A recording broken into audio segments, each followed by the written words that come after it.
Hello. Well, that took it a second. There I am. Here I am. Okay, so plug my phone into charge. Here we go.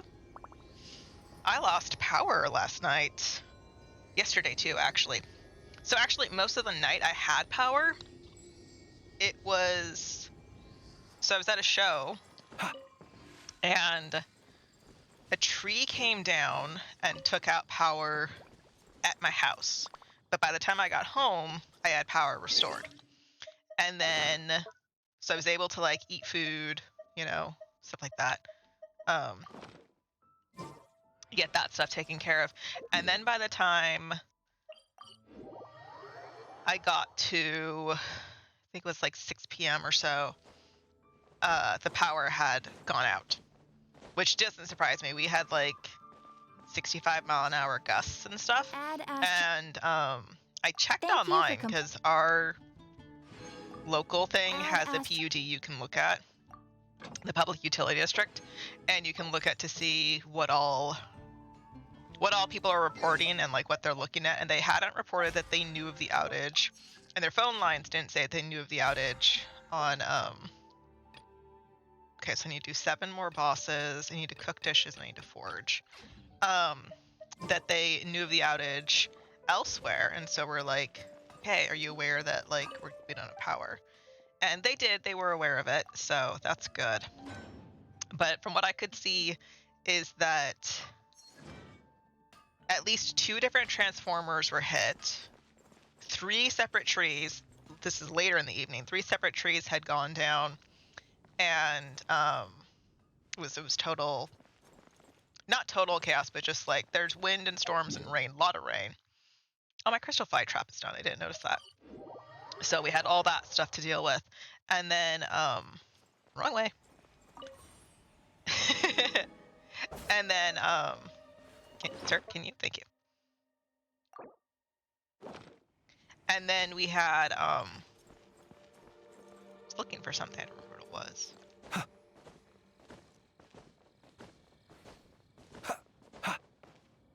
Don't remember. But we had all that stuff happen, and then I took a nap. Because I was like, well, I have stuff I could do, but I don't really want to, so let me just go ahead and like go to sleep, because I've eaten my food, I'm kind of cold, it's only like 6 or 7, let me just go to sleep. And my cat especially wanted to inform me that the power had gone out, so he woke me up, right? Like, hello, mom, you need to be aware that there's no electricity. Let me just wake you up for that. And I'm like, okay, thanks, honey, I really needed to know that. I totally needed to know that. Thank you, sweetie pie. He meows at me just now. You look worried. So that was... Relax. Yes, it cat. Takes more than a little rainfall to extinguish my lamp. Because I've been gone for 2 days, he's been very antsy of like, are you leaving again? I'm leaving tomorrow to go grocery shopping, but he's such a baby.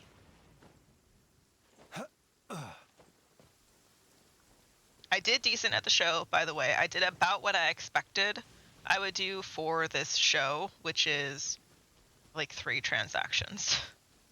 Very, very slow. But I don't mind doing it because there's no overhead. I don't need to pay for a hotel. I really don't even need to technically pay for gas because it's just a couple of blocks from my house kind of thing. And it's an 8-foot table, so I can exercise my why are you not climbing onto that? One with nature. So I can exercise my muscle of like setting up my table onto an 8-foot table. So I got all that stuff taken care of. I didn't get any reading done. I did the day before. On Friday I got some reading done, but not on... You have different spots that you stand? He has different spots that he stands, because I came and checked this out the other day, and he was standing over here in the flowers. Oh, he paces. Got it. Thank you. Thank you, game, for answering my question immediately. Okay.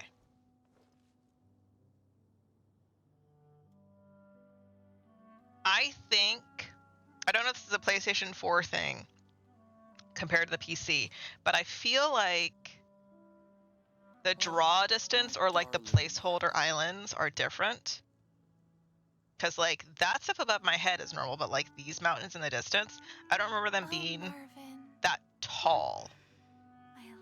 If that makes sense. Like I don't remember them being that tall. Sure.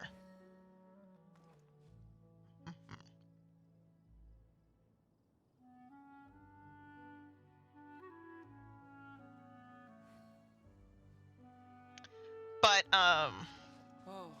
so yeah, I've just been doing that stuff for the show, and then bosses. That's what I should go do. Where am I? My fire flower. So I have that.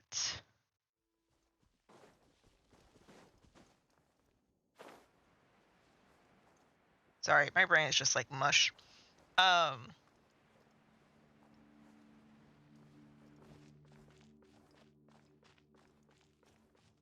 I have actually gotten the motivation to make a couple of things. I have a show in December. I think it's the first weekend in December. I have a show then that I'm like, I wasn't quite going to make anything for. If I was, I wasn't too sure. Because I do have a list of like things that I want to make, but I'm not.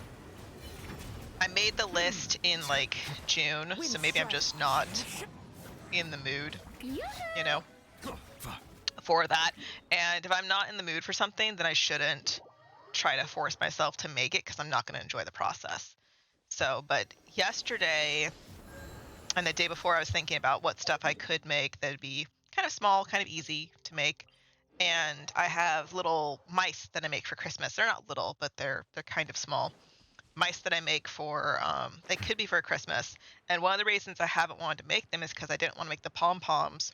And so I looked on Amazon and I just bought some yarn pom-poms. I'm just like, I don't care. I'm just going to buy some pom-poms because I don't want to have to deal with them. I don't have to try making them because I feel like the ones that I make don't hold up. I feel like it's a waste of yarn. Silence. And they're a pain to make, is the easiest way to put that. So I went ahead and ordered some yarn pom-poms. So those are on the way. And I finally ran out of paper bags. I think I got them from Clear Bags when I bought them before, but I don't have anything I need to order from Clear Bags right now.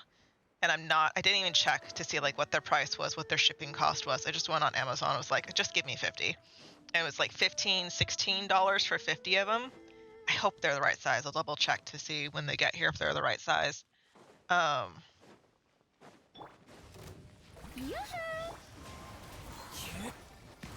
Hopefully they are. But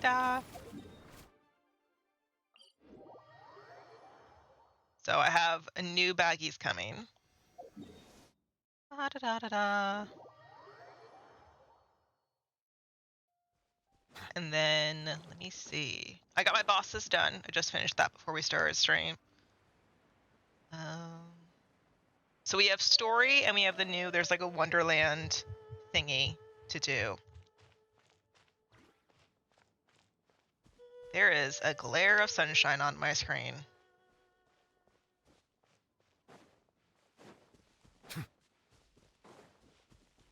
And my cat is crying like a baby. He is a baby. He is such a baby. My gosh.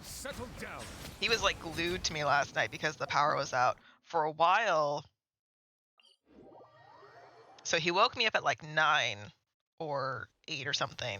And since it was pitch black out and I didn't want to waste the battery that I have candles. And so I went ahead and I got one of the candles because I burned a couple of them down last year during the power outage. So one of them was really far down in its canister. And so I just put it on my nightstand. And we just laid with the candle flickering next to us for a while. So the room smelled of vanilla bean really strongly. Really strongly, like a while. I was going to wait till it just burned out, but it was taking a while. I'm just like, I'll just burn out whenever I'm ready to close my eyes. Because he doesn't like being in the dark, and I don't blame him. So whenever I put it out, I did light up my electric emergency light. And then it was still kind of bright, but I have a towel, a little hand towel, and I folded the hand towel over twice and covered the light source with the towel, so it was like even more diffused and just like a very gentle nightlight kind of light. And that seemed to be enough for him to calm down once the candle was out, and he didn't mind that. I may have to move my curtain because this glare on my television screen, like right next to Nuvolit's wing on the left, like that section from his wingtip, like the rock right here, the rock on my left, and then in a straight line practically all the way to the edge of the screen, I can't see. I can see the map above it, but I can't see what's beneath the map in that section because the light, the sunlight's on it. I'll get up and move it in a second when I kill this boss. Shower me with praise. So I'm not too sure if I want to do a long stream today. I have goals of things that I want to do today, but God forbid I slept in until 2 p.m. So Honey and I fell asleep. He kind of dozed. I fell asleep though. Sometime after, so I had my light temporary and then I turned it off at some point, I think at like 8, 9-ish, somewhere in that range. We were awake for a while in the dark. And then, because I didn't want to get up and do anything, I'm just like, I'm kind of cozy in bed. I'm warm enough. I don't want to get up right now. And what I'm going to do, like light 5 candles. I have candles to do this. Light 5 candles and then just like read a book or crochet in the dark. I'm like, I don't really want to do that. Wind strike. And the wind quieted down. There we go. The wind quieted down at about 9 something whenever I fell asleep. And then I have 40 more resin. Okay, so let me go to Fontaine. I'm gonna have to, I keep forgetting to do this. I'll get up in a second. Lord. Alright, let me get up right now actually, because I'm just gonna forget.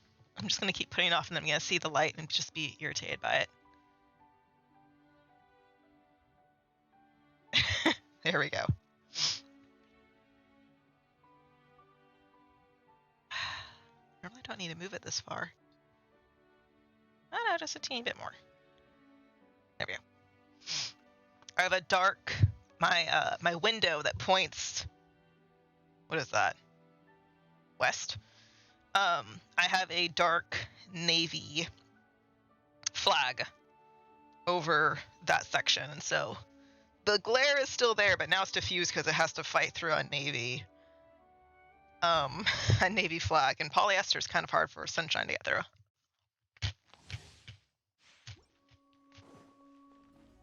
Thankfully, Into the wind. Settle down.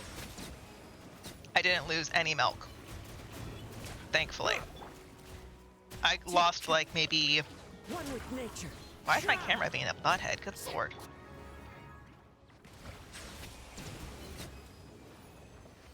I had maybe 8 to 10 ounces of milk left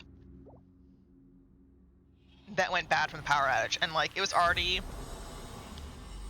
due to go bad on the 21st anyways, so the fact that it lasted as long as it did is kind of a miracle. What did I use?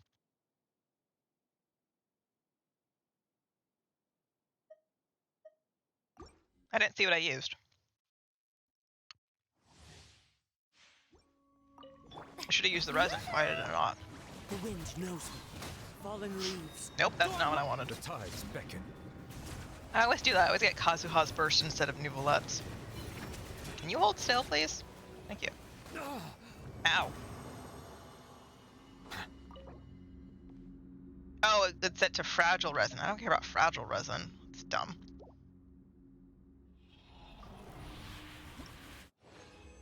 At least it didn't go to my gems. I would have been mad about that. Okay.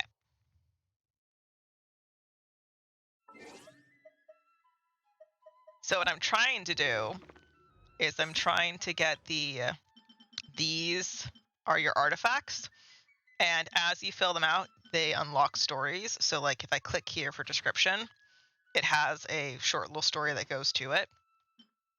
Well, some of them are like really short, but then others are really long. So if we go here, right, like they get longer.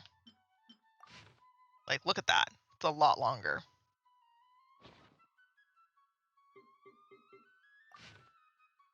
And it's all of them. So each piece, so this piece has a story. And then we go this one, right? Like each one has a story. And so I wanted to get them all open. So I was missing the blue flower right here. I was missing the blue flower, I believe. So I got that one the other last couple of weeks. I was missing this blue flower and this purple flower. These guys. I was missing these two pieces. I was missing those. And then why is it not going up and down like I want it to? It's going left and right. And then just today I got these two pieces, this nymph one and this one. And this one's kind of interesting to me because it's this piece, the Fell Dragon's Monocle. And like the size thing at the bottom in very tiny gray text on the right, you can see that some say that you might be able to see the future through it. So like, what's the story? And so I haven't gotten these. I haven't sat down and actually read any of the books in the game or anything like that. But I would love to at some point. So I just want to get them completed so that I can. So if you don't have the pieces, so like right here, I have the gold one done, but I don't have the purple one done. And that doesn't matter. You just need to have the gold and the purple storyline is the same between the two. So if we see this one, the Song of Fate once wound, we go here. The Song of Fate once wound. It's the exact same story between the purple and the gold. It's just telling you that I don't have all the purple pieces to be able to sit and read it. So I'm missing the blue flower for purples, so I might as well just go ahead and get those because purples are easy to get. And then I'm missing something from this set, but like I don't know what piece I'm missing. So if I go up, the whole thing started because I was going at this stat, and oopsies, I was missing, where was it? Not that one. Where was it? Where are you? It was this one. I was missing the fox from one of these sets. I was missing like the purple fox or something, or the gold fox from this set. And I'm just like, why? So, but I've gotten all those. So I'm just missing a couple down here, which makes sense. Like this, the Stamen and the Odyssean, these are two artifacts I never needed to get. I was also missing, I think this one is from the Chasm. I don't need anything from the Chasm ever, so of course I was skipping that. This one is the latter bit of Fontaine, which Nouvelette doesn't need. Him and Wesley don't need this. Even Yai doesn't need this set. They're all using the Golden and the Hunters is what they're using. So, and then these are Natlon sets. So of course I have these. These ones I don't know what they're from. I wonder if these are Seat Lollies, maybe. And I think these two ones are from Nodcry, if I remember correctly. Yeah. But like I found it really interesting to look at the this one. You can see the cup. It has like little stars. And it's called a Heroes Tea Party. I'm like, tea party. Is that related to the witches? The Hexton Cruel, whatever they're called? So I found that really interesting. Just small little doodad things to get taken care of. I also went ahead and earlier this week, since we have Nefer now, we also now have a new world boss, wherever you are. Oh wait, are you higher up? Yes.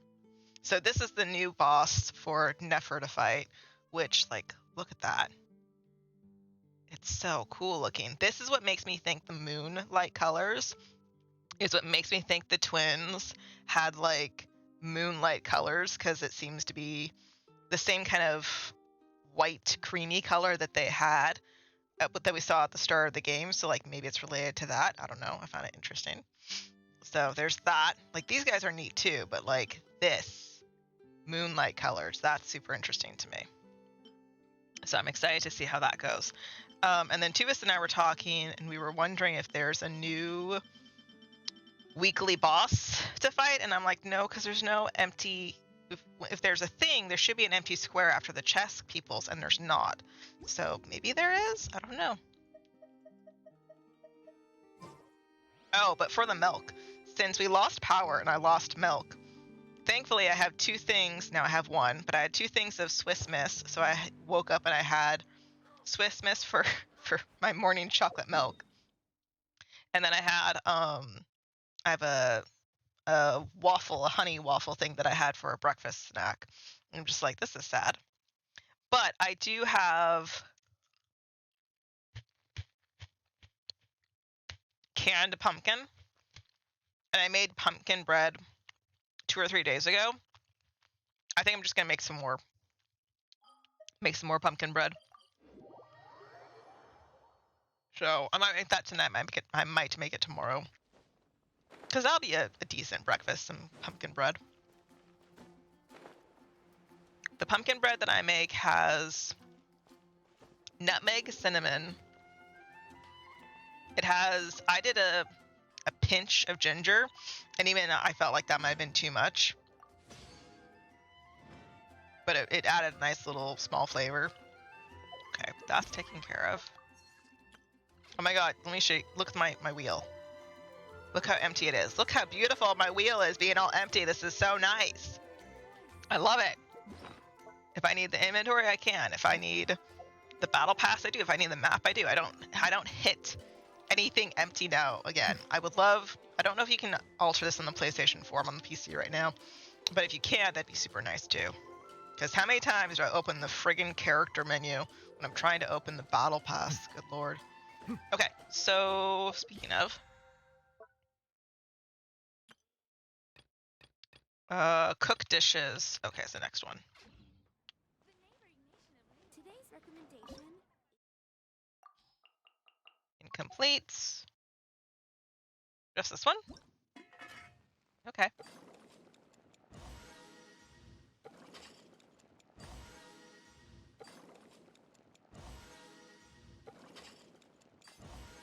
I do have a couple of books that I want to finish reading. I'm working through A Witch's Guide to Magical Innkeeping, and then I'm working through the Emily Wilde's Compendium. And just because I was busy the last couple days, I haven't gotten much done. I think I'm just about halfway through the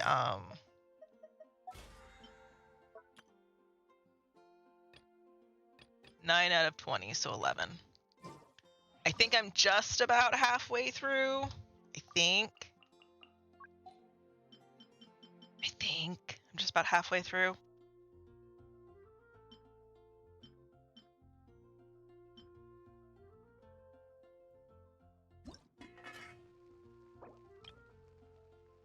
Yeah, I think I'm just about halfway through. Oops, 11. Okay, so there's my cooking done.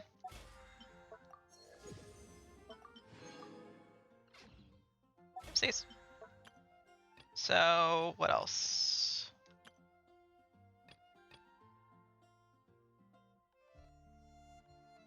Complete charging through immovable rocks with the Saurian Sojourn event. Yeah.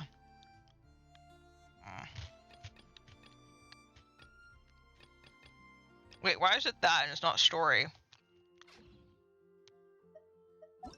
Why is it an event thing but it's not the story thing? That's weird. Okay. Well, first I want to do the Wonderland thing. I want to see what this is. Because there is like a costume, it looks like, you get for the kids. So I want that. 2 mannequins are devoted to you, and Paimon will accompany you into this wondrous world created by the mage Octavia. Here you'll find an abundance of extraordinary games to choose from, whether you're playing solo for the challenge or teaming up with friends. There's fun for everyone. Beyond playing, you can unleash your creativity by crafting stages with rules you decide, turn your inspiration into reality, and share the fun with fellow players. While enjoying this game, you can also relive the experiences sealed by Mage Octavia in this Wonderland and collect various cosmetic items. You will gain a deeper understanding of the origin of Wonderland after completing the Archon quest interlude chapter Paralogism. Is that the chapter that's up right now?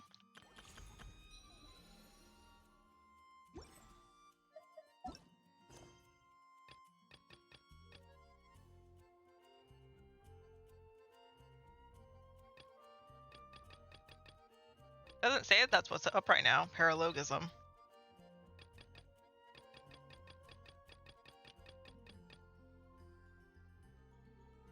That's a Welkin chapter, not an interlude chapter. Did they...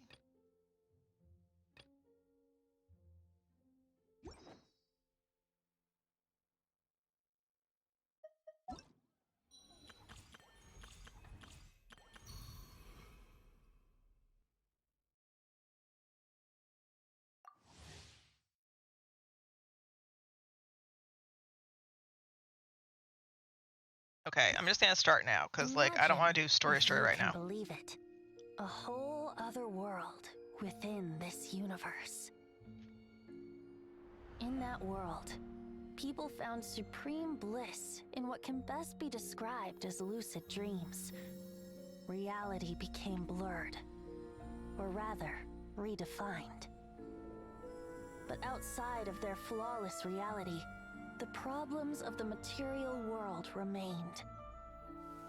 And in the end, the cold, hard truths of the real world caught up to them in the reality to which they had escaped. Deep in the dark ruins, another soul who was fleeing destruction discovered the final remains of this world. These two terminals were once a means for the dreamers to manage the outside world. Now, they form part of the Mage's collection. The Mage once tried to form a world from things she had gleaned in her eclectic experience. But as the calm observer, she never found that spark of inspiration to bring everything together. Before fate caught up to the wandering Mage, she paid one more visit to her wise and learned friends. She learned much during their time together, and although she did not find the answer, her loneliness faded away in time. But as she and her friends crafted other wondrous worlds together, she finally realized the missing piece in the world she dreamed of creating. A vibrant, captivating protagonist. The glorious traveler and their impeccable companion were the perfect candidates. She was filled with hope. The lucid dream of a lost civilization was built anew, and the Mage's vast collection now had a world to call home. After sojourning for so long, it was time for her to leave lest the destruction catch up with her. Coward! And in any case, a new story had now begun. Freaking coward.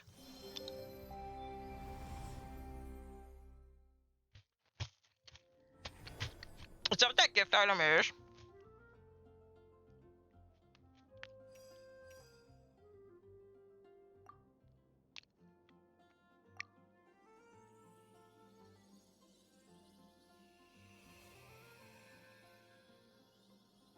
Mondstadt music. Interesting.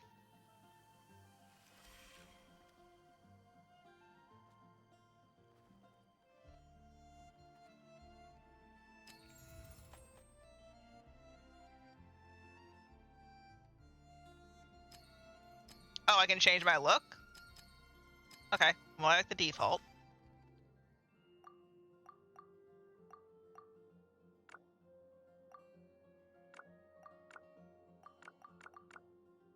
You know, this is something that I hate. That they're like, here's these dark colors, and then we're gonna jump to like the blackest color possible. There's no in between. There should be like 3 shades in between, because if we can have like 20 different colors of white that are essentially the same, you know, this is something that always bugs me whenever they're like, we're gonna do black person inclusion. Okay, so can we have like 4 colors in between this color and this color? Why is it just the one and then it just jumps? It bugs me.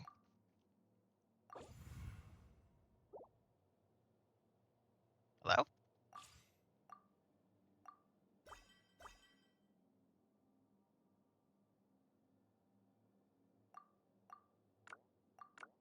Oh, eyeball shape, okay. Super limited eye color, love that. Eyebrow shape. Or eyebrow color, maybe? Hairstyle. Oh, so we get 4 hairstyles and then we can get colors from them. Okay. So we have our default and then we have blonde version of it. I'm a weirdo. I don't mind the default. I really don't. Outfits. So there's the blue one. And then there's like a yellow version of it. And then there's a waiter. And then there's modern crap. Then not lawn crap. Okay. And change my pants. Okay. I can change my shoes. Okay. Sincerest greetings, traveler in Paimon. Wait a second. Is that the... Sincerest greetings, traveler in Paimon. Is that the gentleman who does the voice of our little wolf friend in the storybook? Sincerest greetings, traveler in Paimon. Sincerest greetings, traveler in Paimon. Sincerest greetings, traveler in Paimon. It is. I bet you money it is. Okay. Okay, well, I guess I'm just satisfied with the basic one, so that's fine.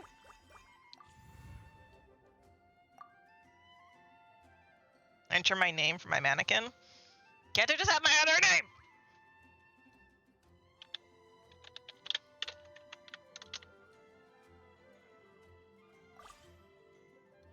Oh, what happened?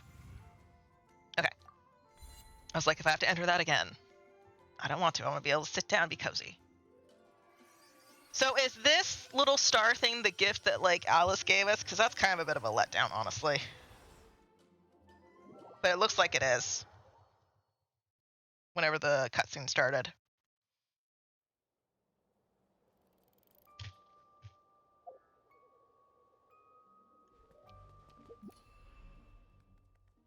Okay.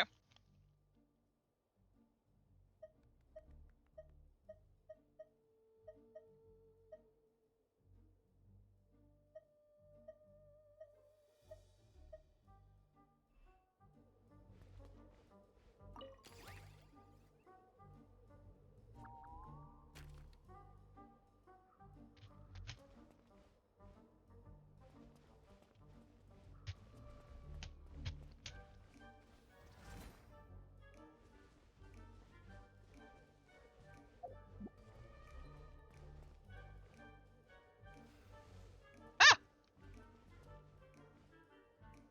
Okay.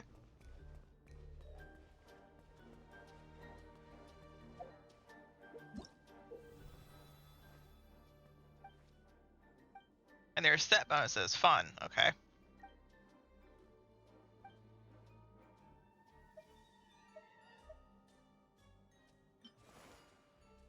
Okay, how do I get this? That's what I want. How do I get that?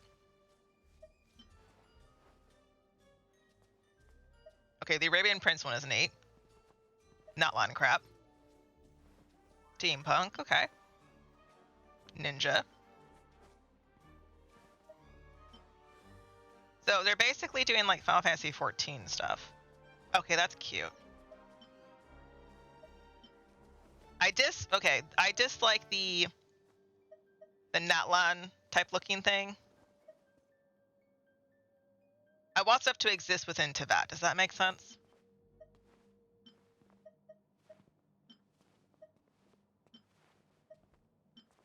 Okay, but how do I get this?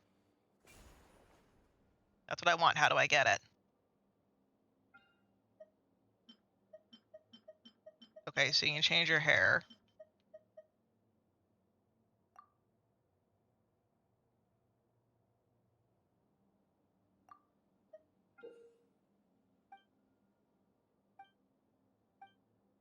Emotes.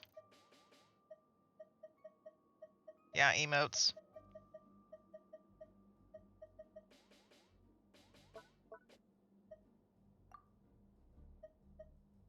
Oh, idle poses, I guess.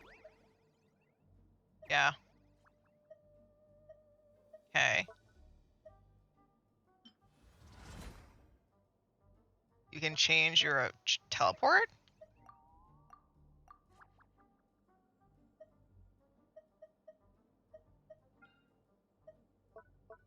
Okay, so you can change your eyebrow looks. Color if you wanted to.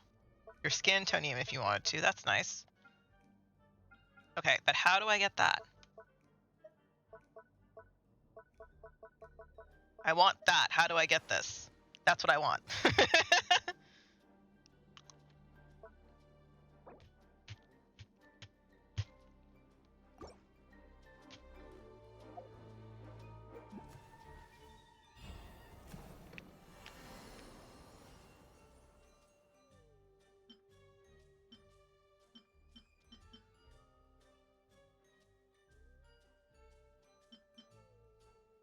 Reach Chronicle level 20 to choose a cosmetic reward.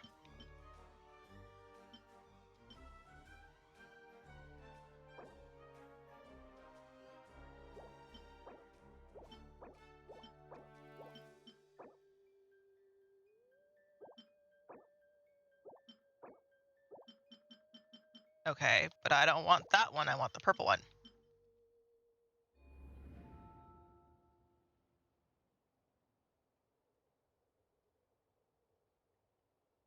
Uh-huh.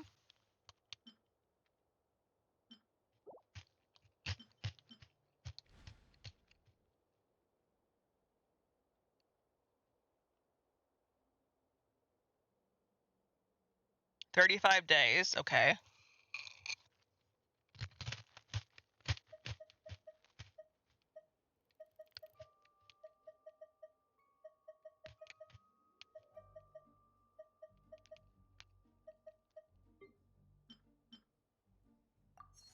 Log in. Oops. Try on.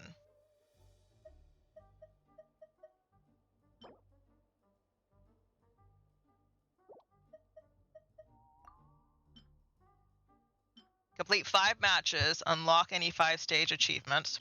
Achieve a competitive rank of 0 or above. Rank 25% in the top 1,000 on the leaderboard when completing any Wonderland. Make 30 odes. What's an ode?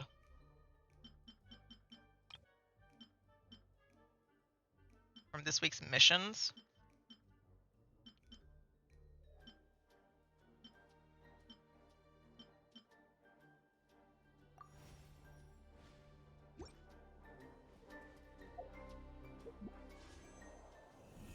Aha! Phantom Candlelight is what it's called. Okay.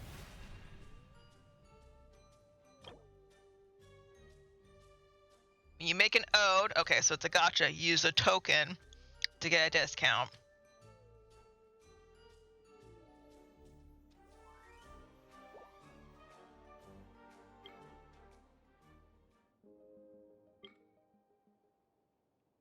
Is it gotcha to get this? Is that what it is? It's gotcha to get this?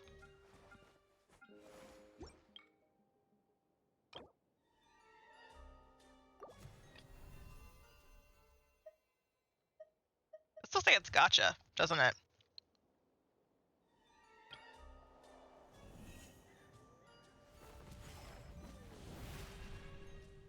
It's neat. She's got candles on her hat. It's not as cool as the boys.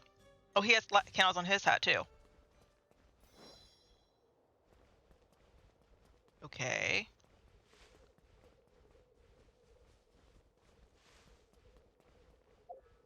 What's this?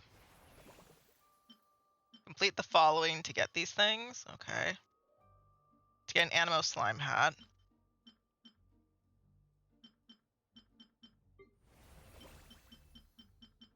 So this is basically a game within a game of Genshin. This is basically just like Final Fantasy 14 looking thing. Wrong one.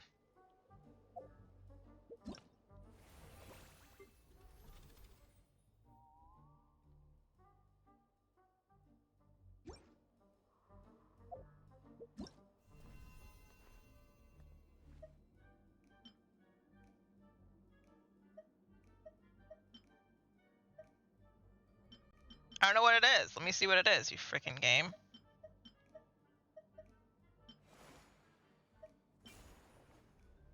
Weird, it won't let me see it.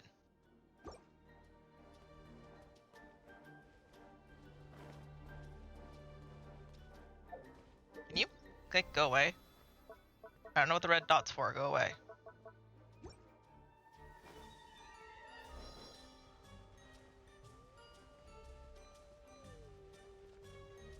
So am I supposed to like... There's no instructions. Like, part of this says that you can go ahead. There's no jump button. Oh my god.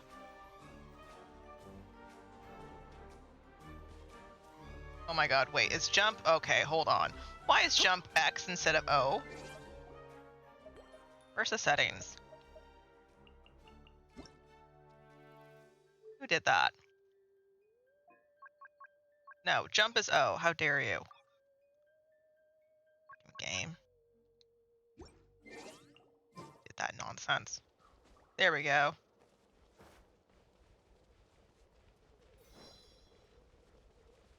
I mean, it looks cool. And it looks like there's some things that you can, like, gather.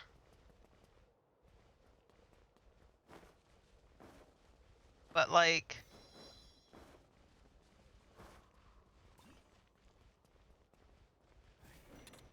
Part of it says, like, you're supposed to collect things and, like, do certain things. I don't know.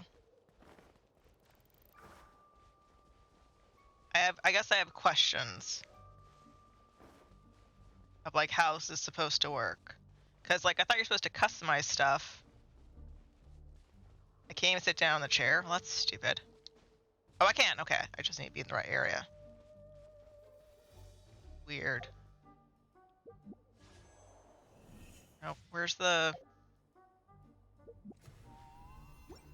That's the battle pass. What's this one?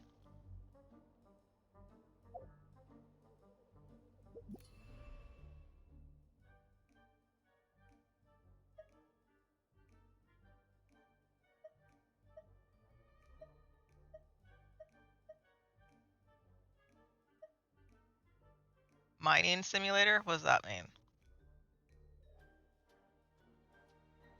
So someone made this.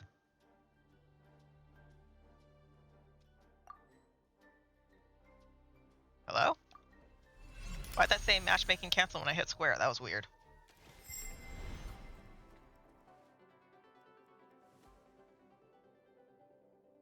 Okay, why does it say that I have 92? Okay, so I have my UID down there, and then there's the stage UID.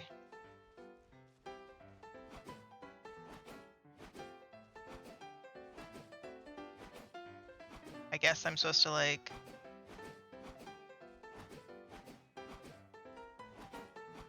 Oh my god.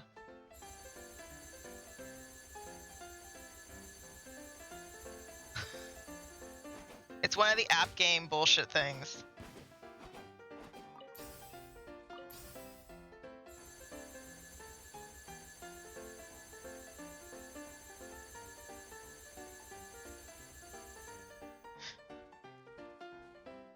Okay. I can't read what that red text says. I have no idea.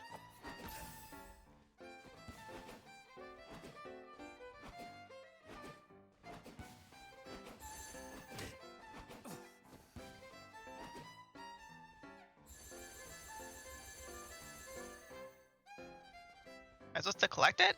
Okay. This is so dumb. This is so one of those app game things.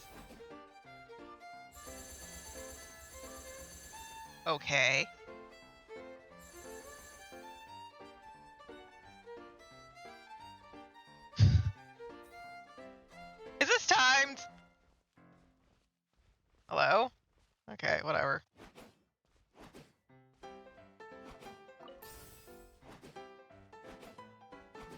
This is so dumb. This is so bad.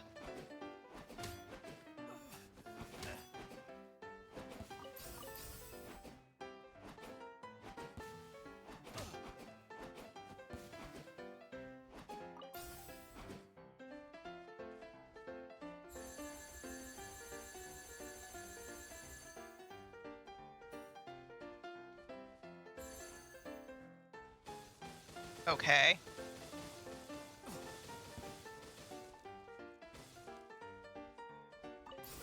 Someone watched one of those app games and was like, I want to make those.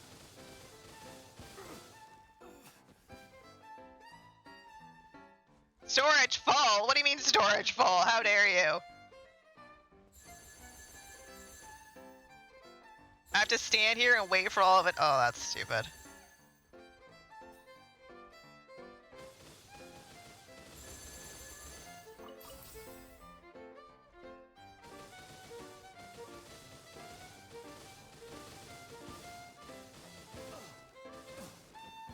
Go away. I cannot get over this. Someone literally just like saw one of those app games and was like, yeah, let's do that.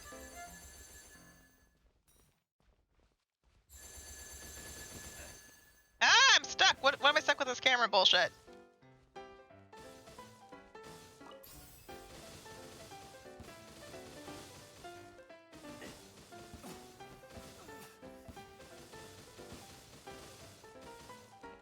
Hello? Go away.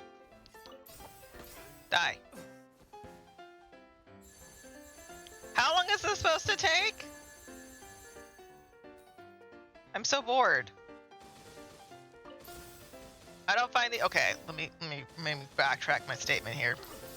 It's not that I find the app games boring, these little ad crap things. It's that I'm not a gigantic fan of them, let's put it that way.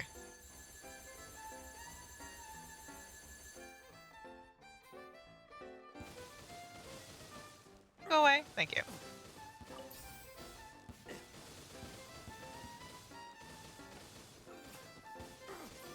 Am I supposed to clear all these? I'm just gonna do it anyway. Go away.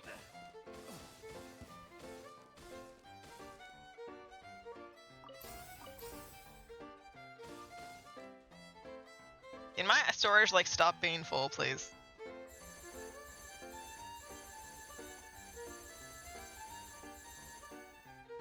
I don't know what I'm sitting here for. Like, what am I don't understand.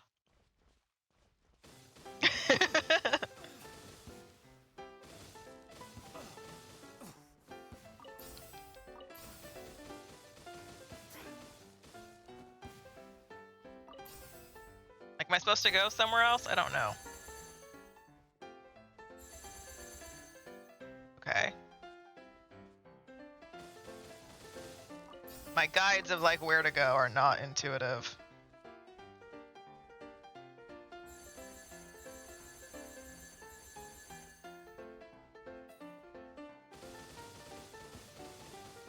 Out of my way, dude. I'm supposed to like...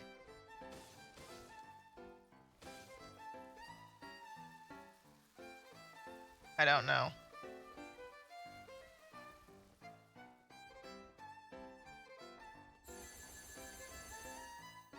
Oh, okay.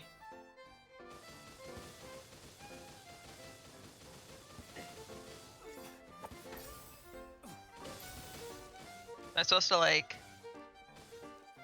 It's hard to see because the way the camera is set up. You're supposed to just like drop these off here.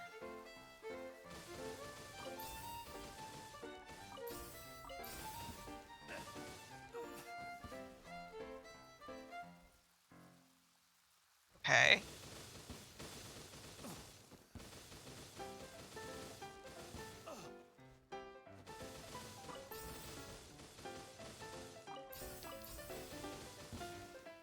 I gotta say, I'm not super impressed. Like, it's a Genshin game, I suppose, but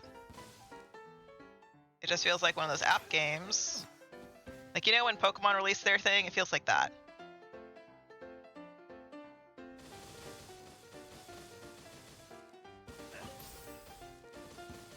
Away.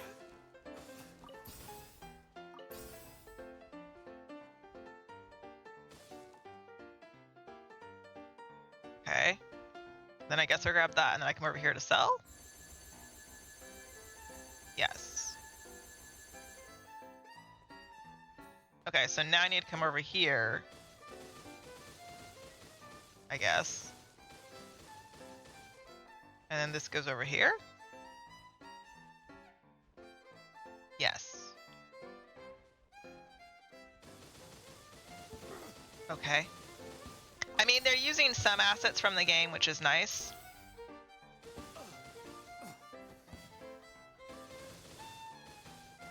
I mean, I'm not against this. It just is not my type of game. Put it that way.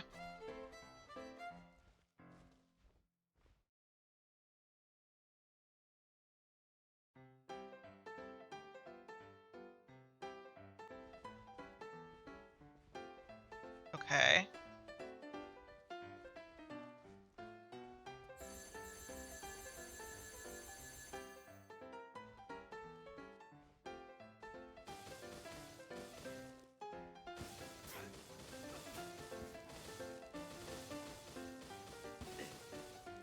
I don't know how I upgrade my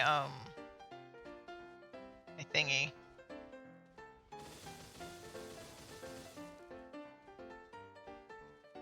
I don't like that I have to sit here and wait for it to hit 0. It doesn't take too long, but the fact that I have to sit and wait for it is a little annoying.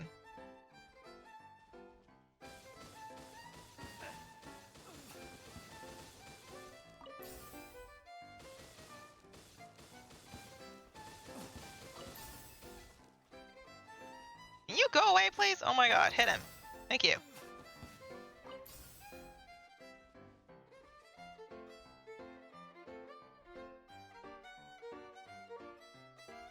So, I don't know how to end this. If I, like, when does the game say that I'm done?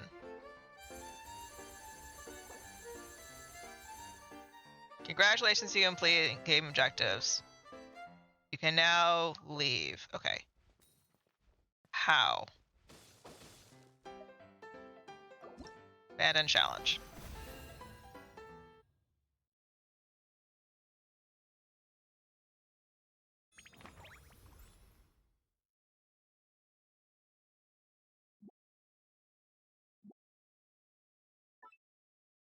Okay, that wasn't horrible. Let me go ahead and hit a star on that because it's not horrible, I suppose.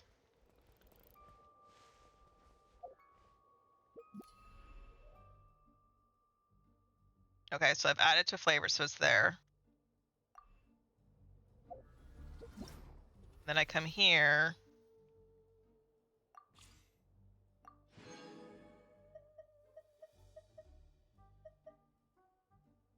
I got geode of replication.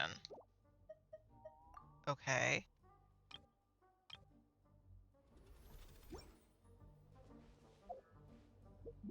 Go to Ode.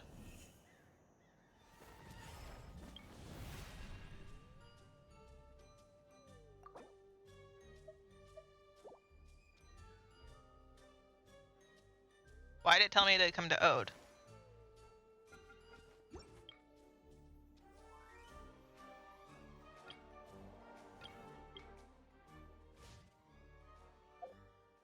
I couldn't pull anything. Why is it telling me to go to Ode? That's weird. Hide and seek? Bullshit. What's this? Bridge battles?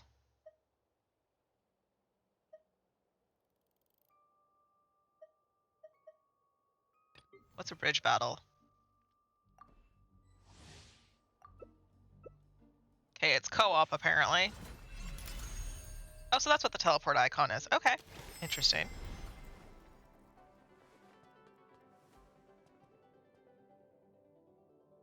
Wow, she looks like she's from a video game that I've seen.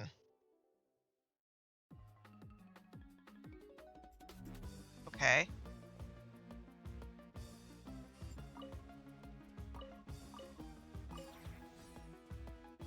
I don't know what I'm doing.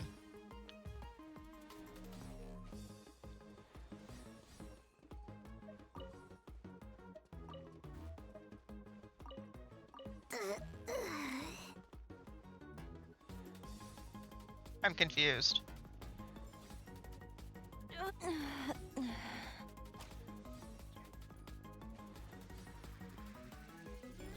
How does this work?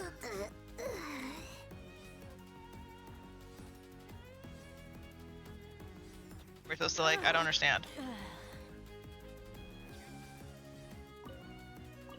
How do you get gold? I'm so confused.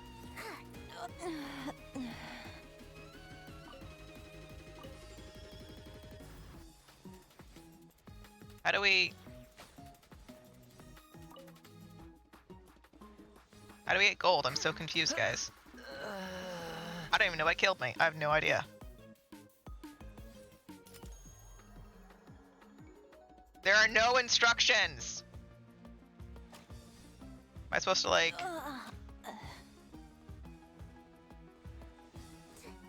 Oh, wait.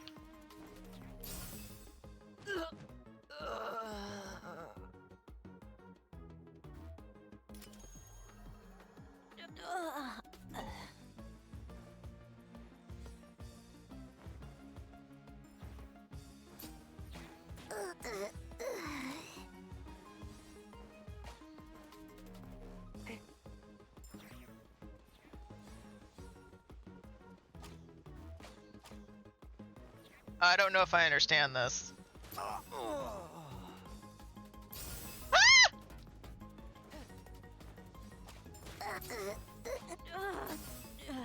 How does attack work? I don't understand this. This is so dumb.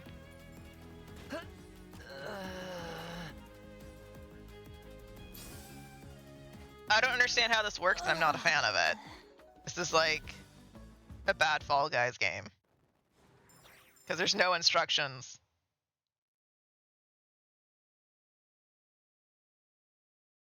Okay. Do you get any points for failing? I don't know. In which case, why would you bother with co-op?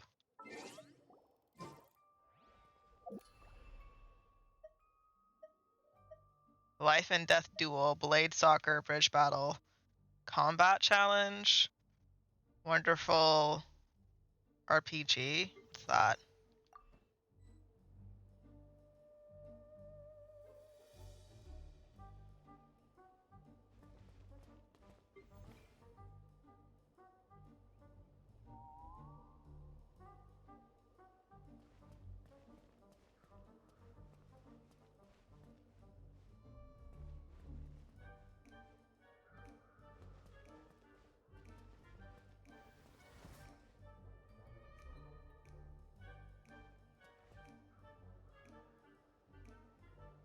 Weird.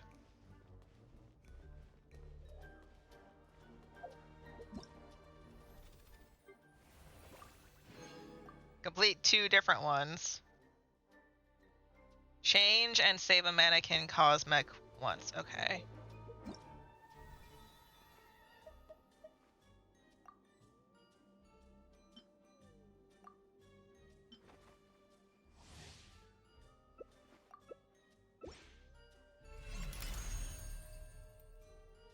I'm not a fan of this as like a thing.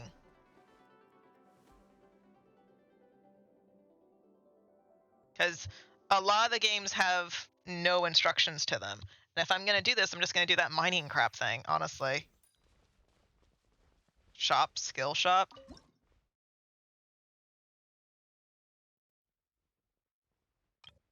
Hello?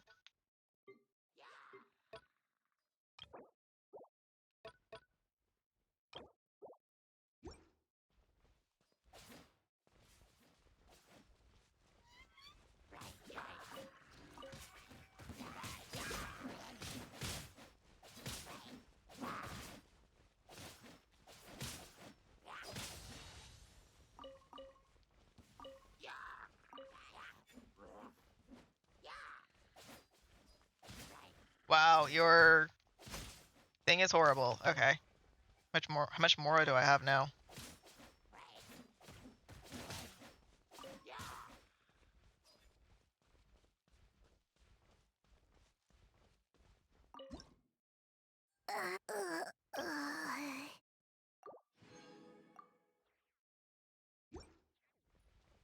Okay.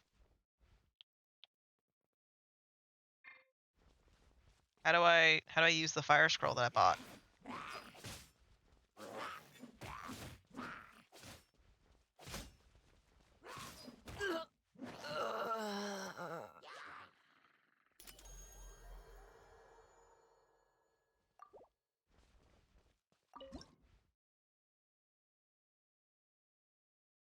How do I use the fire scroll that I bought?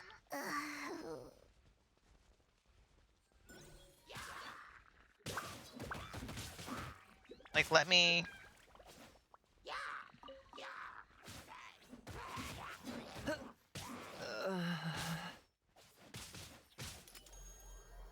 Can I pick to be with, like, Tuvis if I wanted to?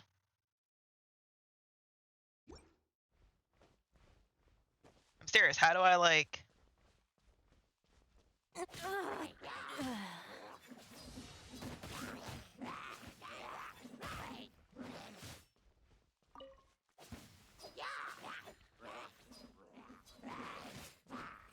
Because, like, they get to do combo moves and I don't.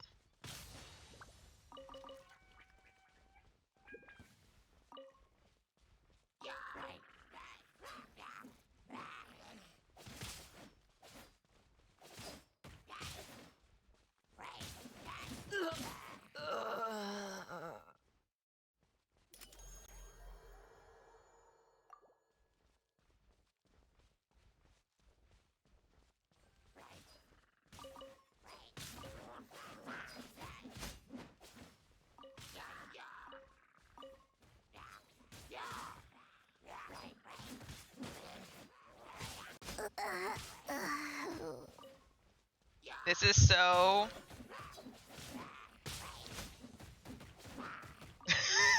I see what they're going for. Let me say that. I do see what they're going for, but it's not great.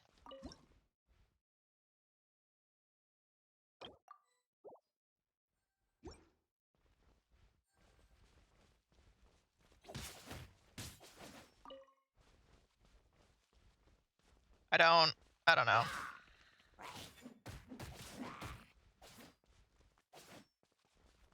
I don't like the cooldown. I do like that as a sword user, but I'm not a fan of the cooldown, and I can't figure out how to use my my fire scroll that I got because it doesn't seem to let me select, and I don't know why it's not letting me select. Because, like, it's there in my inventory, but, like,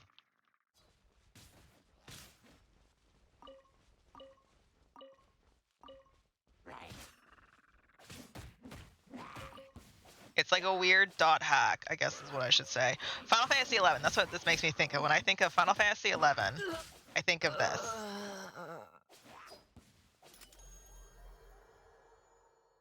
Okay, I'm done. I'm not having fun. I'll go back to the mining one, it just wasn't good for me.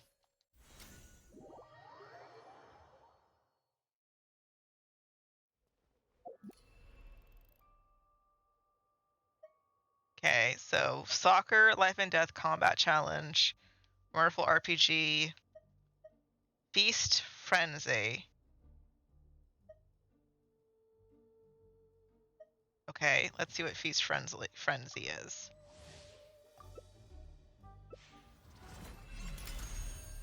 I mostly just want the Halloween outfits, but if it's like strictly gacha to get, I'm not interested. Because if I can't even like use the currency within the game, and then I'm like not even sure how I'm getting the points, so. Get close to food to eat. Okay.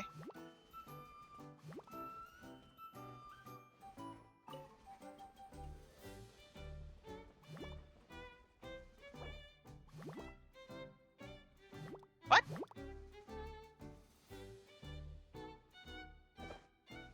What happened? Why can't I move? Hello? What happened? I'm in jail?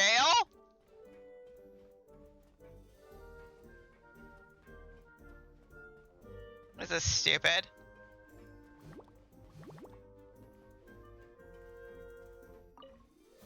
Bullshit.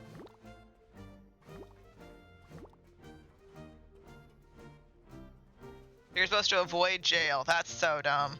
And then your teammate has to save you. And if they don't, then sucks to be you.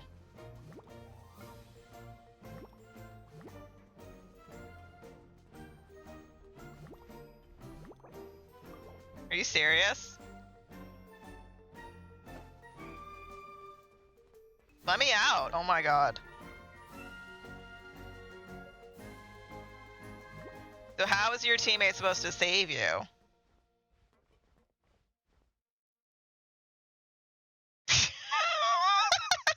This is so dumb.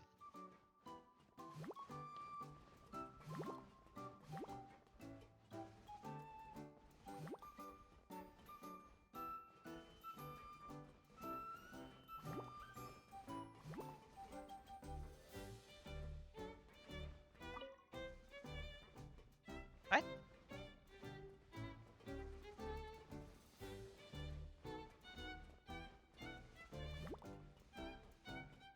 Ah!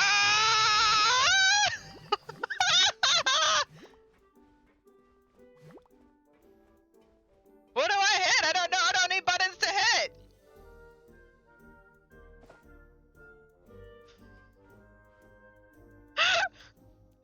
This is so dumb. Okay. See, this might be friends with like fun with friends that you know and you enjoy and stuff. So that you guys can like co-op together.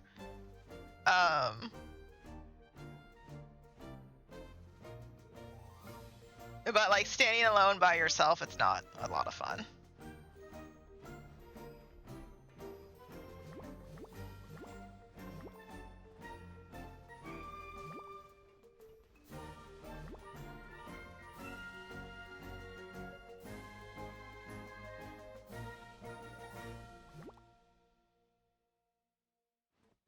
What? How did he see me through that? What the frig? Okay, no, I'm done. I'm not. How did he see me through that? That's not fun. Sorry, person. I know you were trying, but like, I was hiding behind a block and I was somehow seen behind that. So that's just stupid. I'm not doing that.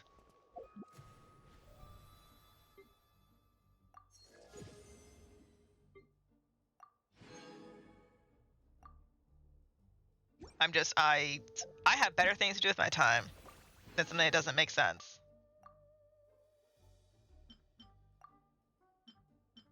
Oh, I can choose what I get? I don't care.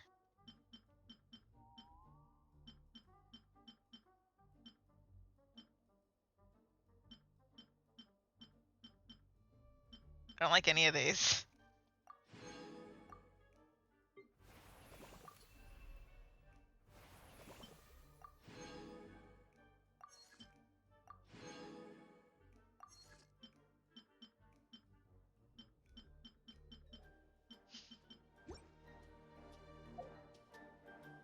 Okay, what was this?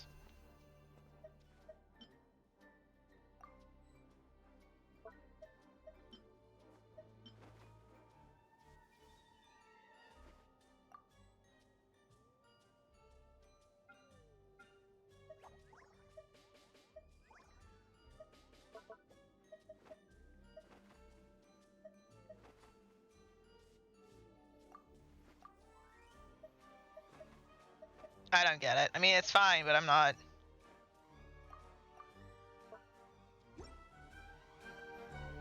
Okay.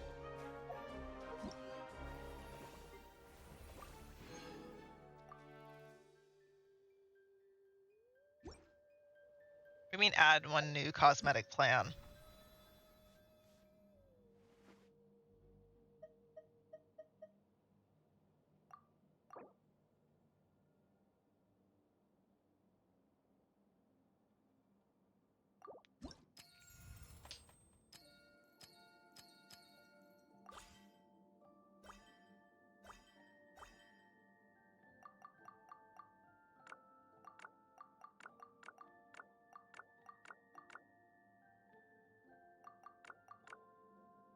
Okay.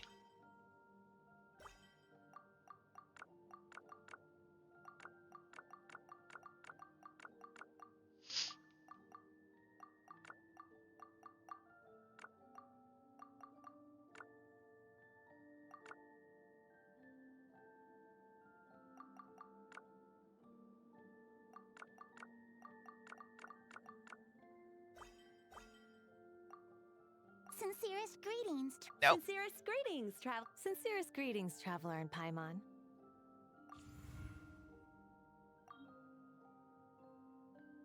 Why does it have to be a different name? Oh my god. Come on. Square. There. Because I don't care.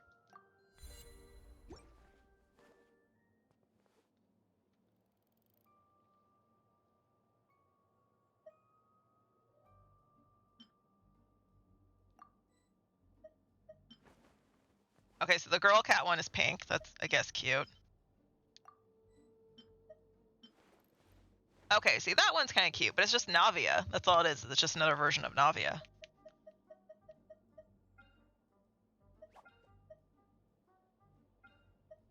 Can you please...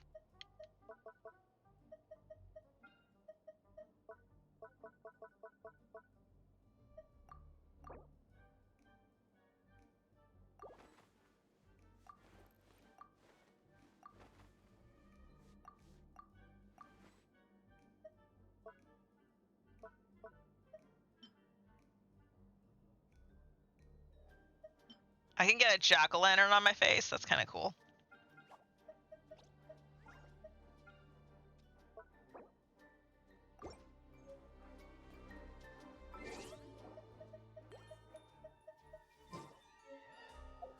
Why is this still an exclamation mark? Oh my god, go away.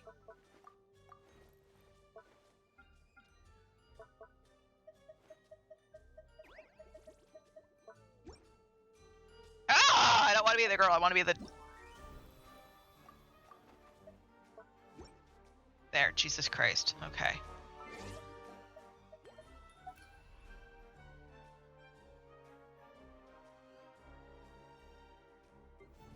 No, go back. What was the other one?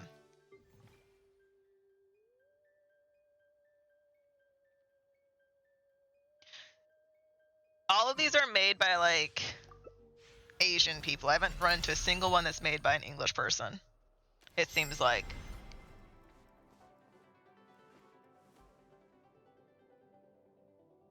I don't understand. I just wanted the Halloween outfits. That's all I wanted. Head to the farm to plant crops.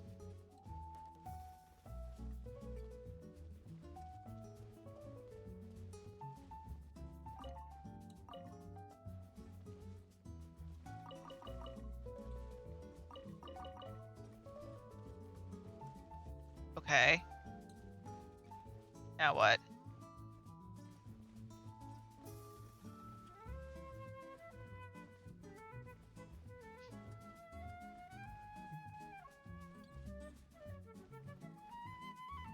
I don't know what they want me to do.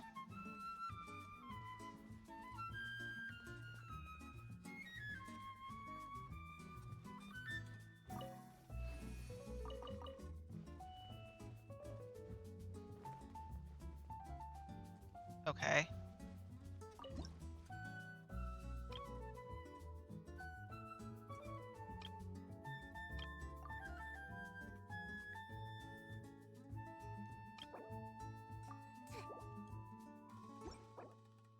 Oh my god, let me sell the crap.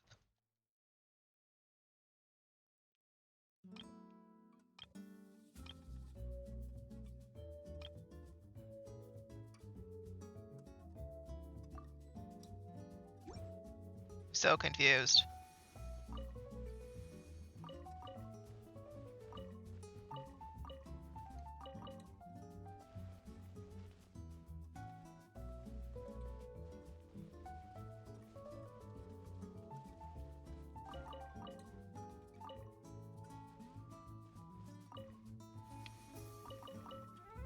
Okay.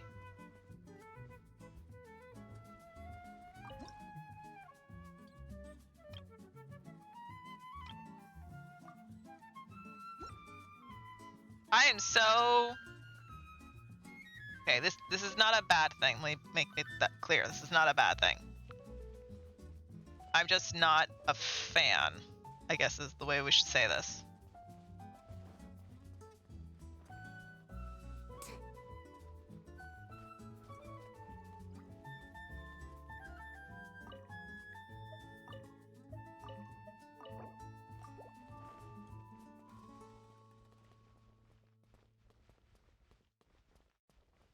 Again, if this was like something that I could do with friends that I knew, I might have more fun, but because then you can be like, yeah, sure, you're in charge of watching this. I'm in charge of watching this, right? Like you can, you know, like that's what I feel.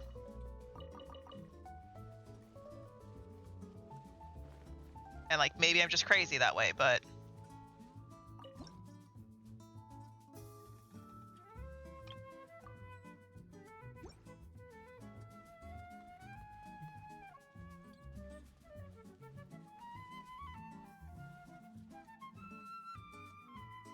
what does he want me to do? I'm confused.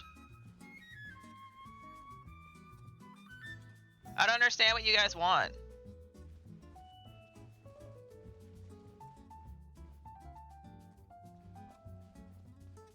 I don't understand what they're talking about.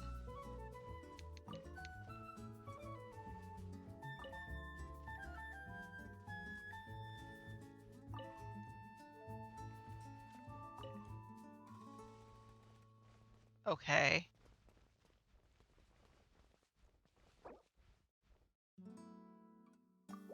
What? What? I'm so confused.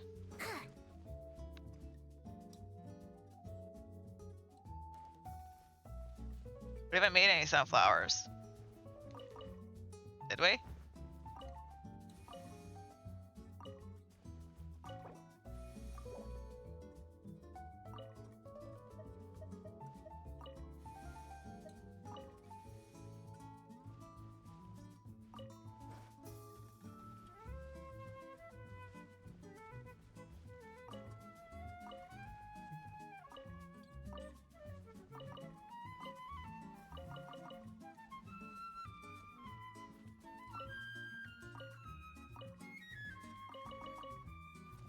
Okay.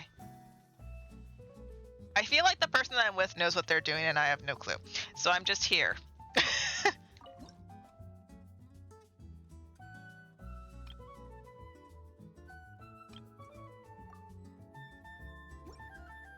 That's what I feel like anyway.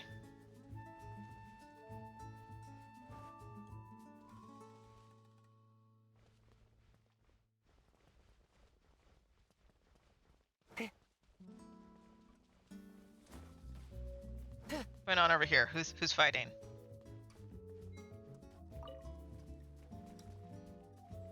Why are there hilly churls down here? What's going on?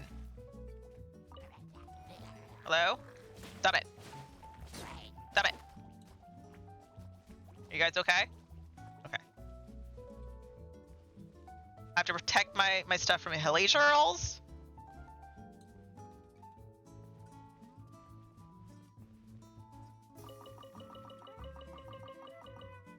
Okay.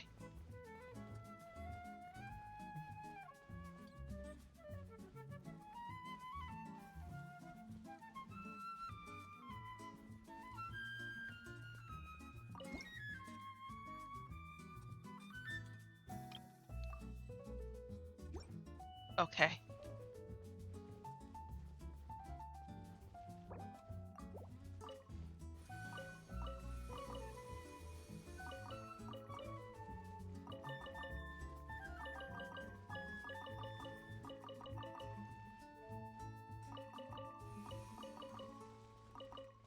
Okay.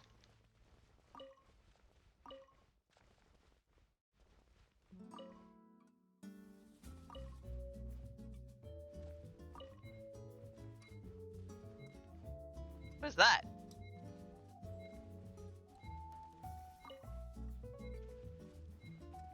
Okay. So does the person and I share finances?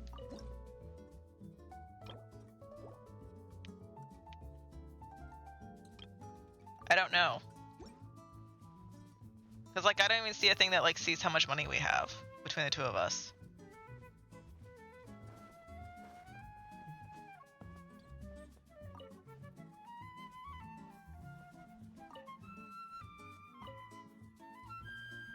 I'm stuck, okay.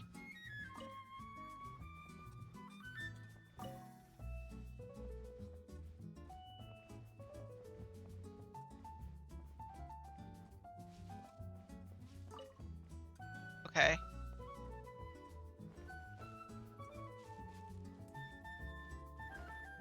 Interesting.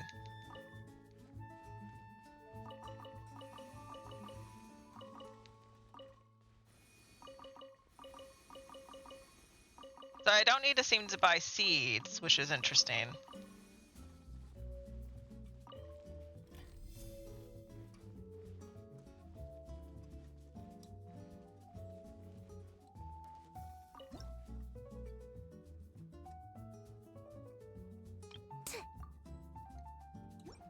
Okay.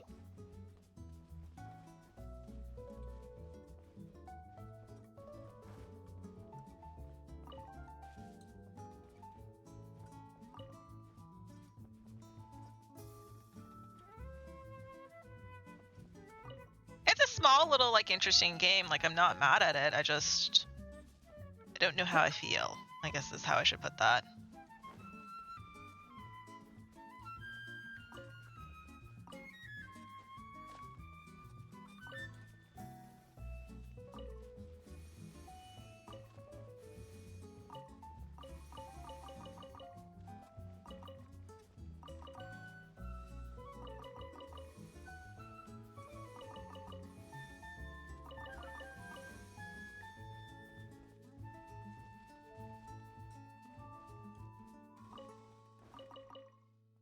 Okay.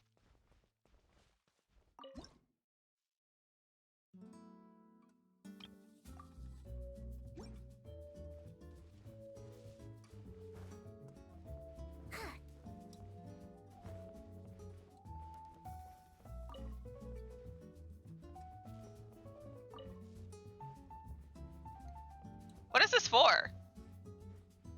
Is this just like build your own house, have fun thing? Like I'm so confused.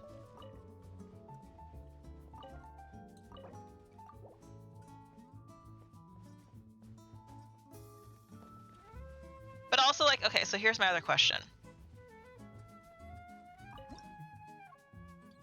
If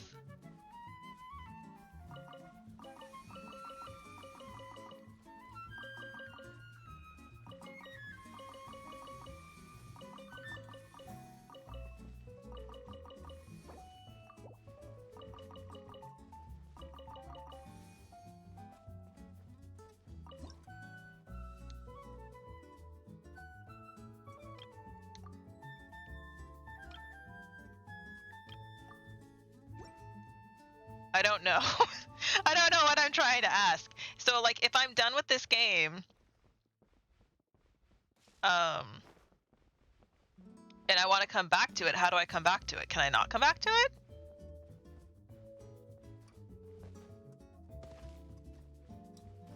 Right? Like that's my question.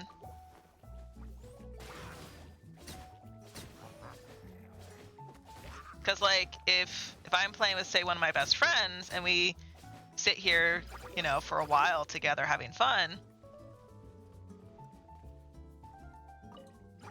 how does that work? You know? I don't, just struggling to understand. This is also like another one where like I just don't understand stuff. Yes.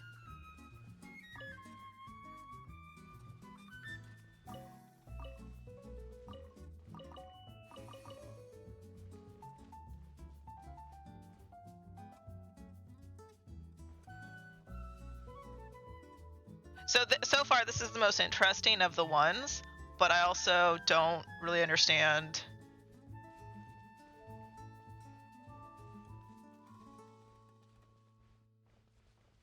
like what I'm waiting for. Like what are we doing productive wise?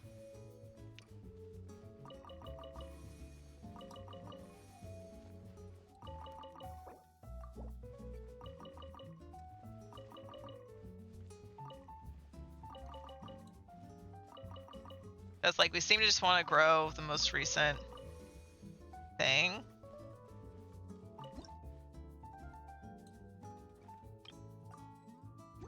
I don't know. Like, okay, this is the other question that I had is like, when does this end? Does it matter? Like, what are we trying to build? Like, I thought this was a restaurant. Apparently it's a house.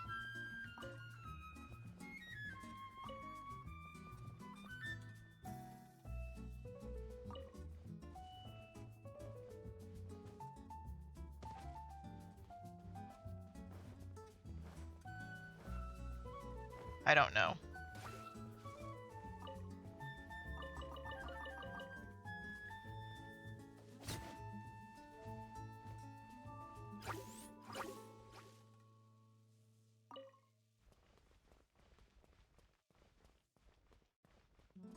So this one isn't bad. I definitely would want to play with like someone who I was in a voice chat with, and we could just like talk together while we're doing this. Like, I don't know, just feels.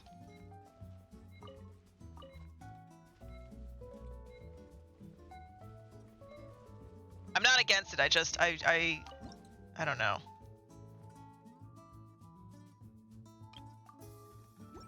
I guess I'm expecting something else than what is happening.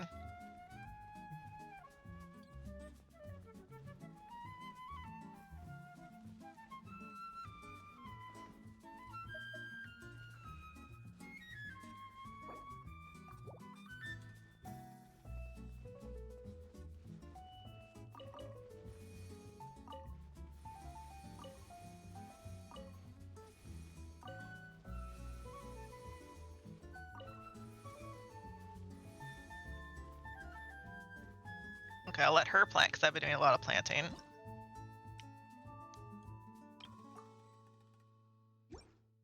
Okay. I don't know, guys. I don't know.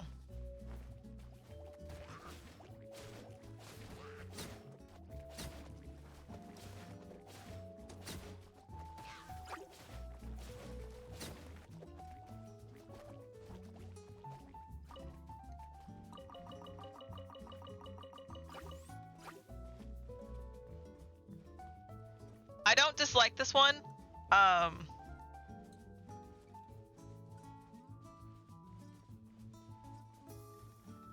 Said there was a mailbox. Where's the mailbox supposed to be at?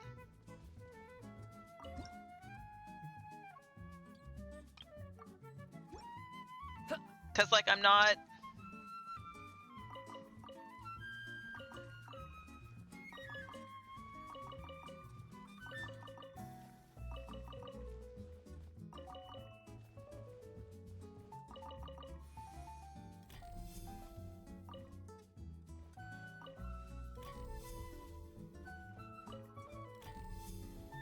I don't know. I have questions, I suppose.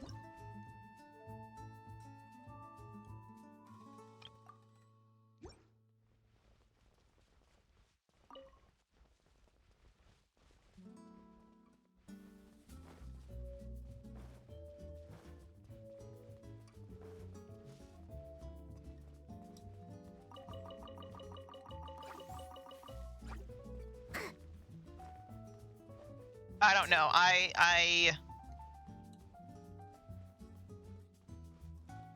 This doesn't feel Genshin to me. Does that make sense? Like it's not bad, it just doesn't feel like it's Genshin.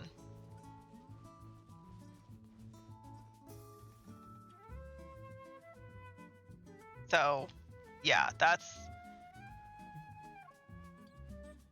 And like I don't know how to like if I wanted to end how do I end politely to this person who's, you know, running around? Cuz like there's no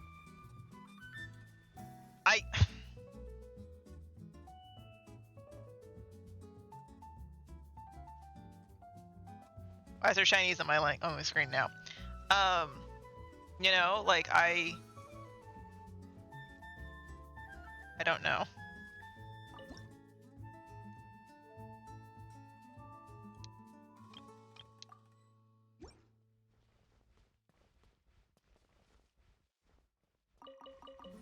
Did that change my language to Japanese? Is that what happened? I don't know.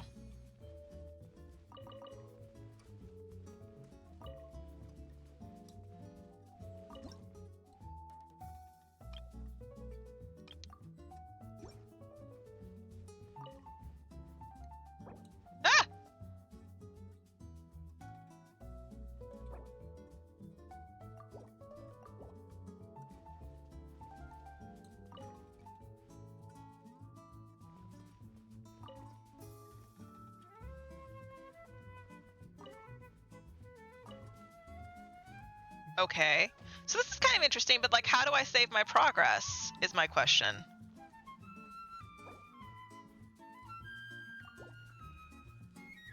Is my question.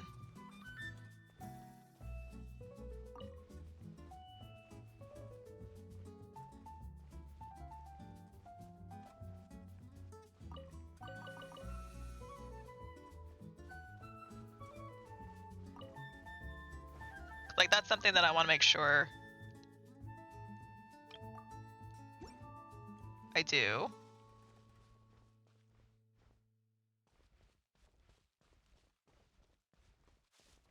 Oh, wait, is that what okay, so is that what it's saying at the top, is I have stuff up there?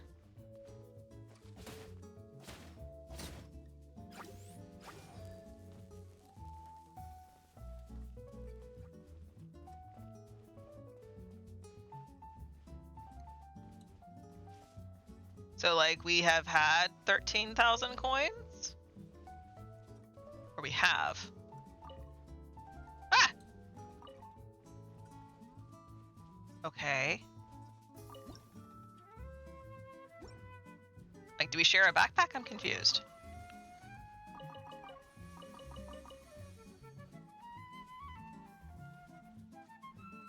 I want to... If there's a way that I can play this with my friends that I know in real life, I would prefer that. Because I think that that'd be more fun. You know? But maybe that's me.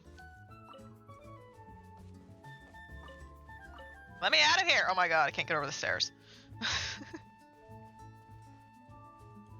Like, I'm not against this place. I have, I suppose, questions.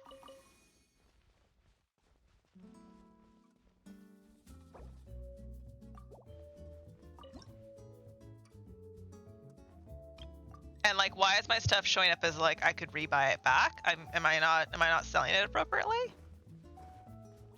I'm confused.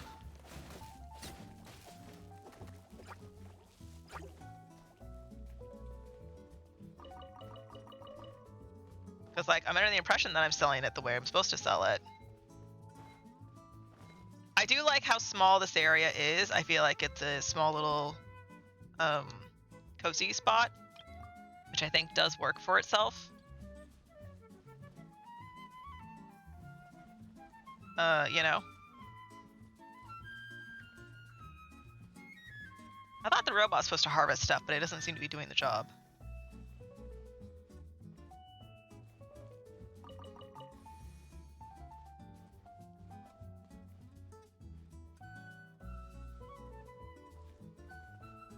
I don't know, like, I'm not against it. I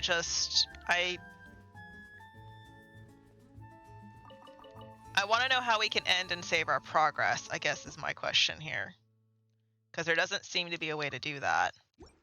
And, like, if I end and she's still having fun playing, she or he, is still having fun playing, then, like, does my ending screw up their game time? Because, like, I'd feel bad if that's the case.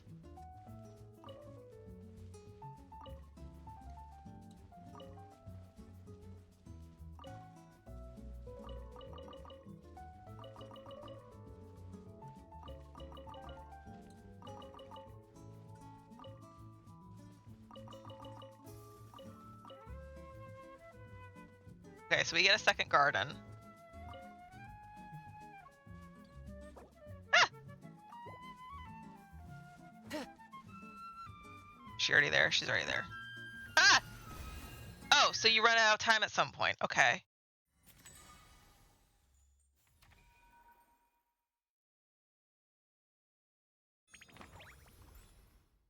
That's interesting. Okay. I don't dislike that. That was what, 15 minutes of my life?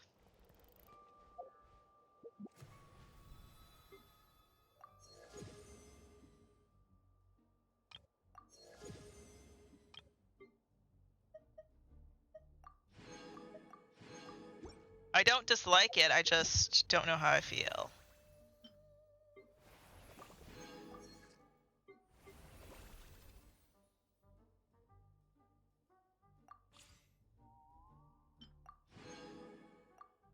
And I don't know what these gems are for, because if they're supposed to be for the gacha, I can create a lobby. Okay.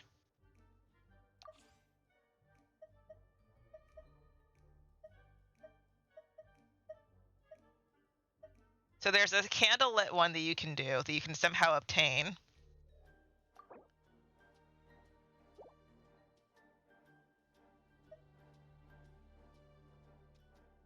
Unobtainable, obtainable through level rewards after you reach level 20.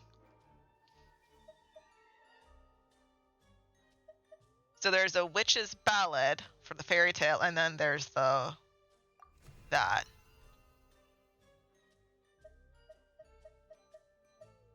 Where's it at?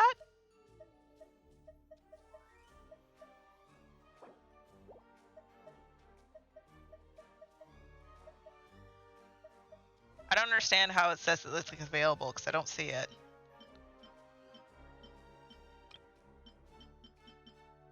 That's like a thing that you can get. It says it's available, but I don't see it. I just see the outfit.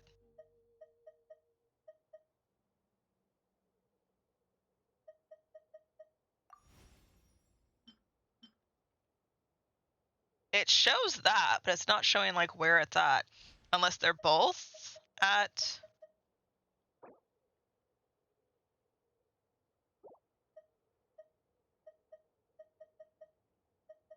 Why do they have locks on them? I'm confused.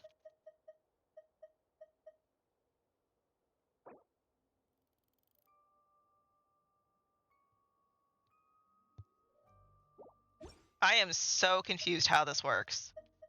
I have 2 keys. What are the keys for?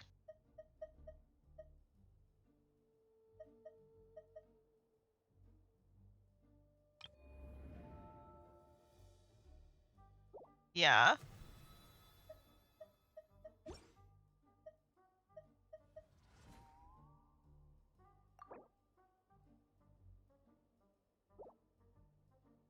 I don't understand.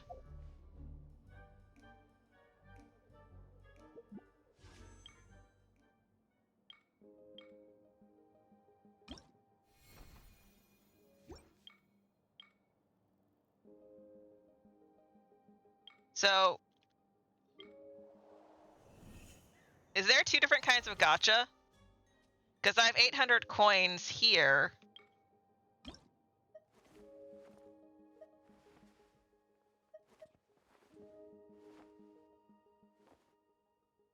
Why is it showing the girl? Show me the boy. There we go.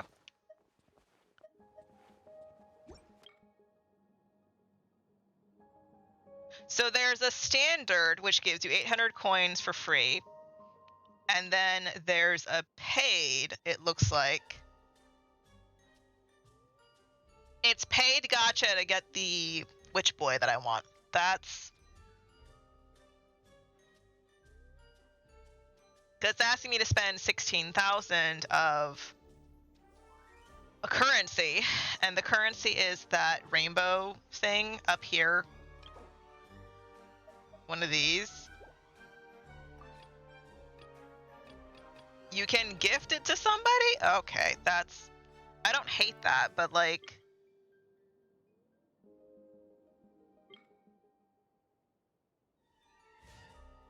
I specifically wanted the Halloween outfit, that cool witchy Halloween outfit, and it's paid gacha. That's almost worse than Genshin's, because Genshin's gacha is...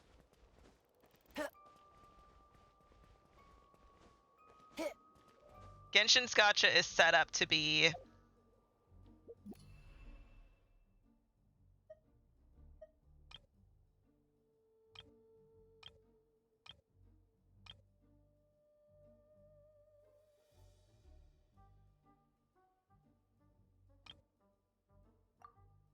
Genshin's gacha is set up to be that, like, if you don't want to pay for it, you just want to hoard your gems, you can.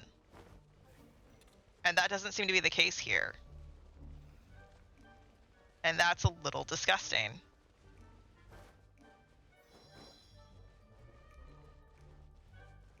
Because, like, it's not accessible. you know. I do like that there seems to be like a private lobby, so maybe I could play with Tuvis if we wanted to. Like, be on the same team.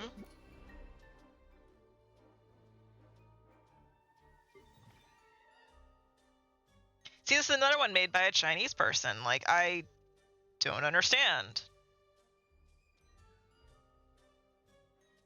And a lot of these don't have...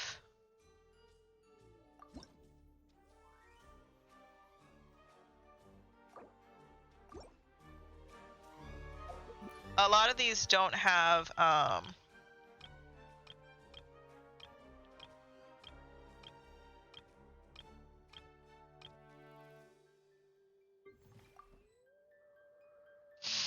instructions, I guess is the word. They don't have instructions for them. I don't dislike it, I don't like how it's not intuitive to find out how I want to get things.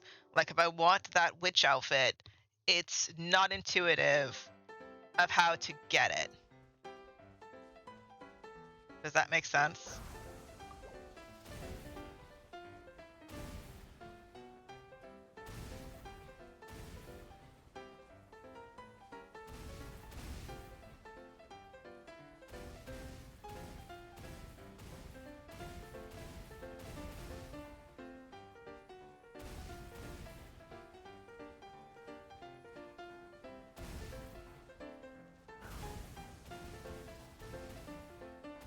Okay.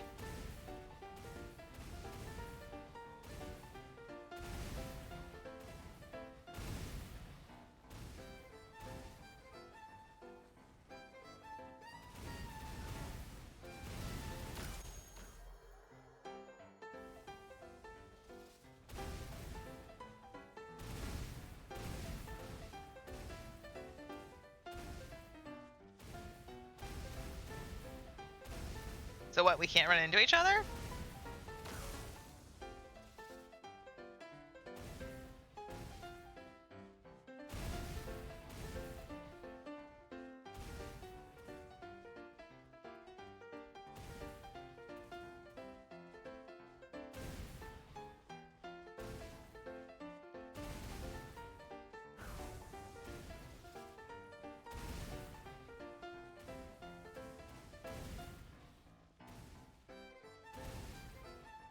Okay.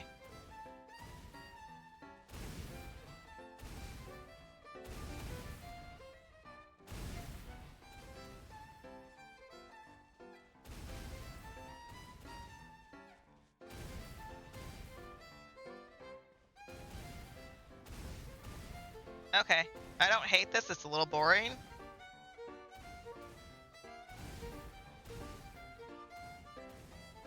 Ah!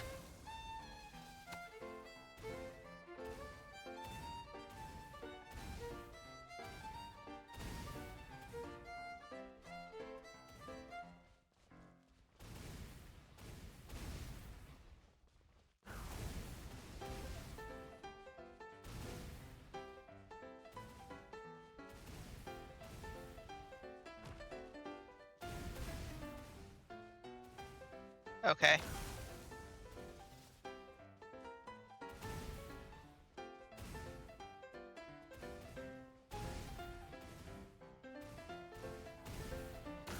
I don't understand. Is this co-op PvP? I don't understand.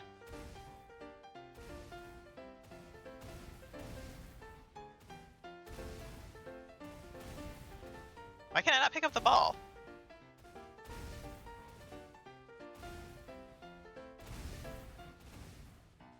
Why is it not letting me move the balls?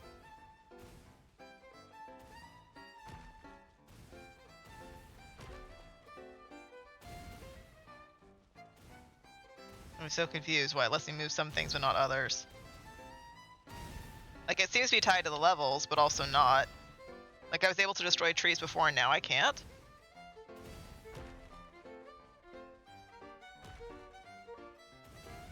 I don't know.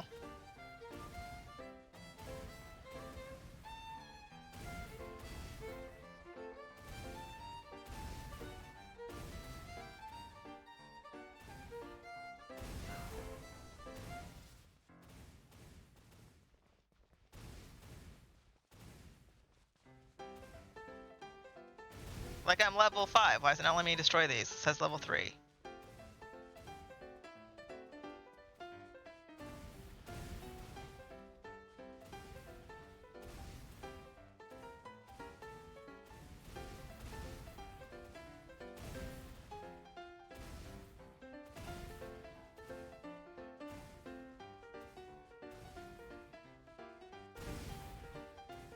I don't understand.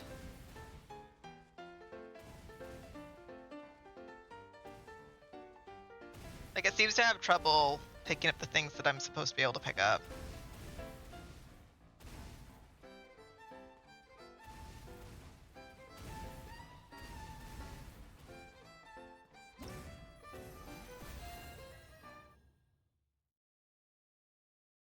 I don't know how that works, per se.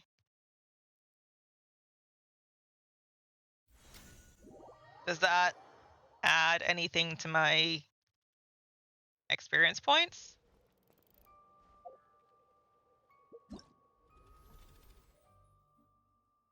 I don't know if it does.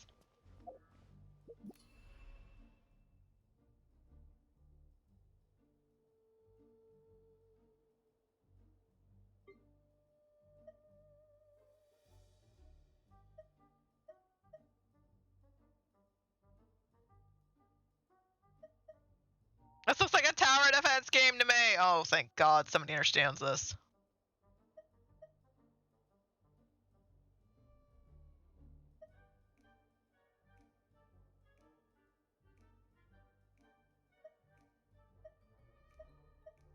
There are so many comments. Oh my God.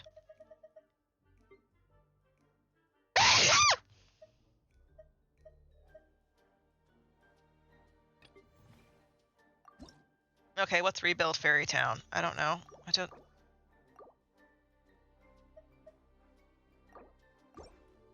I don't want to close the window. Let me just do it.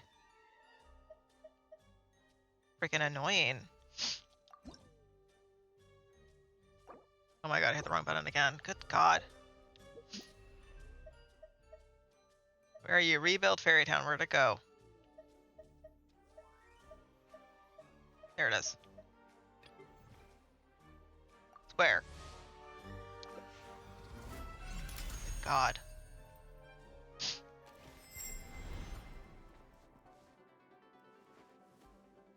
I don't understand this ranking, this point system, the whole shebang. I'm not probably ever gonna do this ever again.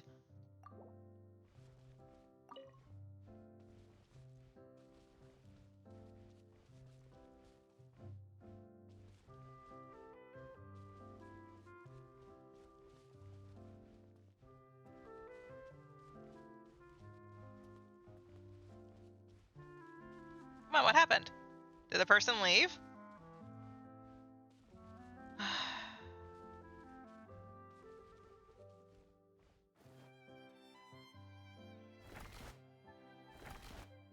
Okay.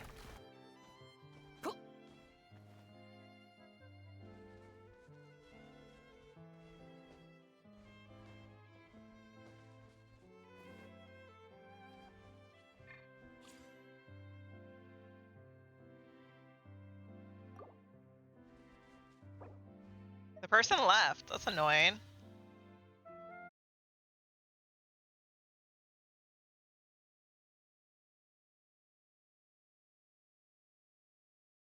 I don't even know what it's like. How do I try it if I can't do it again? That's annoying.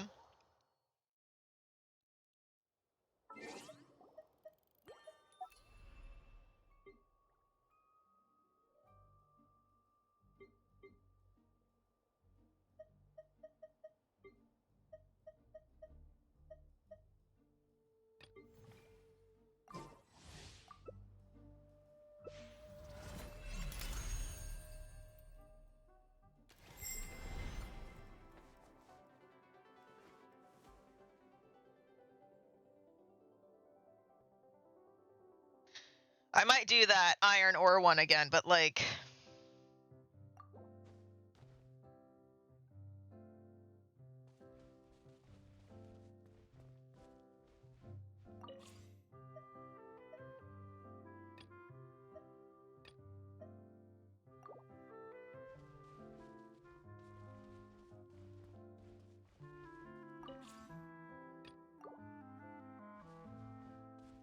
person leave again?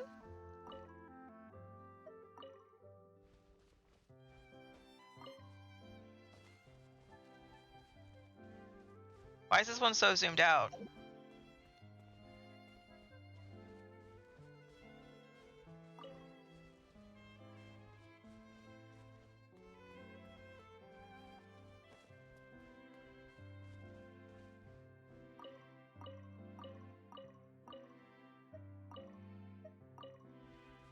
I don't understand.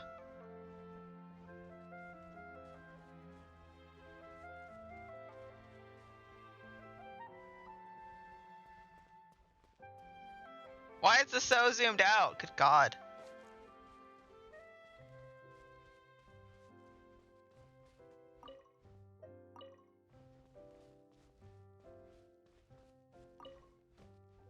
I don't understand.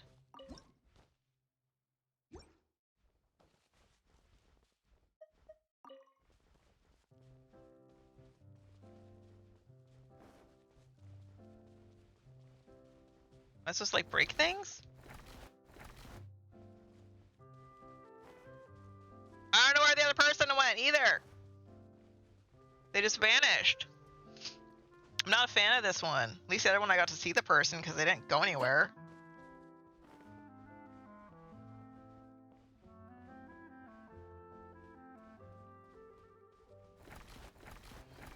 Okay, well I found the destruction area.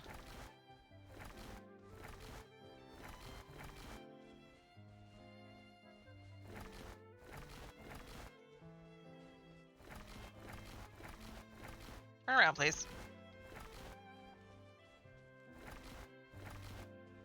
If there's supposed to be a quest.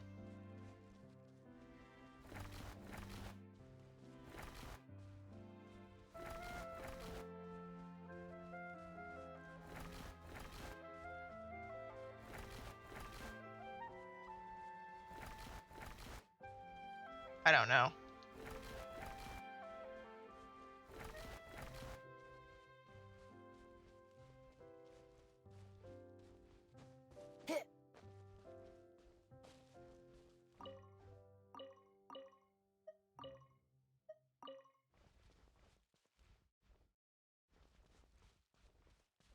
I don't know. I don't know where the other person went. They vanished. So I'm just gonna leave and unfavorite it because I understand what it's wanting me to do, but if you don't have another person to play with and you can't play it solo, then what's the point?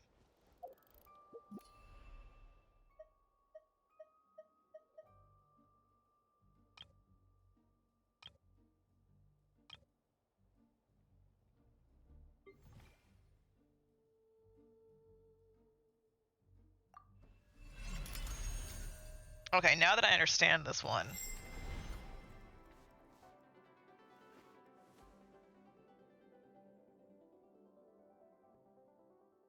Part of the reason I'm not super interested to keep playing this is I'm not a fan of any of the mini games.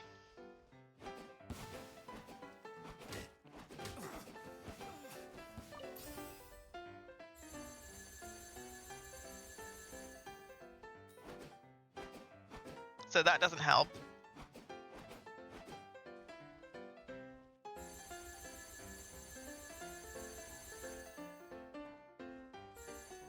You know?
Da da da da.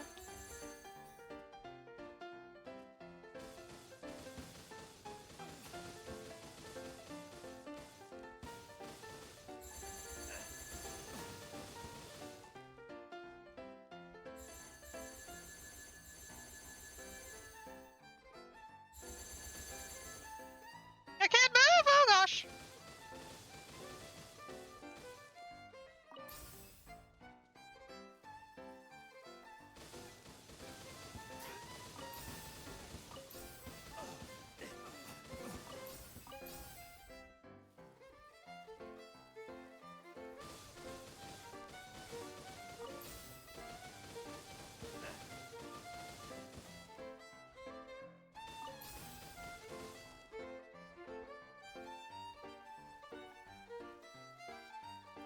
Come on.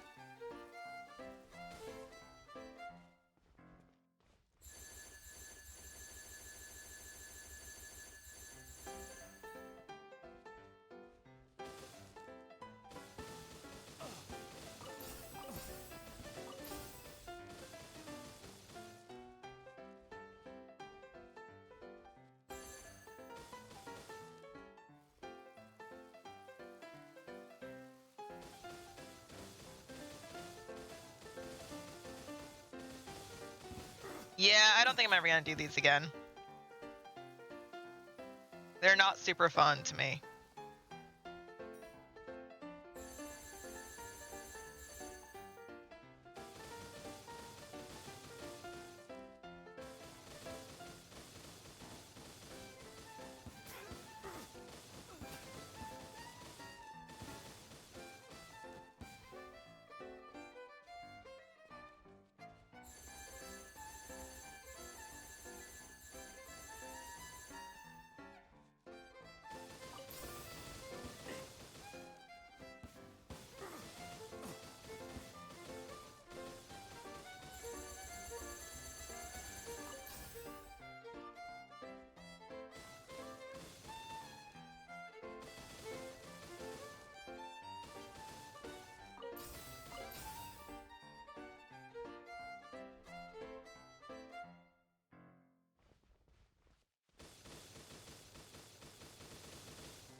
Da-da-da-da.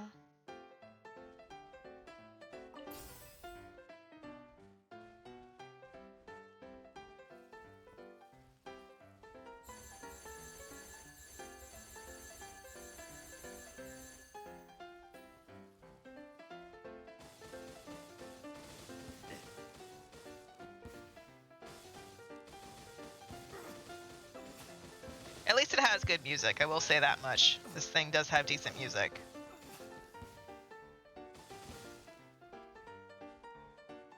So there is that.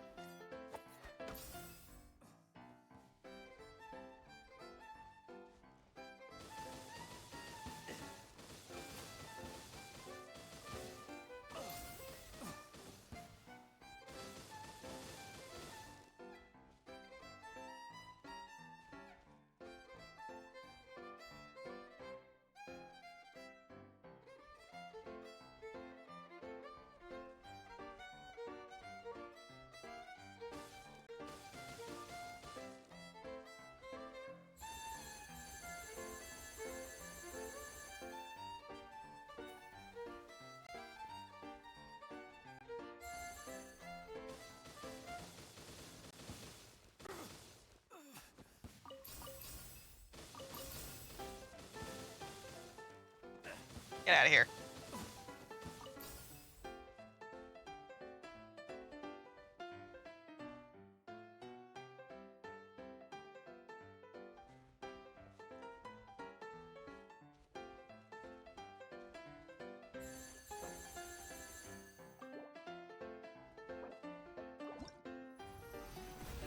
Okay.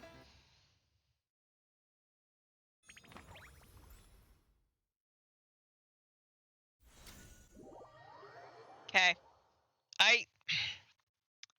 I don't hate it. I'm not in love with it. This doesn't make me go, oh yeah, I absolutely love this and need to keep doing this. I don't have that feeling. Primarily because it doesn't look like there's any way... Where's the wish crap? Primarily because it doesn't look like there's any way to get the... Where is it? To get the outfit that I want, because it looks like it's a paid currency that's a paid currency gacha as well. And I have no desire for that. I have no desire for a paid currency gacha. I just don't. Alright, how do I get out of this place?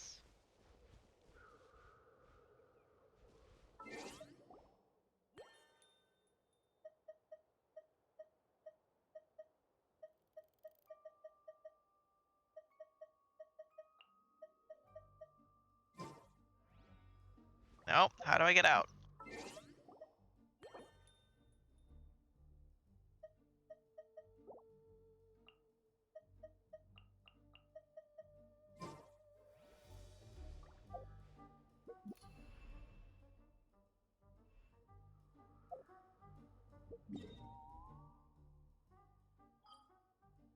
Ah.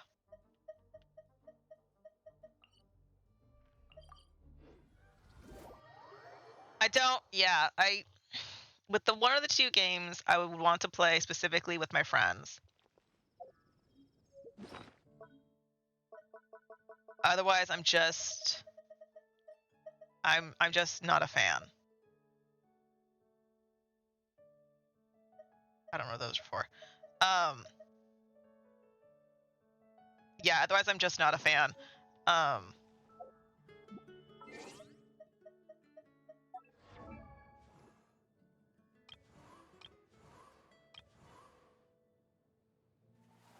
There as characters you can use here.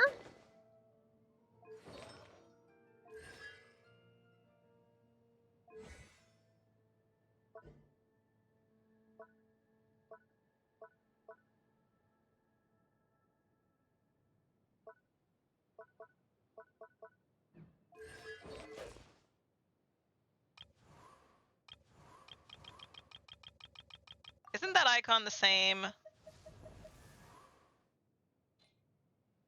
It is. So the Traveler has a vision that's a 4-pointed star shape.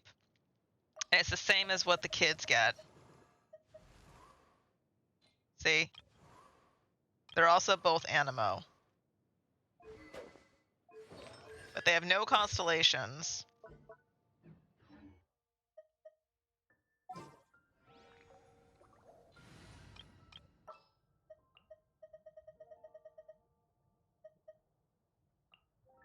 As you wish.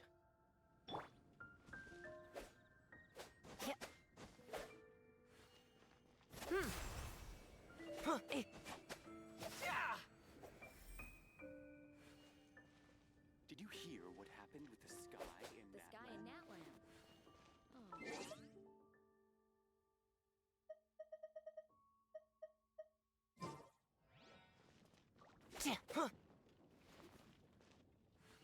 Okay. That's kind of nice that you could explore Genshin if you wanted to with the kid that you customized.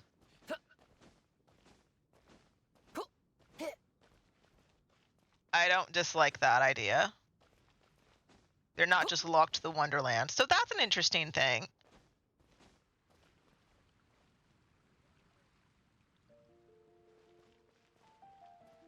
But I also still really dislike that the outfit that I want specifically is locked behind something that is paid. I dislike that. And the outfits don't look like they're designed for Tevat in mind. Star Rail, I was talking about this with two of us. Star Rail can kind of get away with stuff because it's space, right? They can get it with a lot because it's space, it's outer space. What time is it? 6:45. I'm curious because I'm hungry. Been going for 2 hours? Okay. I'm not super, like, I'm not, how do I put this? Allow I'm not me to guide hungry the in way. that I feel the need I need to eat. I'm hungry in that the sense of, like, what I just did was really boring and I want to do something else. Okay, so let me take a look at this. Oopsies.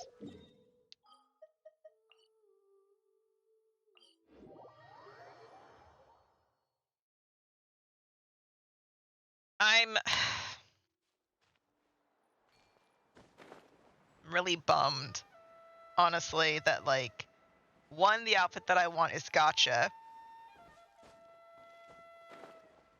which reminds me too much of Eden Eternal. And two, that the outfit I want is gotcha. The currency to pull the outfit seems to be paid. There does not seem to be a way to get that currency in the Wonderland by itself. Like, if I was already 980 gems or whatever it was towards doing at least one pull to get the outfit, that'd be a different thing. But I would need, like, I'm guessing it's probably the same as Genshin for the weapons, where you need to have a certain amount in order to get it. You know, and, like, I don't want to deal with that. Not really.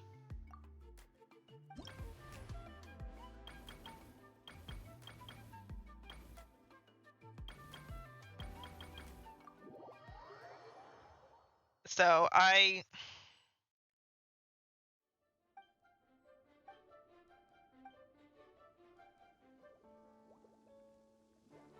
not a fan of it, I guess is the best thing that I can say.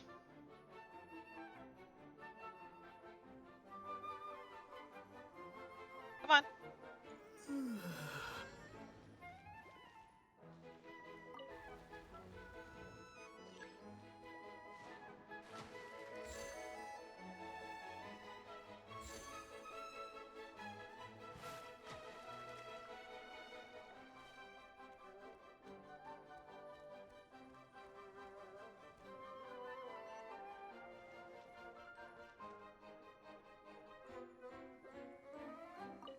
I don't understand.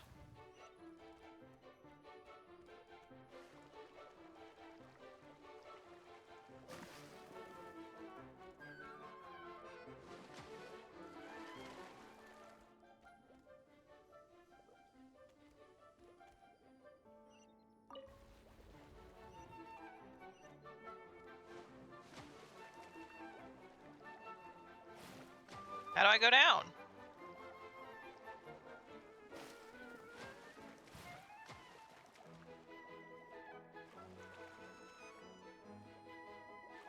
Okay.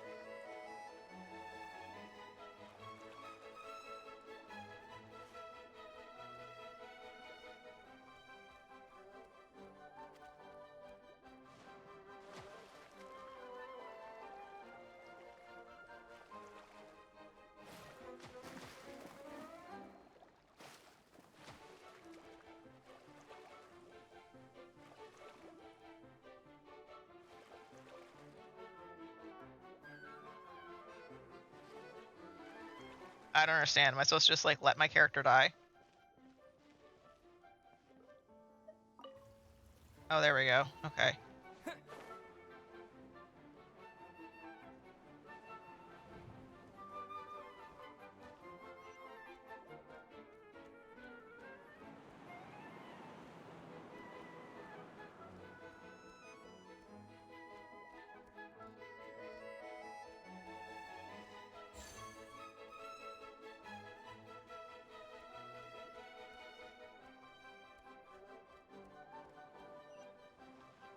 Yeah.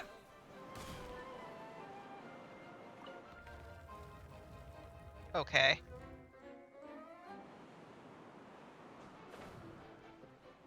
But am I supposed to bring my dragon with me?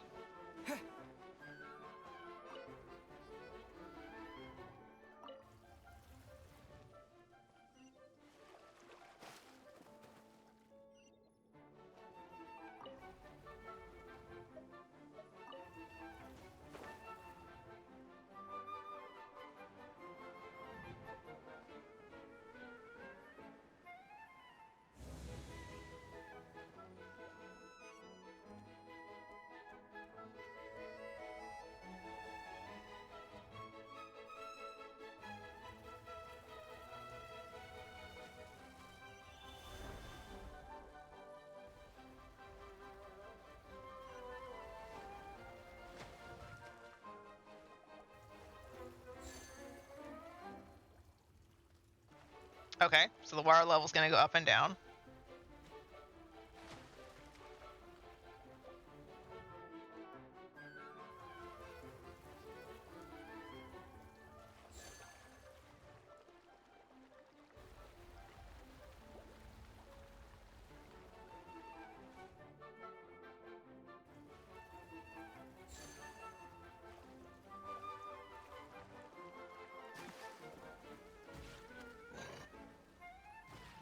Hello? Ah, no!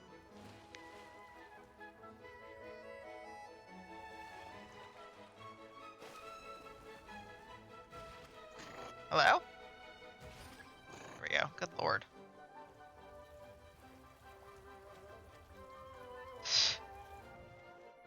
Cheese and crackers.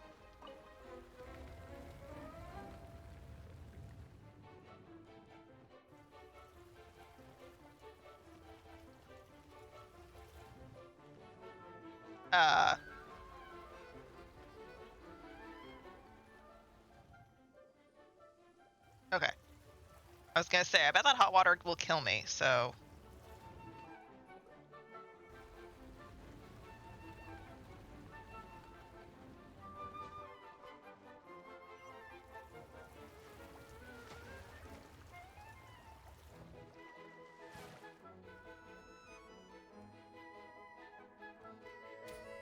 Oh, okay.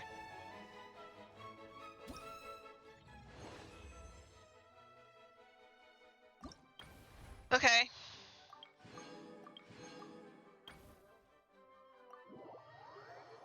I'm not mad at it, I just don't like it. I guess that's the way to put my thoughts on that. These are very Zelda musics. You notice that?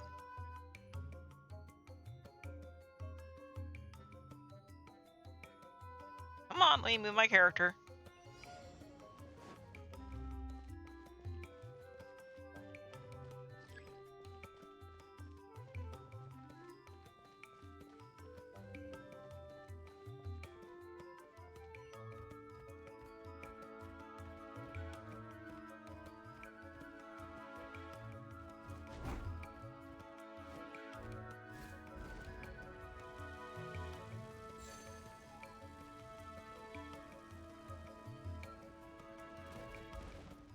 You get out of there. Thank you. God. Oh.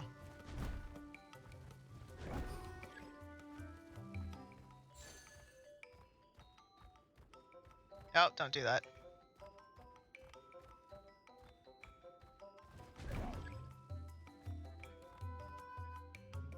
Okay.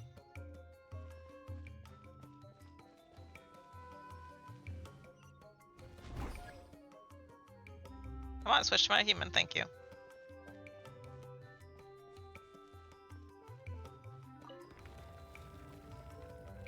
Okay.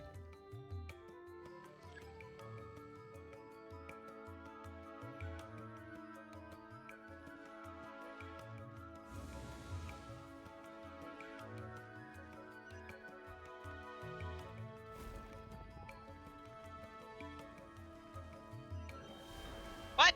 Oh, that's bullshit. He's underground. Okay.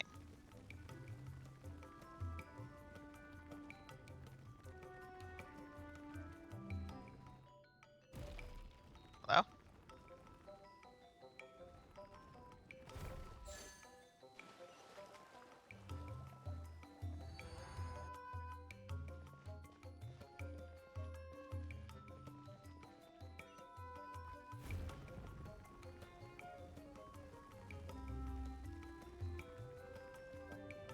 Come on. Thank you.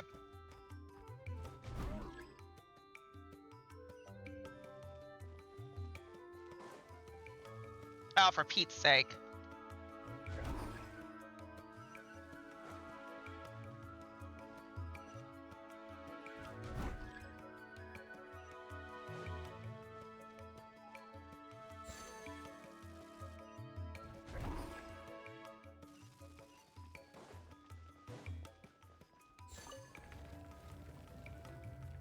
You hear my eyeball rolling in my eyes.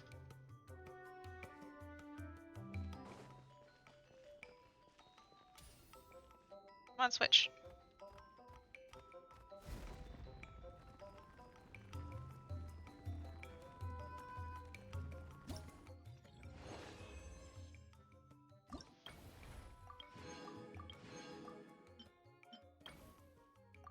I'm not mad at it. I just don't.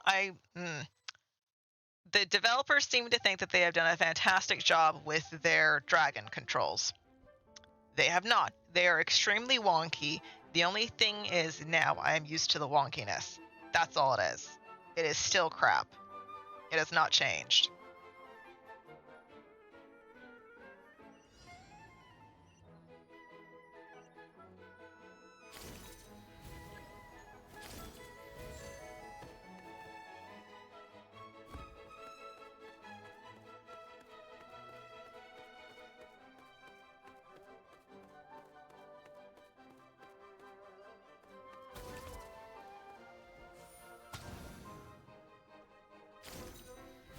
Hello? Isn't that supposed to blow it up?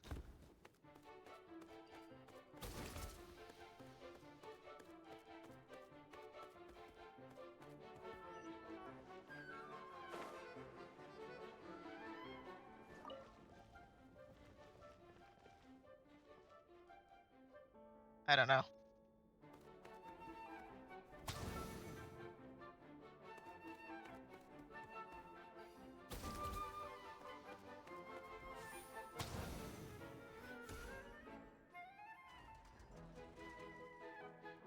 Okay.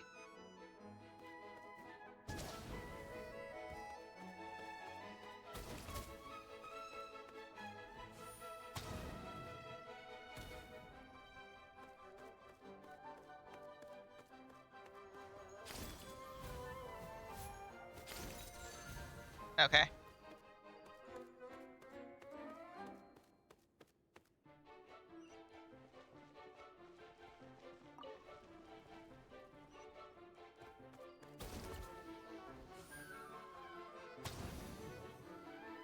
That doesn't work, does it?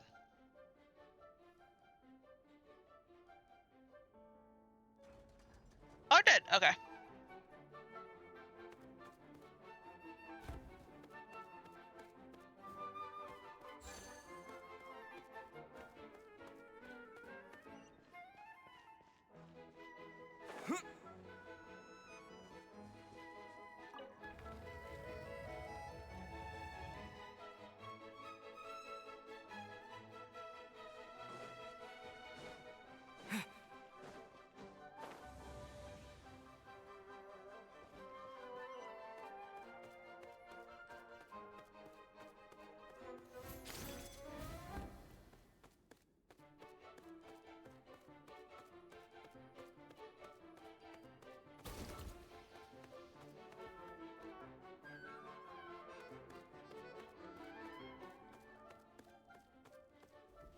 Does this feel star railed, anyone? Just me?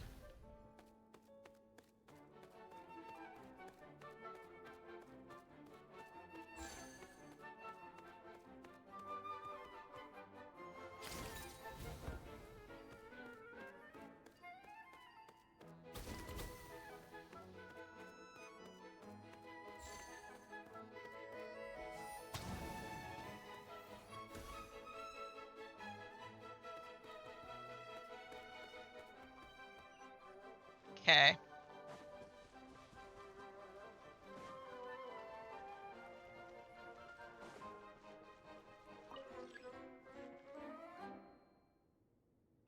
How does that help me? Oh, for Pete's sake. Sir?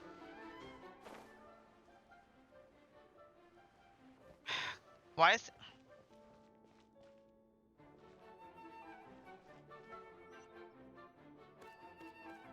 It doesn't help.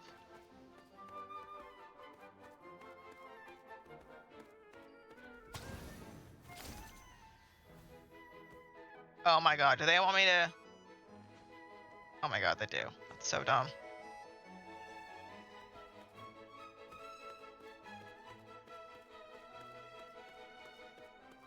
Whatever.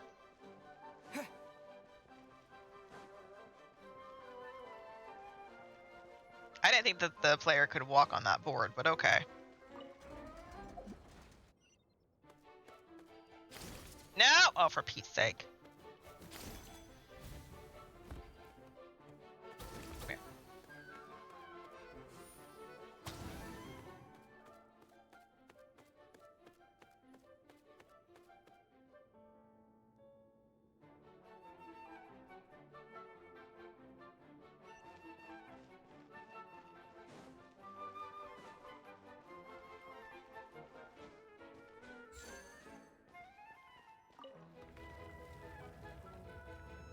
It's annoying that the dragon can't just hit the button, but whatever.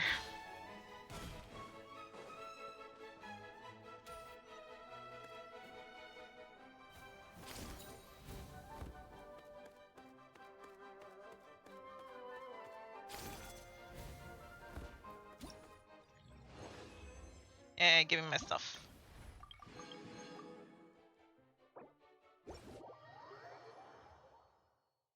Okay.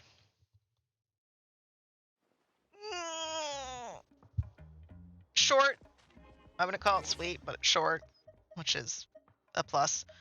It said that we need to do like an interlude chapter, but there was no interlude chapter, so I'm confused on what it's talking about.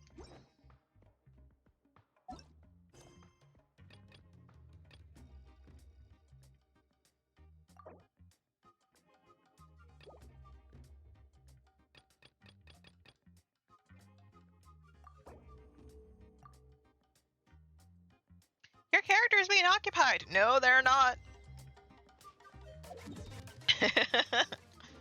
No, they are not.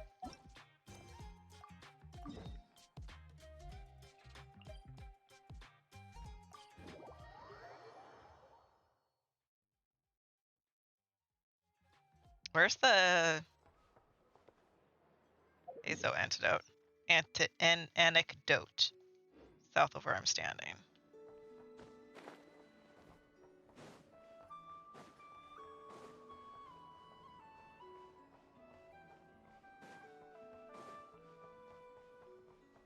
Oh, is he inside?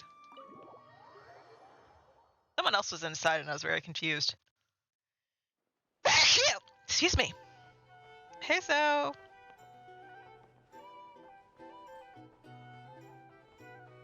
Here he is. And in summary, that's the condition Oh we're here God, for. I don't want to listen to their English Listen to voices. me. You Nope, should ask nope, yourself nope. one Turn down the question, volume. though. You want I thought that I could just skip through. Well, I once read a story.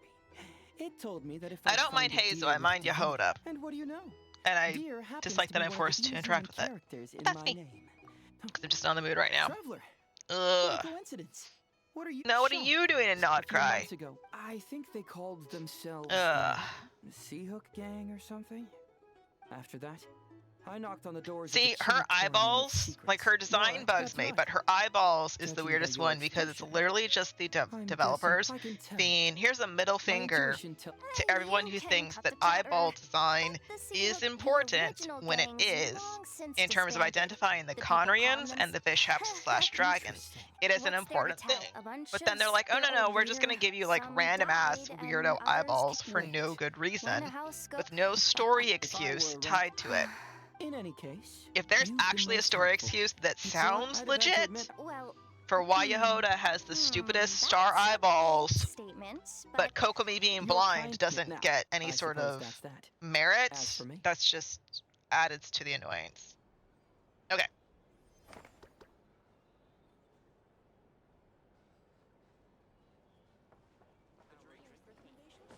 Okay, there's that, and then the other one is... Oh, Nefer has one. Okay, I wasn't expecting that.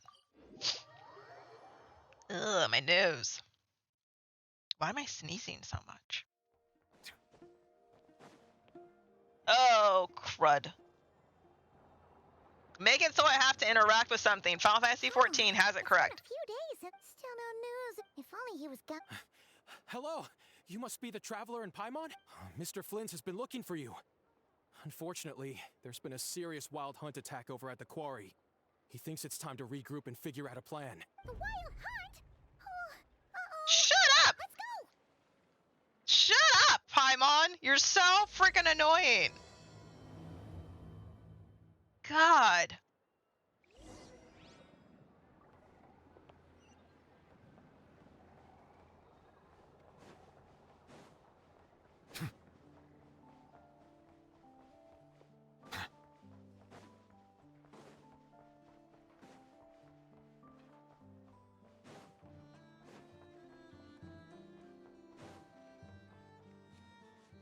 Where's it at? Oh.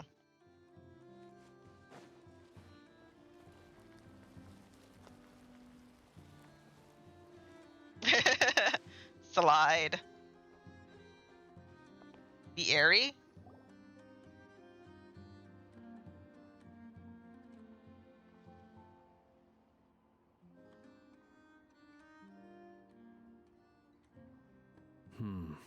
I can barely sense any Kuvaki at all. This whole area feels like a soulless husk. Looks like his appetite truly is insatiable. As if the power of that energy cannon wasn't enough. He's not seriously still getting... everyone's here already. We've all been on high alert since we split up a few days back, expecting Rerir to strike again. But it's like he just vanished into thin air. No one has seen him nor found any trace of his presence. That is, until this morning, when a ratnik found signs of wild hunt activity while out here on patrol. As you can see, the crystalline itself is physically intact, but the Kuvaki it contained is all but completely diminished. And we're sure that... Who else? He's the only one who could pull off a stunt like this. Kuvaki loss has reached critical levels. Reikir of Solnari set to maximum threat level. Warning, unless de-escalation measures are taken soon, he will pose a threat beyond our ability to contain. The consequences could be catastrophic. Traveler, do you remember when we encountered Rerir just after regaining his body? There wasn't a shred of sanity left. Nothing but madness and rage. Yeah, didn't he... Oh, Last time we fought, we were already at a disadvantage. If he has such overwhelming strength, why would he suddenly go into hiding?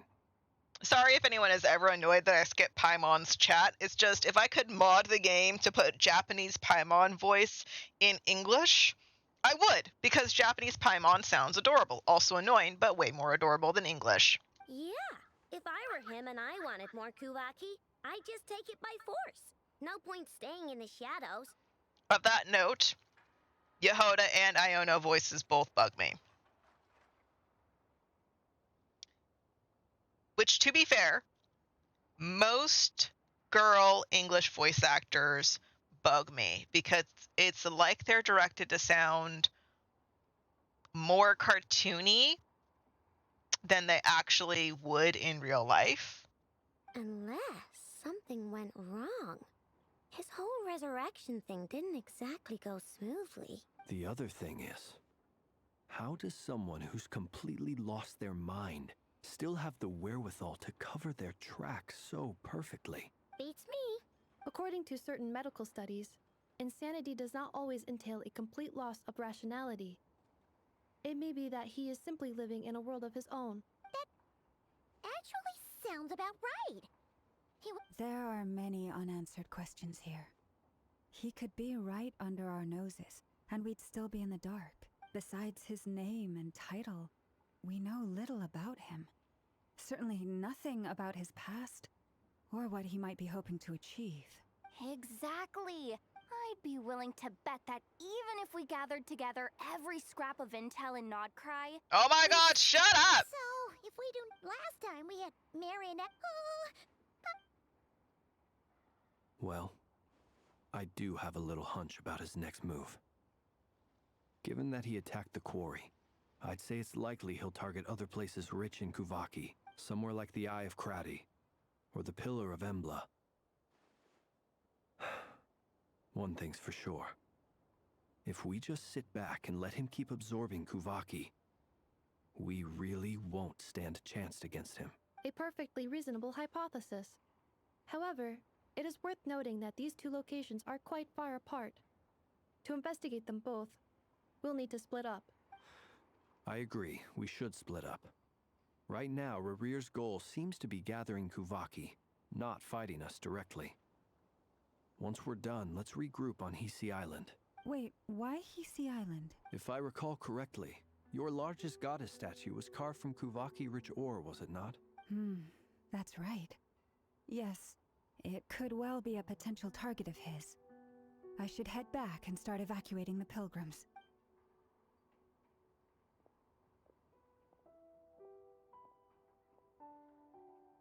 Splitting up's always gonna be risky. But, and if we do run into... That's when you follow the third rule of treasure hunting. Didn't you say the... Agreed. If anyone finds so much as a trace of Rerir, do not pursue him. Get out of the area and alert the rest of us as soon as possible. We need to put safety first. All right, we'd better get moving. Come on, Anetha, let's go.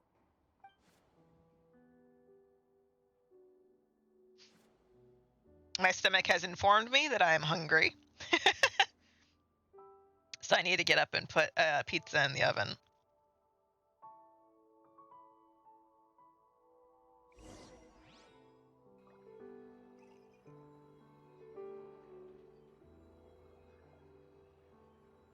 There must be a quest that's just like sitting here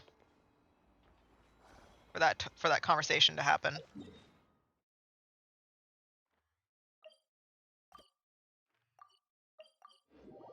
I do find it funny that like I said anecdotes to be specific characters, and none of the ones that I've requested have shown up. Says, where is she? This way.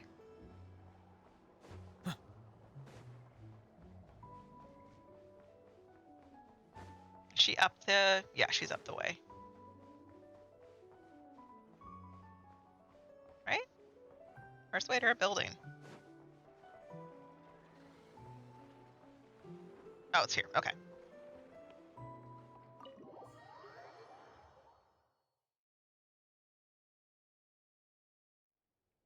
Dory is here? Dory is talking to... Okay, this one I'm actually interested in. Not behind them. Check the message board.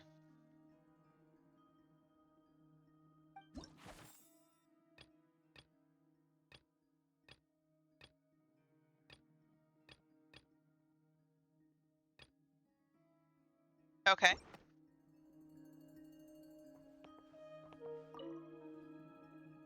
The people of the academia may be clever, but those clever people simply can't stop themselves from doing stupid things.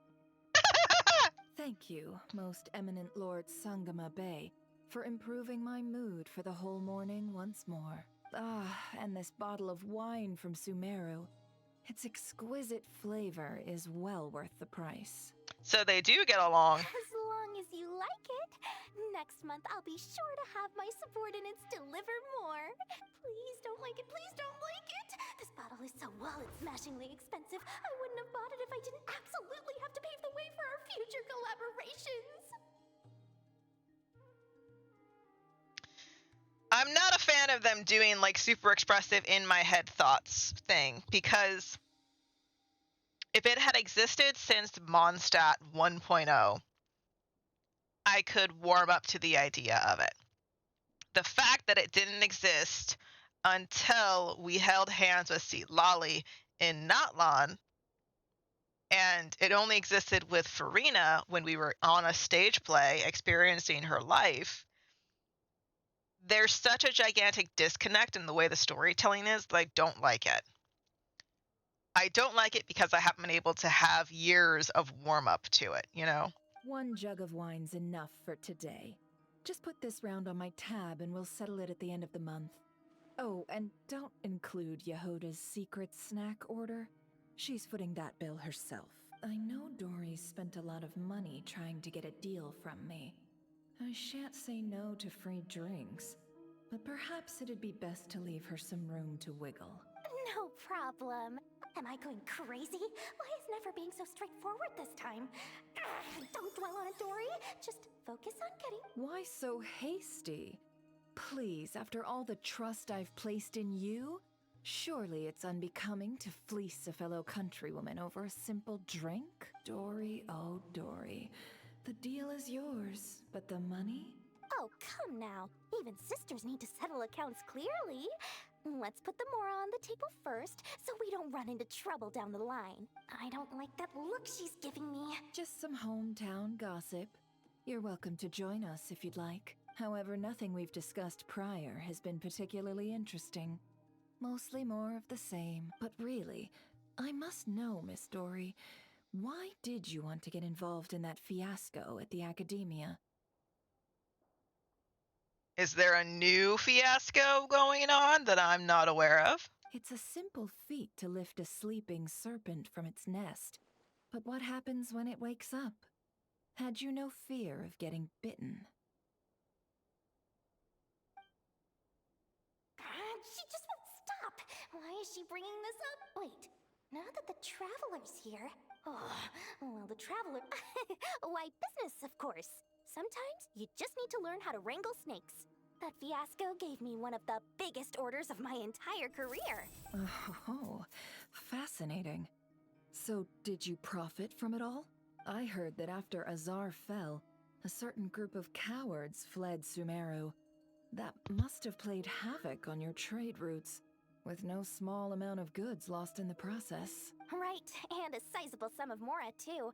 But that's just life. Even big losses are small problems. With money, more helping hands can be found, and more goods purchased. Much like Genius Invocation TCG, then? It doesn't matter if you win or lose, or how many cards you have in your hand. Retaining the right to sit at the table and— That's right. As long as I can still do business, I can read, but I'll never leave the card table I sit at. Sumeru, that is. If I did... My. I didn't know you Well, I love Mora, and I'm the best. Your senses are certainly sharp when it comes to business, Miss Dory. Even now you prove yourself worthy of the title you claim. How old are they? We know Dory is a grandma. How old is Nefer in this comparison? Is Nefer older than Dory? And those cowards who fled will never be able to play at your table ever again. I was wondering if they were talking about Ophep, but they mentioned Azar instead, so I guess not. I guess not. Interesting. I had a moon on me. That was interesting.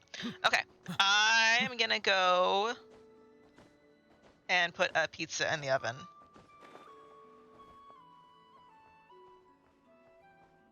I am so bummed about the Wonderland. I was hoping that I at least had a way to get the witchy outfit that I like. And so it's really a bummer to see that there's not. You know? Like that. I cannot explain how sad that is to me. Of like, here's this really cool outfit that has this cool thing, and by the way, you can use the characters in your regular Genshin gameplay if you want. They don't have constellations, but you can still run around as them. Like, that's a cool idea. And then to be immediately told, oh no, it's a different kind of currency, likely a paid currency, and by the way, it's gacha.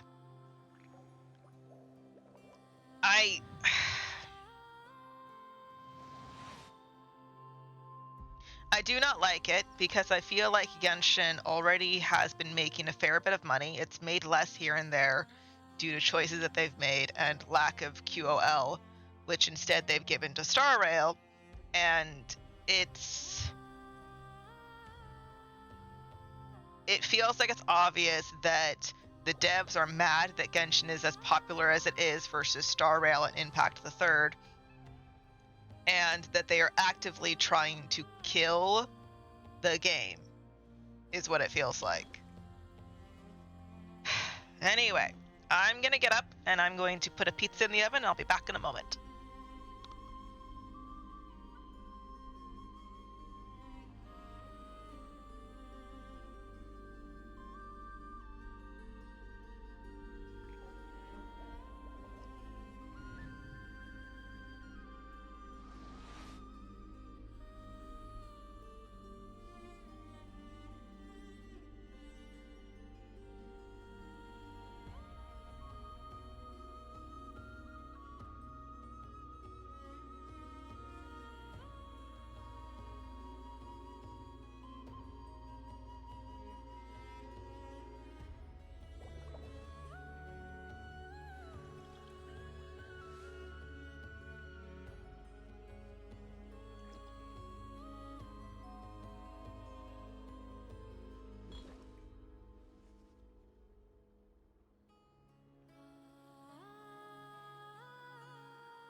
Water comes in many flavors to the discerning palate.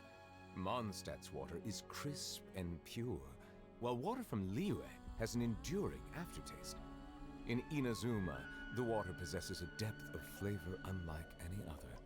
Sumeru's water, meanwhile, has a rich and complex flavor profile, but it must be savored patiently to fully appreciate it.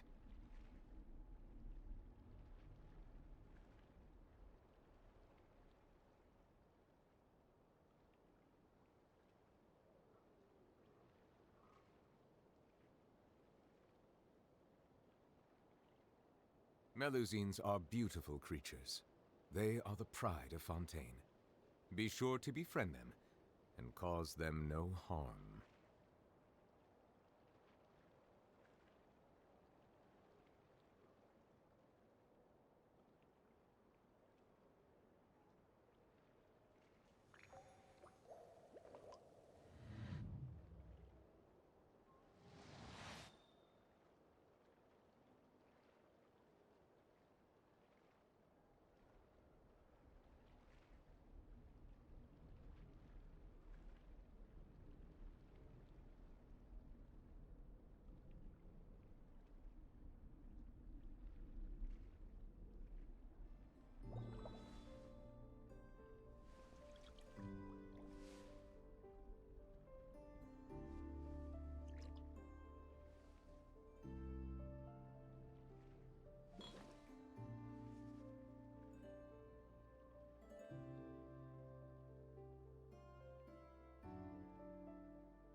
Water comes in many flavors to the discerning palate. Mondstadt's water is crisp and pure, while water from Liyue has an enduring aftertaste. In Inazuma, the water possesses a depth of flavor unlike any other. Sumeru's water, meanwhile, has a rich and complex flavor profile, but it must be savored patiently to fully appreciate it.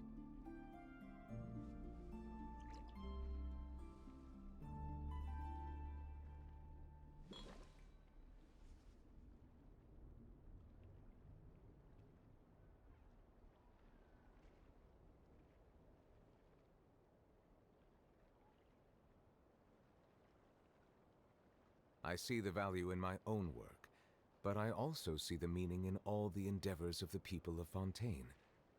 I believe I will continue to take pride in fulfilling my duties.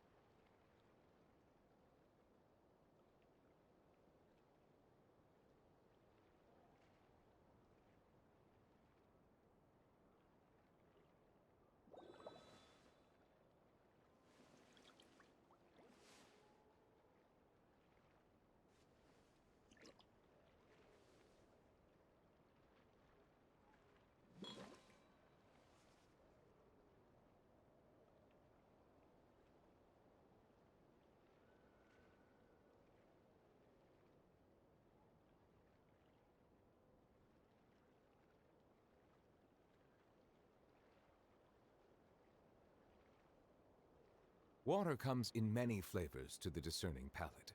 Mondstadt's water is crisp and pure, while water from Liyue has an enduring aftertaste. In Inazuma, the water possesses a depth of flavor unlike any other. Sumeru's water, meanwhile, has a rich and complex flavor profile, but it must be savored patiently to fully appreciate it. Hello. Okay. So we're gonna go ahead and go until my pizza's out of the oven in about 15 minutes, and then that'll be the end of stream. Because I can just feel that my energy got really negative after seeing what I did, so it's fine. The game's not going anywhere. Any leads? Nope. Diddly squat. It feels like we're sitting on a powder keg that could go off at any second. Oh. So, you guys didn't find anything either? Not loving the word. I questioned a few Ratniki and eventually narrowed my investigation down to one suspicious individual. But by the time I got to his place, he was already gone, almost as if he knew someone was on to him.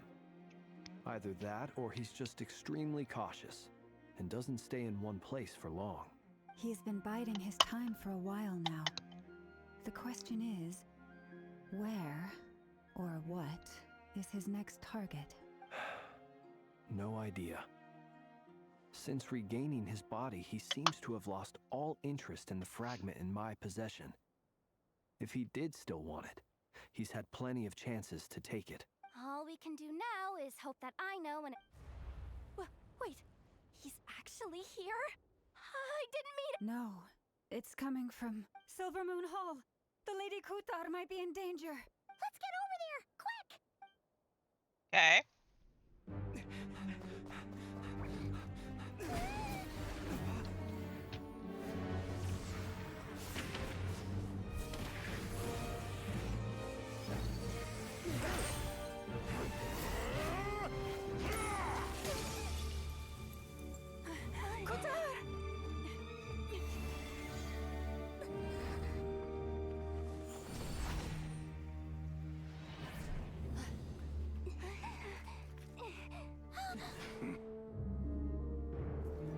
Why is he attacking the damselette? What's going on? No time for questions. Stop him!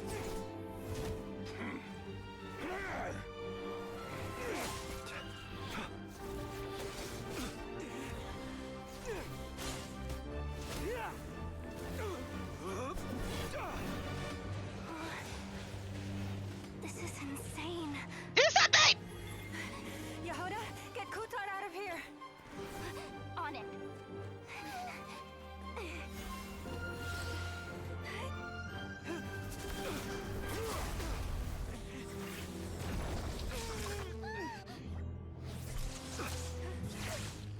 Look where your feeble light has gotten you.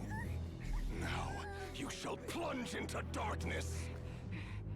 Thalindus, soon I will find a way. Watch out!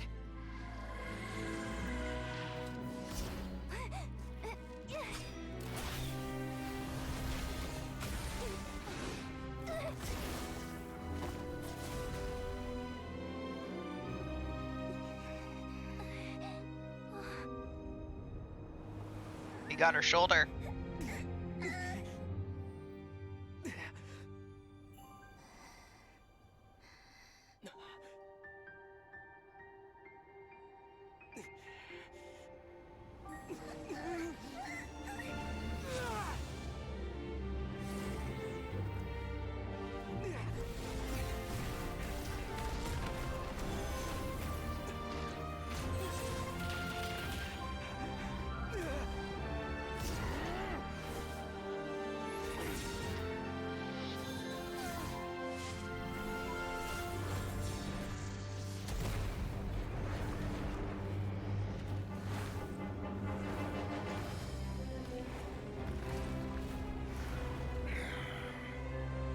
Find them. Even if it means turning this place to ashes. So Lindis, that's not a name we've heard before. Okay.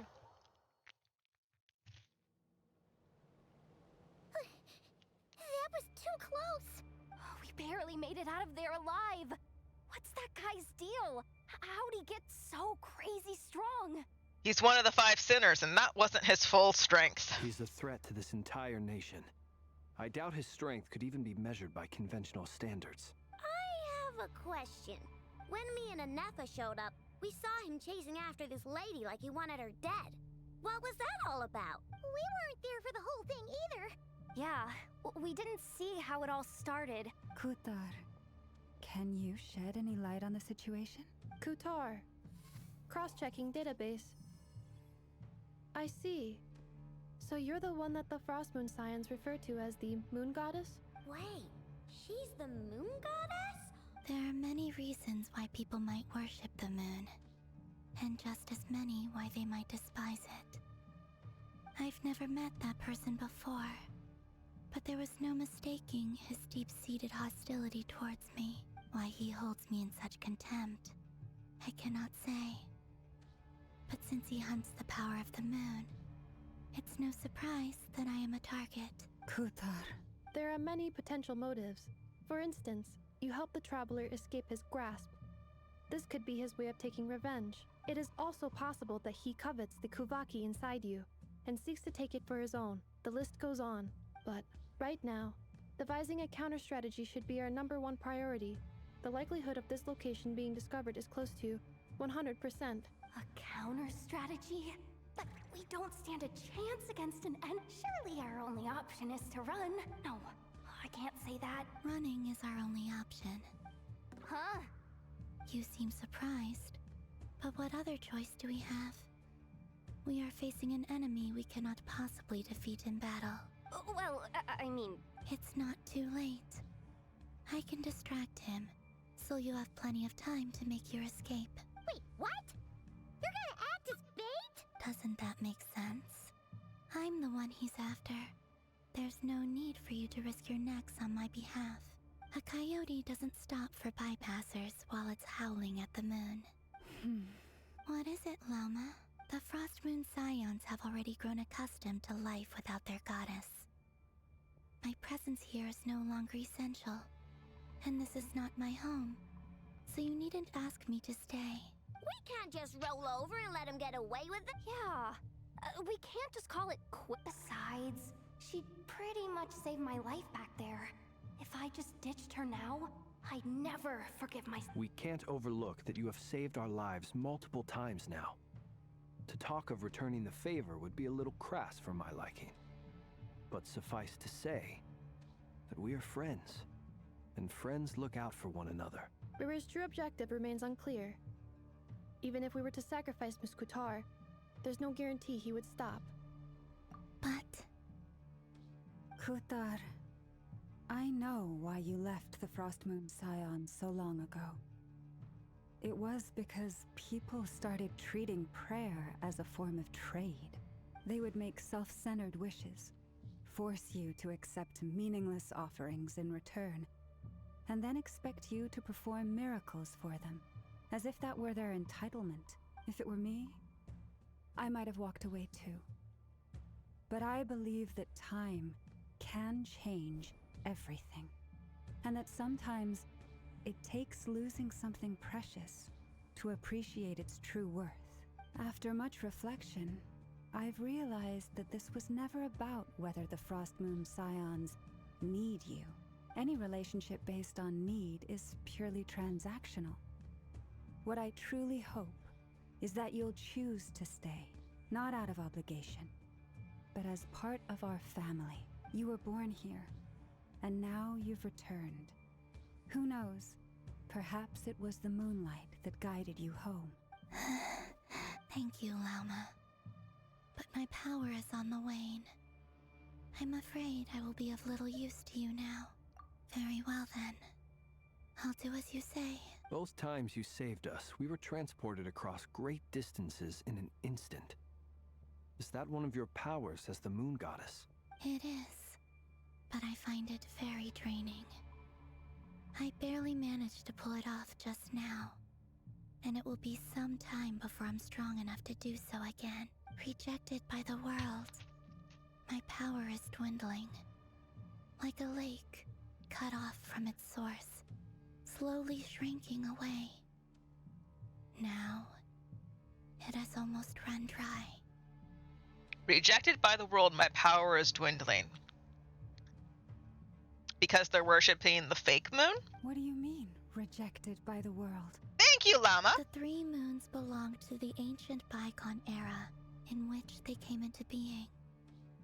From the moment I was born, the world itself has been steadily sapping away at my strength. That's why we need the moon marrow, to borrow the eternal moons as power. The 3 moons are not one and the same. As the goddess of the Frost Moon, I cannot wield the powers of the other 2. So that means Venti could not wield the power that Raiden A wields, going from Animo to Electro. That also means that Neuvillette, being a dragon sovereign, would not be able to wield the power going from Hydro to Animo, for example. they are aligned and attuned to a single element. She is that moon. She cannot wield another moon. That makes it even weirder that we can wield multiple elements without blinking our eye. Yet moonlight has a way of blending together. Each can reflect the other's glow. So when our fingers touched, I was able to restore my strength by drawing Kuvaki from the eternal moon's marrow. But this method of recovery is painfully slow. If only we could find the... It's the Wild Hunt! Even faster than we expected. We'll have to finish this conversation later. See how those Wild Hunt creatures are running away from us. They're likely just a scouting party, which means Rerir won't be far behind. Then what are we waiting for? Let's get the heck out of here! Okay. Oh, hello. Defensive mode engaged. Nope. Yeah. Be silent. I was gonna say, where's my attacker? These are all supporters. Rerir's closing in on us. We need to pick up the pace. There's too many of them! And this time, we can't fall back on Kutar's help to escape. This goes on much longer.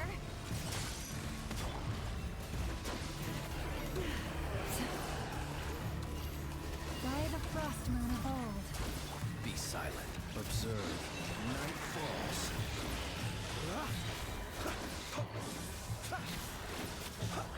The night comes. Look, your rainbow! Annihilation mode. Close your eyes. Am I supposed to be going somewhere? Doesn't seem like it.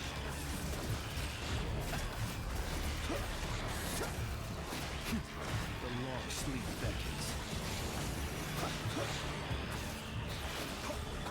Ding dong, water bomb! Chilande! Ultimatum protocol. Observe. Be silent.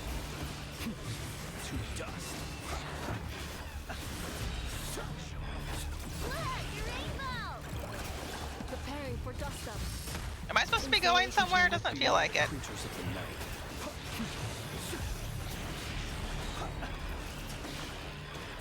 Bow your head. Okay.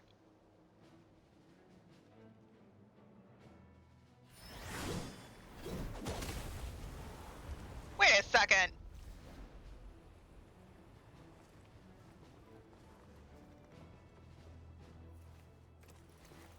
That's the wolf gravestone. That's Diluc's sword. Barca has it? Well, it's not covered in chains, I suppose.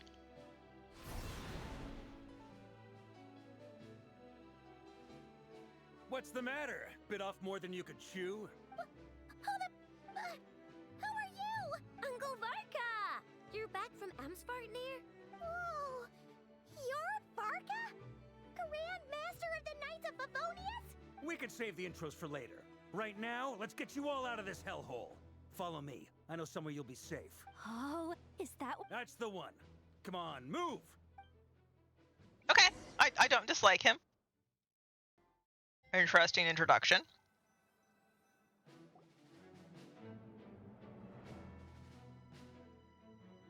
Wow!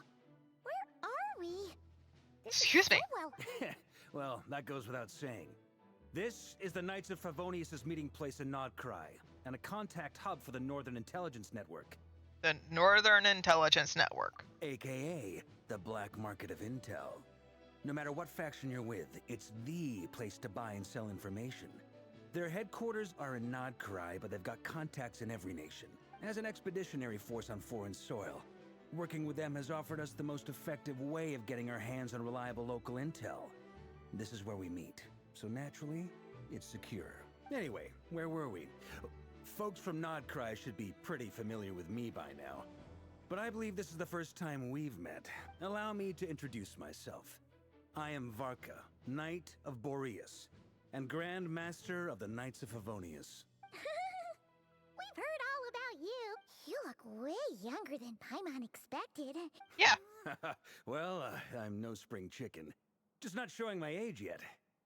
Definitely feeling some of that back pain today, though. Rushed back from Amsfartnir without a wink of sleep, only to get right into another fight with that freshly revived maniac. Another? You mean you fought him before? Yep. He wasn't nearly as strong back then, but he was still a formidable foe. I brought some of the knights along to give him a little surprise, but he saw us coming from a mile off. My squad took heavy injuries, and I barely made it out alive myself. We knew it might have been our last chance, so we staked everything on it. But still, it wasn't enough to stop him. I love his hair color, his coloring design. Very Mondstadt-esque, knight-ish. But also, he's like Chong from Elsword. Is the first thing that I thought when I saw him is, oh look, it's Chong grown up. I tried tracking him down afterwards, but he didn't leave a trace. Even in his unhinged mental state, he's as cautious as any trained operative. So, I decided to come find you. And as luck would have it, turned up to find you being ambushed by the Wild Hunt. The rest, you already know. Okay, we're gonna keep going, because my pizza, I need to grab it out of the oven, but I'm interested in the story, so I do feel like I'm in a better mood.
Is that why he's been frantically absorbing Kuvaki these past few days? Because he sees you as a threat? Maybe I'm part of the equation, but even if I weren't, I'm sure he'd still be gathering power. He's clearly working up towards something. Note to self, Uncle Varka's strength rating officially upgraded. Guess it's my turn to ask questions now. So, what exactly has been happening in Nodcry? Why has the Wild Hunt returned in humanoid form? And why is it after you? That's a long story, but I'll try to make it quick. I am back. I have pizza, but I'm gonna be on mute while I eat. So give me a couple of minutes while we're going. Wow, I had no idea so much had happened. Sounds like you guys have really been through it. So, the Kutar is actually a Fatui Harbinger. And all this Wild Hunt activity in Nodcry is the work of the Raker of Solnari, one of the 5 sinners. That's a lot to take in. Need some time to wrap my head around it all. I'm truly sorry, Mr. Varka. You stood with us against the Wild Hunt and did everything you could to stop it from escalating into a full-blown catastrophe. And then, the one time you're away, it all comes to a head and all your hard work gets undone. You've got nothing to apologize for, Miss Moonchanter. You can plan 100 steps ahead and still slip up. That's just life. No one knows what tomorrow holds. You can't predict which way the wind will blow next. I just want to interject here that has a fantastic reference to Mondstadt. It has a sense of freedom, but also wind blows next. Mondstadt, nation of wind, nation of freedom. Perfect idea. Love it. And to be perfectly honest, I can't say I'm surprised. For all the times we've defeated the Wild Hunt in the past, we've never been able to completely wipe it out. Turns out, we were just delaying the inevitable. But now that a new variable has come into play, fate may well take a different course. A new variable? You mean... Who else? And in a strange way, I think his resurgence might not be an entirely bad thing. The Wild Hunt is like an unrelenting force of nature, but Rerir is an individual with an agenda. He's gotta have a weak spot somewhere. That said, while I was explaining everything just now, some of the points that Mr. Flint's added caught my attention. You mean about our mystery ally? That's right. From what you've said, not only did they lead you straight to some key files, they also shielded Hisi Island from a lethal Kuvaki blast. I don't know who or what could pull something like that off. Heck, even Miss Columbina doesn't have a clue. I hadn't heard the story about those files. Would you mind repeating their titles for me? Wild Hunt Phenomena Log, a Nodkryan Ratnik's Field Journal, and Kuvaki Survey Log. Oh. No. Still doesn't ring a bell.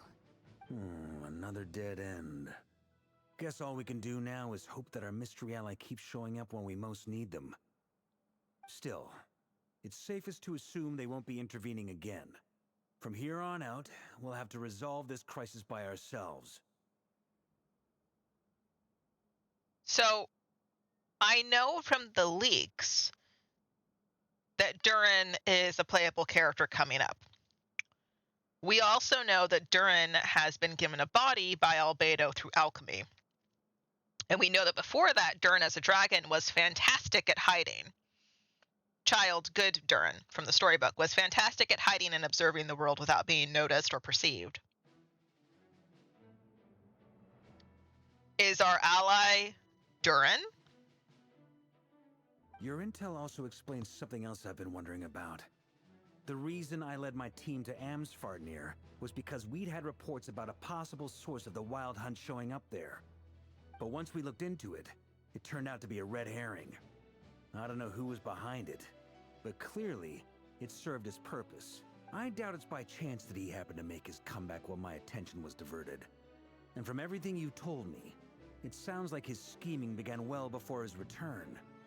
So maybe luring me away was all a part of his plan. But is it even possible that he orchestrated all of this by himself? The Moon Maiden and the Raker of Solnari. Nodcry of all places.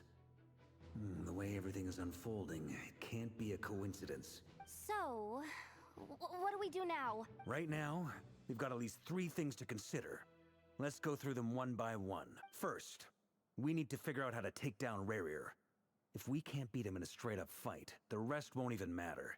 To my knowledge, the bulk of Nodcry's fighting force is already gathered here. But even with everyone united, we're still no match for Rerir in his current state, let alone with his power still growing. What if there was a way to tap into a new power of our own? How so? Have you thought of something, Columbina? 3 moons once watched over this world. The Eternal Moon was the largest. The Frost Moon was the brightest. And the Iridescent Moon was the most mysterious. They say that back then, the 3 moon goddesses wielded immense power. Enough to shape the workings of the world itself. I now bear the Frost Moon's power, and the Eternal Moon's marrow resides within the Traveler. Hold on. Are you suggesting... The iridescent moon. The last piece in the puzzle. That's right. If we can find the Iridescent Moon's marrow, I will be able to regain my strength much more quickly. The 3 moons are said to stir the tides and illuminate all things. Perhaps they hold further secrets beyond our understanding. According to my analysis, this solution is feasible. However, it is subject to one major condition. How do we locate the iridescent moon's marrow? I know a way, but We will need to visit the Fatui's Experimental Design Bureau. The Experimental Design Bureau? Are you saying we need to involve Marionette? Yes. I must speak with Sandrone. It's a long way from here to the Experimental Design Bureau. There's a high chance you'll be spotted. You shouldn't go alone. Then that's settled. Next up, our second priority. Somehow, we need to figure out Rarear's end goal. As you saw for yourselves, when he was still in his wild hunt form, everything he did was for the sake of recovering his body and resurrecting himself. His first act since then, after laying low for a while, was to try and assassinate this young lady. People's obsessions often reveal their greatest vulnerabilities. There must be a reason why he despises the moon so deeply. Perhaps it sheds some light on his title, the Raker of Solnari. The Wild Hunt has plagued Notcry for centuries now. If we want to stop it for good, we have to get to the root cause of what's driving it. It's true. We still know very little about him. If Kuthar hadn't given us that lead, we wouldn't even know his name. But where would we even start? I doubt even the Intel Queen of Notcry has a clue, and she has info coming out of her ears. Oh? That's a rather hasty conclusion for someone who's so painstakingly meticulous when it comes to dealing with machines. Ah, she heard me.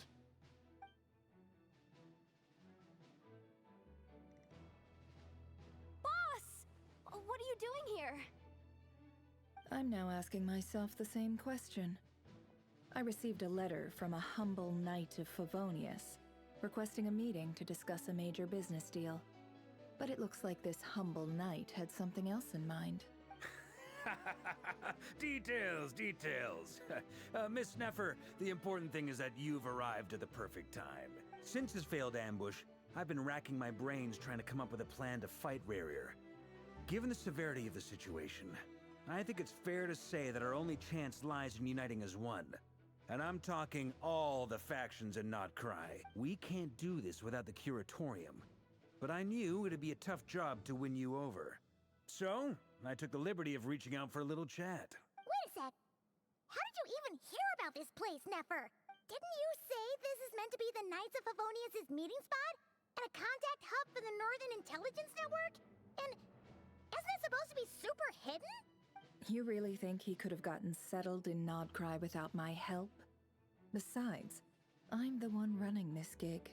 Of course I know where the meeting place is. Allow me to introduce the current head of the Northern Intelligence Network. If it's intel you're after, she's your woman. Pretty much seen and heard it all. I like how they're all surprised, and I'm like, this is expected. She has the Curatorium. Why would she not be the one in charge? Of course she is. Please spare me the flattery. Let's cut to the chase. Seems like you've run into some trouble, huh? Well, this certainly qualifies as an unforeseen crisis. On behalf of the Curatorium of Secrets, I wish you all the best of luck. So you're just going to sit this one out? Why should I get involved? What could possibly be in it for me? What if we told you we can't do this without you? Oh?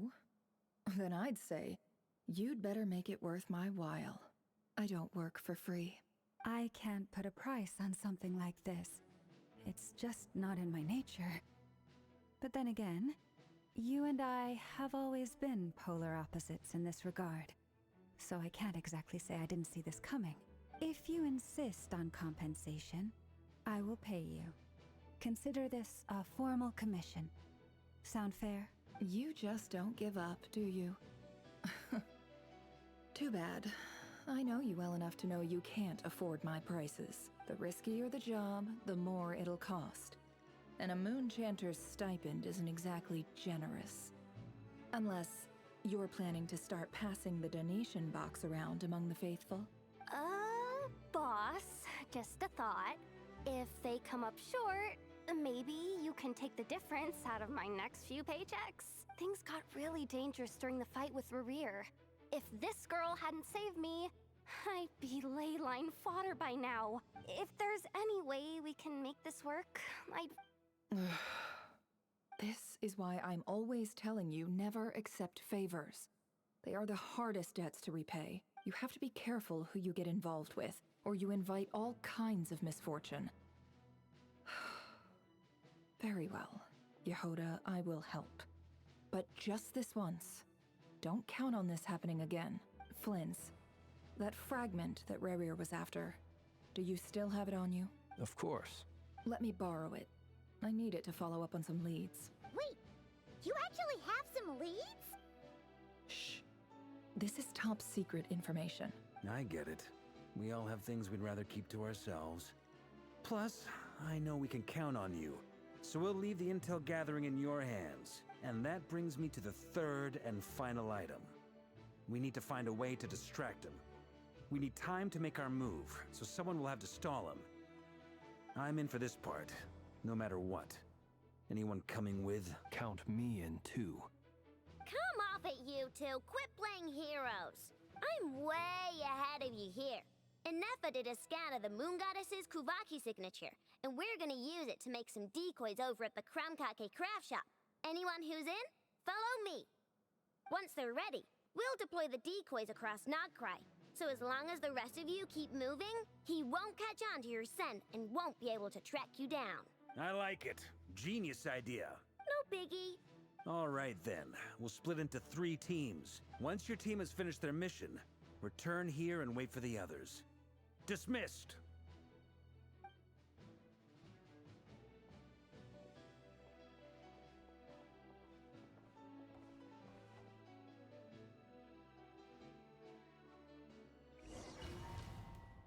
Oh, what's this?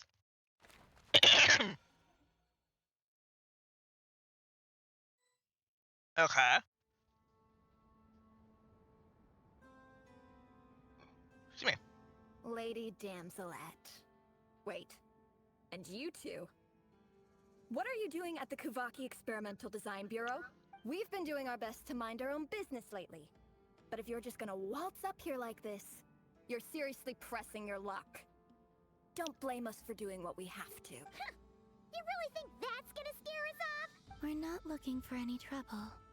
I just want to see Zandrone. Do I need to remind you that you're still a wanted fugitive for deserting us, out of consideration for our former ties and the crisis we're all up against? We'll let you leave in one piece, but don't even think about trying to get in. Let them in. But... Are you going to make me repeat that? No, my lady. Zandrone seems to be in a good mood. Must be maintenance day.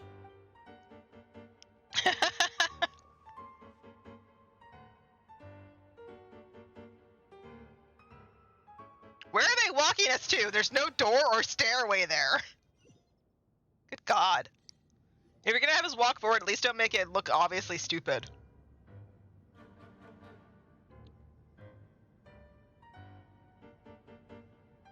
So tell me, to what do I owe the honor this time? Actually, before you answer that, just so we're clear, we're not colleagues anymore, Columbina. I don't owe you anything. I promise it's nothing big. It seems like you've gotten the wrong idea here. The only reason I let you in was because I was bored. It seemed like a way to kill some time and satisfy my own curiosity. Whatever miscalculations I may or may not have made in the past, I haven't lost the plot enough to even consider sticking my neck out for your sakes. I'd like to speak with Arlecchino. What? Huh? You mean the knave? I'd like to speak with Arlecchino. Is she in Nodcry? No, she's not. Once the work on this facility was completed, she went back with the Rooster and Regrator. The only ones in Nodcry are me and... What is it you need to speak to her about anyway? Rerir is hunting me. If I'm going to face him, I must first retrieve the lost moon.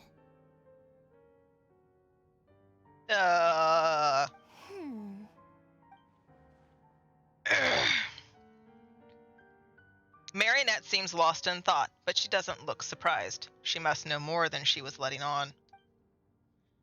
I don't understand what Arlecchino has to do with the iridescent moon's marrow, but at this point, I have no choice but to go along with Columbian's plan. Is that a no, then?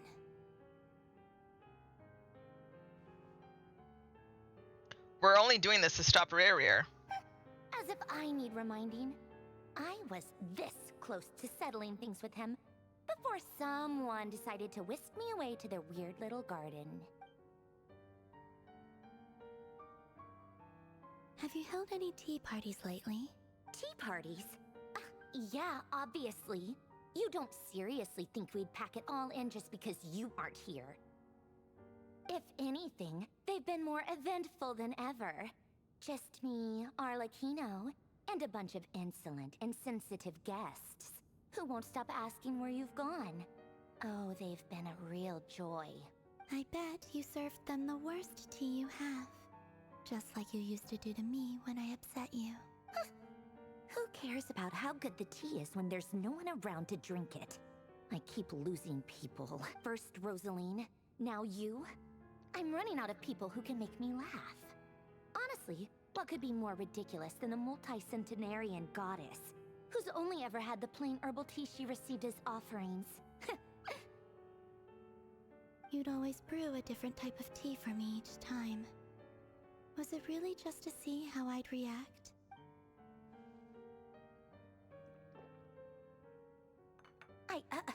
Well, duh. Why else? Watching you squirm was practically my only form of entertainment. Or was she genuinely trying to introduce Columbina to new flavors? Maybe that all this coldness is just an act and they actually get along? Oh, yeah. And Capitano sometimes used to bring Tartaglia around too. But I guess we won't be seeing him again. Well, I guess we are overdue for a get-together. Polonia, have Fevronia pass a message to Arlecchino for me. It's time for tea. Will suffice. Pass along a message for me, too, if you would. My body cannot contain the marrow of 2 moons, so I'll be leaving one of them in her care. Excuse me? Who said you were on the guest list? If my tea meant that much to you, maybe quitting the Fatui wasn't your brightest move. Back when you were under the Tsaritsa's protection, no one would have dared come at you so openly. But that protection didn't come for free. In fact, I paid dearly for it. At the end of the day, it was just another transaction. I just got tired, that's all. I never wanted any part in their grand ambitions, and I've had enough of being treated like a bottomless supply of power. It brings back memories from the old days, when I was still worshipped as the moon goddess. Centuries on, it may be a different group of people, but I see the same greed in their eyes. I figured you'd leave eventually. You didn't have as much of a reason to stay as I do. The Tsaritsa gave you shelter and protection, but that was it. Nothing more, nothing less. Meanwhile, the Fatui demanded everything from you in return, until it was more than you could bear. I get why you left. And frankly, I have no interest in dragging you back just because the higher-ups told me to. But if you keep hanging around with this riffraff, the next time we cross paths, we might be enemies for real. She says that, but she's the one who caved in and agreed to help Columbina. Guess that's our cue to leave. Let's go. That might be your plan. But it sounds like someone else wants you to stay a little longer. Huh? What do you mean? Listen.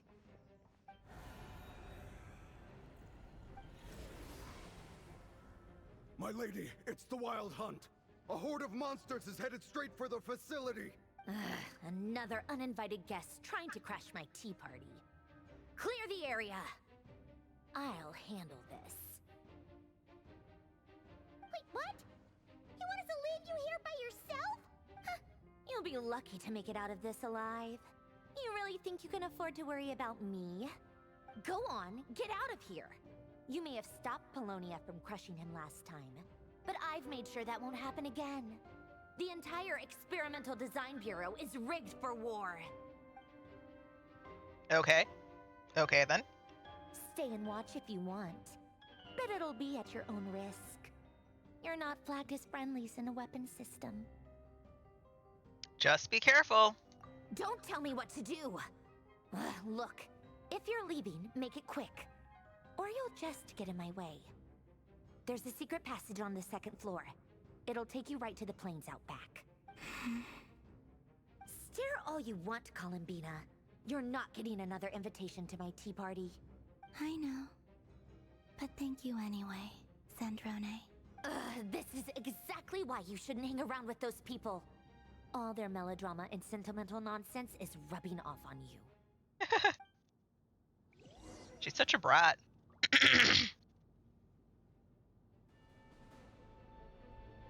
Come on then, Mr. Ray here. Let's pick up where we left off. It's your Wild Hunt monstrosities versus my beautiful creations. Let's see who comes out on top.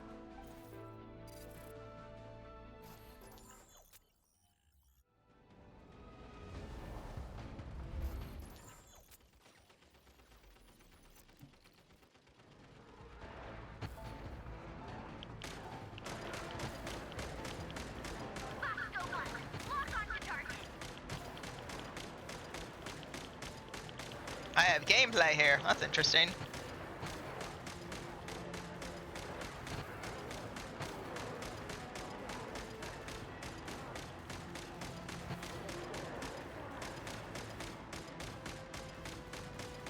I like the text at the top. That looks interesting.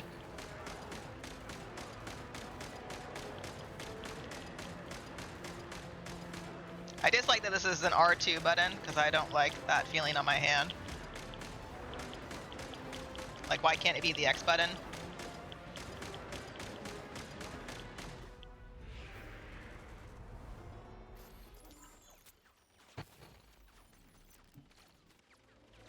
Good work, Bosco 1. Bosco 2, prepare to fire!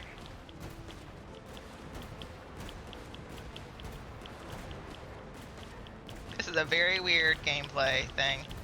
Like when Final Fantasy 14 does stuff like this. It's like, here's a random gameplay thing we want you to be part of. And you're like, what?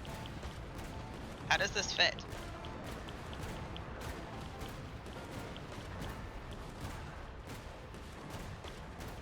And it doesn't, that's the thing.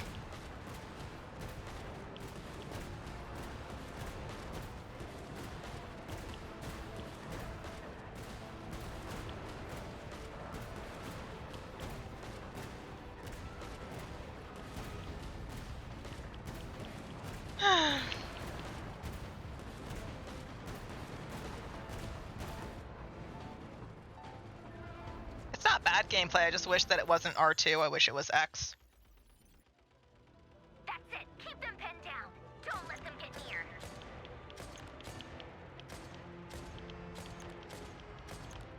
Oh yay, a sharp scope, just what I always wanted. Here, we said that archery was good in this game. No, it's not.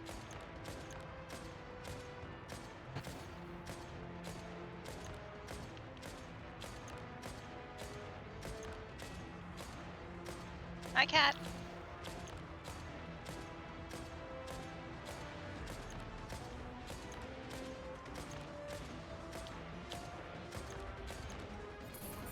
Rotate out. Deploy all backup units. Get in there and hold the line. Do I have to? I want to stop by now.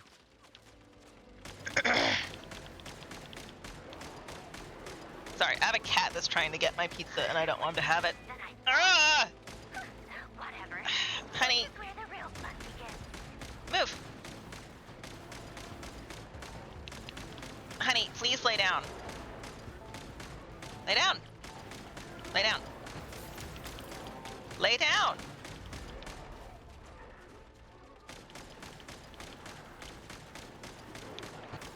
Don't worry. Once this is over, I'll put you all back together again. I promise.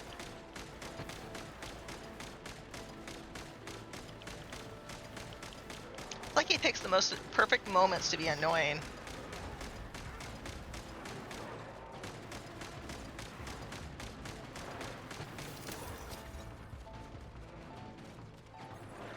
Finally, the Ranger himself. Time to... Huh? Where'd he go? Uh-oh.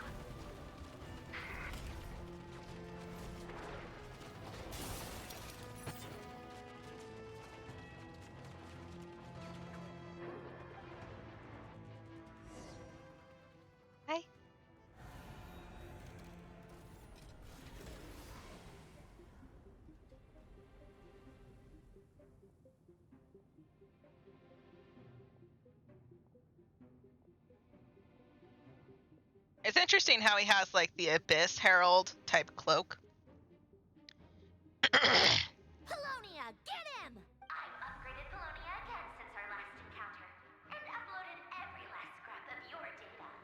So let's finish this once and for... She's not here. Where did she go? Hey! Over here, you big... Cursed moon. Go. Keep searching. She cannot have gotten far.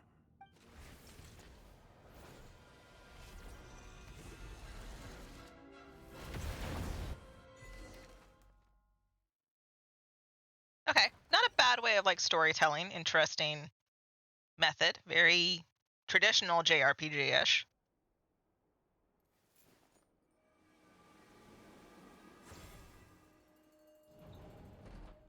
Hi, beautiful cat. Hi.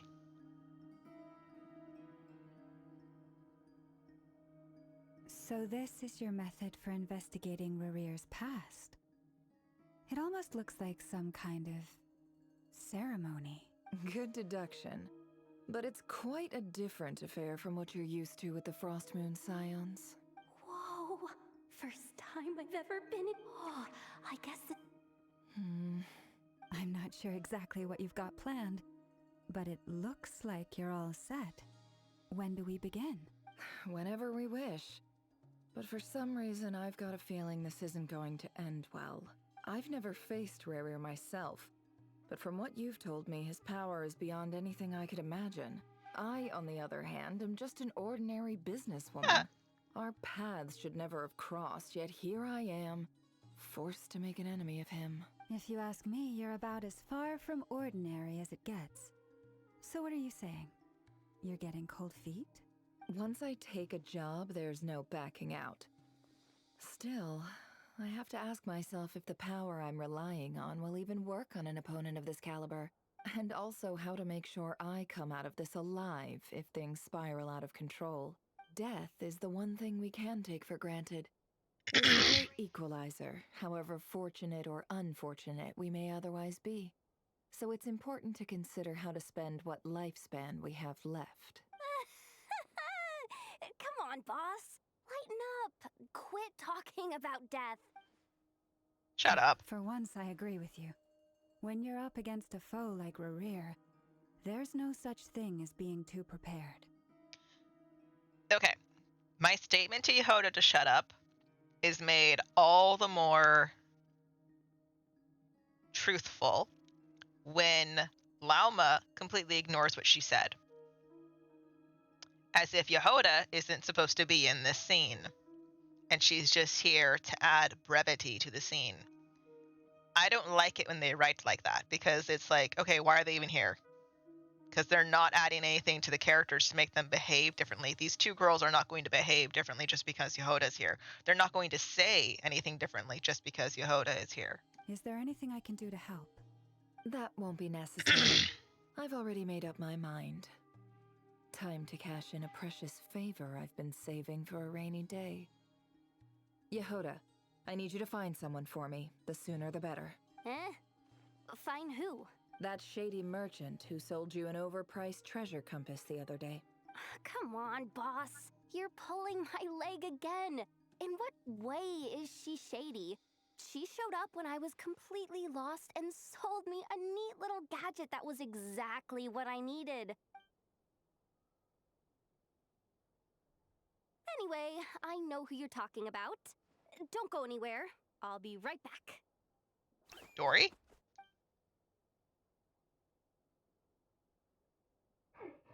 Quit dragging me. I genuinely can't run any further.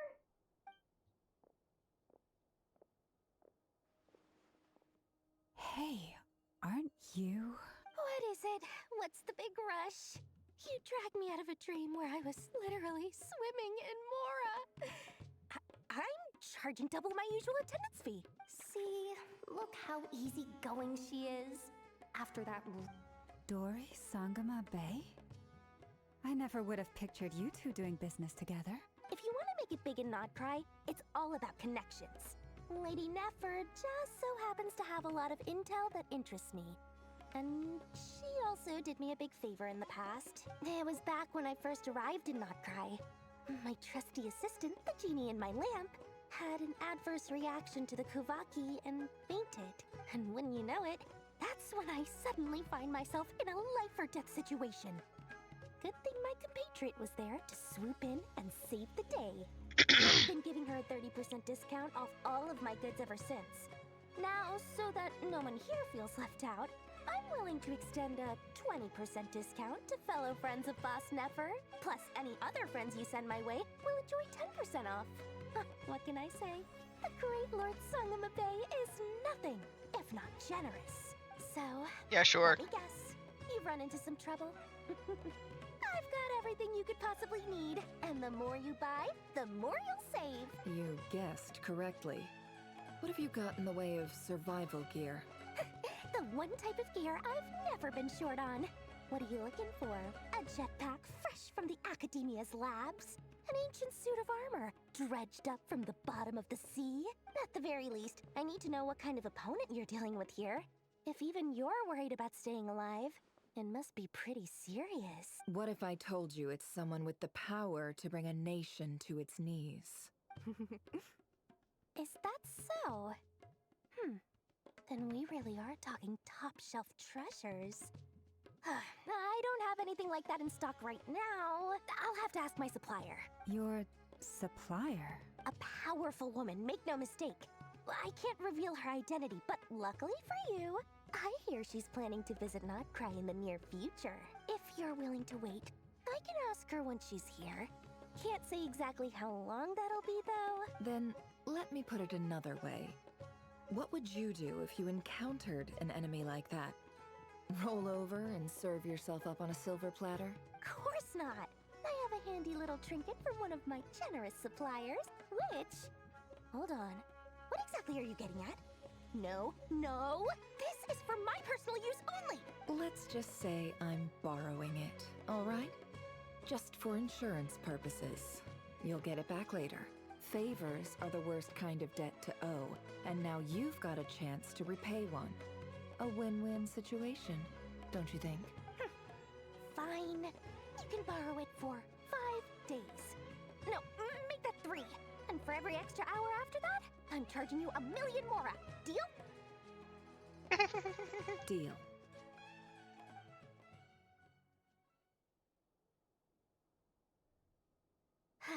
What a way to start the day. Now, was there anything else you wanted? Or can I go back to bed now? She just walks off without permission. That will be all. Take care now. Don't trip up on your way back, friend. See you later! You're my... Okay, that was an interesting side tangent. I bet one of her suppliers is one of the witches of the Hexen Cruel. Everything is well and truly ready. The ceremony can now begin. After initiating the ceremony, your minds will follow me wherever I go. You will see many strange things in your mind's eye. So remember, don't be frightened, and don't make a sound. Okay. Hi, sweetie. Now then, let us peer into the Raker of Solnari's past.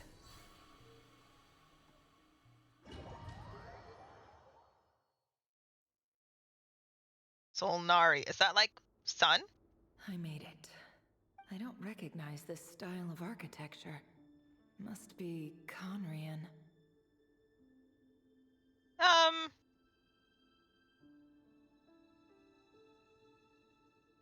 Okay, I'm willing to call it Conran. I've been calling it Enconomia because it looks old.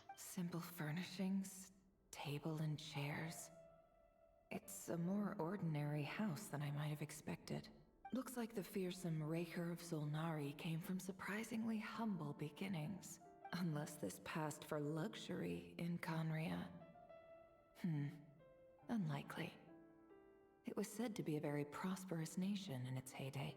Anyway, I'll keep exploring. Okay. Yeah, this is... Like, look at the wall sign. This is very Enconomia. It's also like in ruins though. So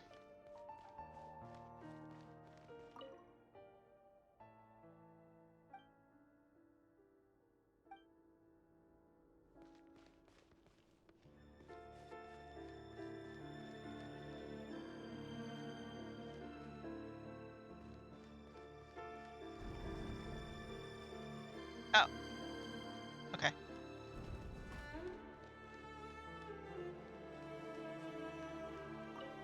A note. A handwritten note. Hi, Rivier. Since you're working extra hours tonight, I thought I'd keep myself busy by checking out that new kebab shop. I've heard good things about their menu. I'll test it out, and if it's as good as everyone's saying, let's go back together sometime. P.S. New stash from the Universitas Magistrorum. I brought some goodies home.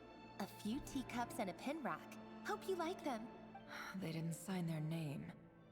But they must have been close. Sounds like they were living together.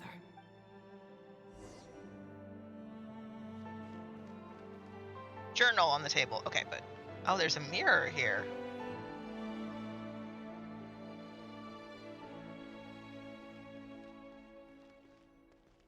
My reflection is a gentleman with black hair. Okay, that's interesting. That's actually interesting that they did that.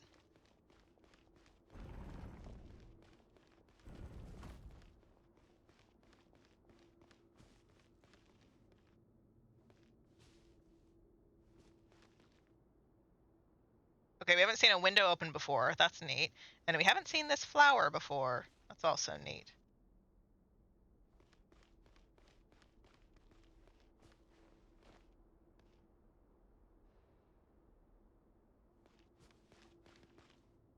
How is there a light source?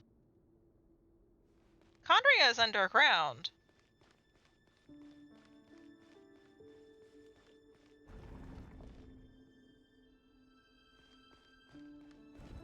Is this an architecture that dates from before Conria, and they just live in it, and it's because it fell underground?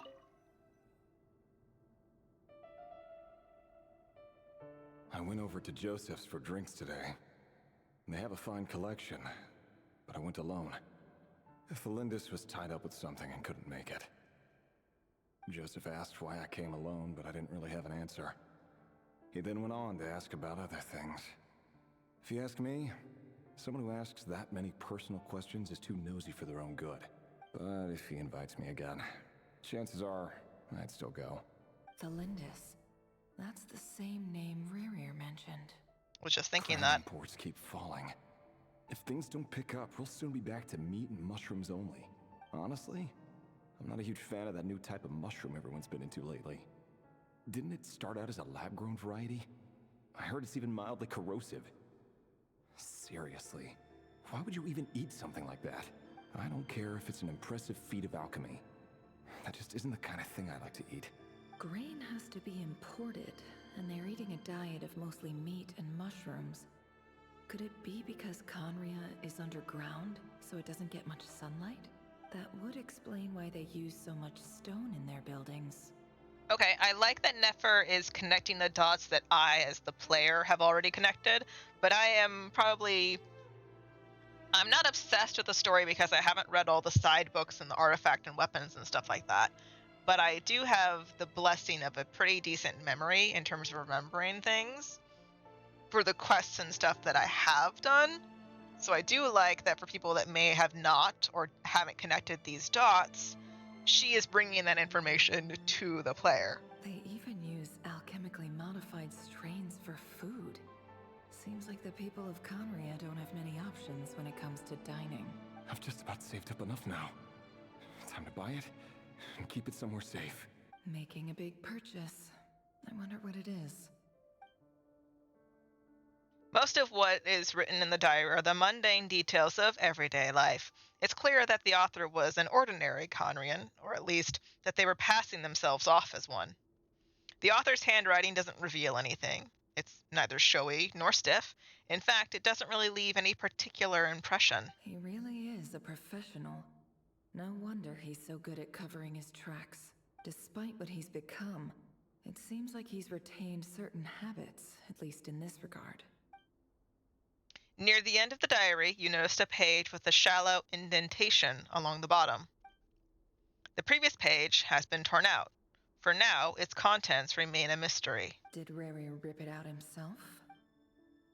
But pen marks like these leave a trace. With something like charcoal to add some color, you just need to find the right angle.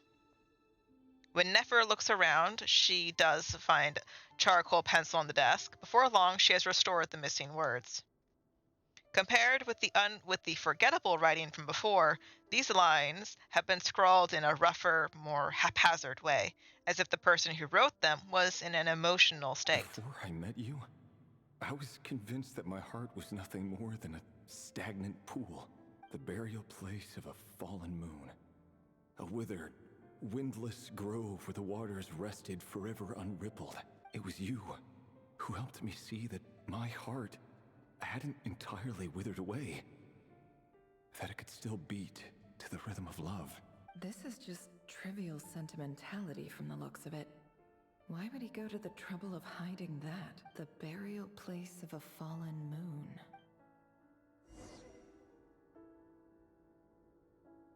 We're not going to talk about the mirror? Really?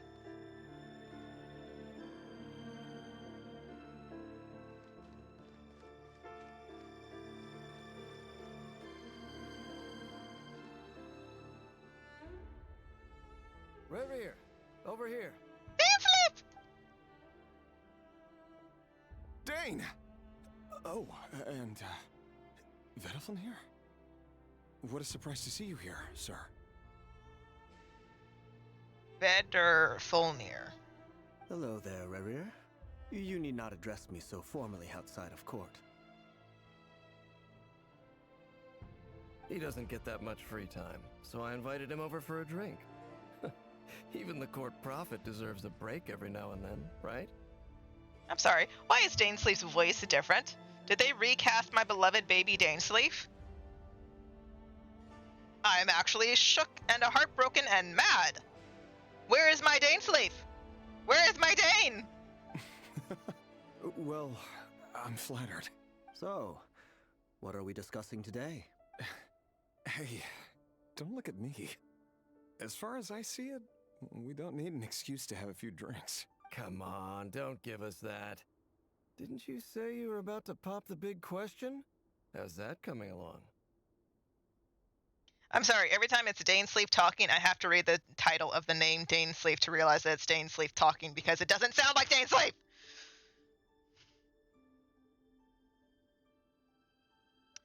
If they recast my boy as Dainsleif, I'm gonna be really sad. Who'd have thought the great Twilight Sword was an even greater gossip? I just didn't expect you to be the first one to settle down and get married, that's all. Especially because, one, it doesn't sound like him, and two, the cadence of the way he's reading the line doesn't sound like Dane either. So, I'm just... Yeah. If you told me that a few years ago, I wouldn't have believed you either. Oh, look! In the background, you can see a statue that's holding out a lantern with its left hand. And the towering bit of wall next to it is also similar to structures we see in Enkonomiya. So that tells us that the underground structures of Enkonomiya, Byakko no Koku, so glad I remembered that name from reading something, is basically the same kind of structure that Conria lived in, also underground. We also know that Byakko no Koku used to be on the surface and due to a war or strife of some sort, ended up deep underground. We have only seen this kind of architecture, Byakko no Koku, Enkonomiya type architecture, above ground in a couple of small areas. There's one very small area in Fontaine that says the treasure hoarders wanted to find the way in and it caved in so they couldn't, and so it's just been written off as something we can't explore. It's got a couple of Conria type ruin guards around it, and there's another section technically over by the chasm, although that stuff's a little bit different. And Dane says it's older than Conrian architecture. And then there's another area in Notlon that is the temple that connects in story-wise to our dragon, but it doesn't seem to be connected anywhere else. And then, of course, the architecture all around the moon area of the of Llama's people is all Enko Nomiya type architecture. So it's interesting that like this lantern bearing type architecture seems to have been really common, and it seems to not overlap with the same kind of architecture and ruins as like the winds type Colosseum, amphitheater, Temple of the Wind thingies, the time goddess island out there. A lot of the cubes don't seem to relate to this kind of architecture. It's definitely of a different age. So, are you planning to come clean about your job then? I'm guessing you still haven't told her. Sure, I'll have to tell her at some point. But I'll need to pick the right time and place. To be honest, I have no idea how she'll take it. Come on, stop being such a pessimist. For all you know, she could be thrilled. I bet she'll be much more impressed by your actual job than the one she thinks you're doing now. I do like that he has Conria type clothing. It looks fitting for his being. Although I'm interested in the room that we're in because now there's another statue holding a lantern behind him. A member of the King's Guard. Quite the cover story. Does the king himself even know? Interesting. A sword, and it looks like a spear stabbed into a rock as some kind of tribute. Of course he does. Anyway, enough about me. How have you been? Me? Same old, same old. Nothing much to... Huh? What's up, Fed? It's nothing. Vadafulnir, Daneslif's elder brother. Renowned throughout the court of Conria as the Visionary, and said to possess a wisdom far beyond the reach of any ordinary man. And yet, despite the gulf between us, he seems to have something to say about me. Does he even know me? Does he see me as a friend of his brother, or just another of the Vinster King's blades? The Vinster King. Why did he react so strongly? Was it really to do with what we were talking about? Brown, curly hair and brooding blue eyes. So this is what Rere looked like back in the day. Perfectly normal. No different from anyone else. As frightening as this monster is in the present, there's something even more unsettling about seeing the human he used to be.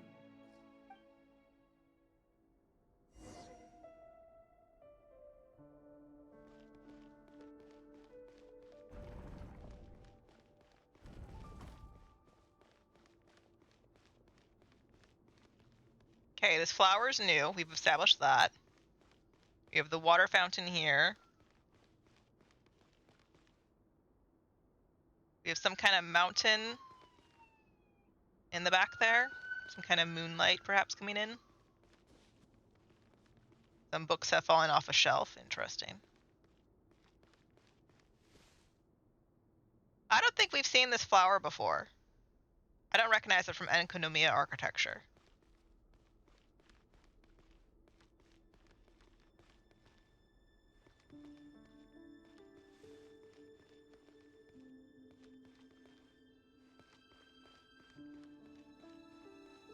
How is there a moon here? Providing light. Do they have an artificial soul like how Enkonomiya does with sacrificing human souls that are like 14 years old?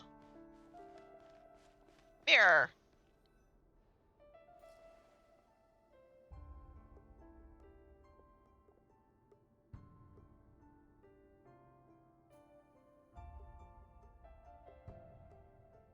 Felindis? You're back early? Our equipment's being serviced today, so I got off earlier than usual. How's your day been? Aw, why the long face? Is something the matter? Has your boss been giving you a hard time again? Went for a drink with Dane and the others after work. He is so tall. Isn't that a good thing?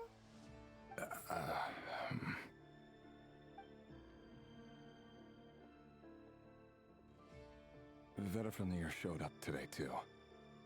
You know, Dainslif's older brother. So the pronunciation of Vertifornir is different to a dragon that I recognize from 14 as like one of the Norse deities. Ah, Mr. Vedifilnir. Yes, I've heard of him. They say that everything he says ends up coming true. I just noticed her eyeballs look really weird. They don't look like Conrian. She doesn't have the Conrian star eyeball. She's not pureblood Conrian. She's something else. He overheard Dainslif mention that I'd recently proposed and seemed to have an issue with it. But when I asked what it was, he kept it to himself.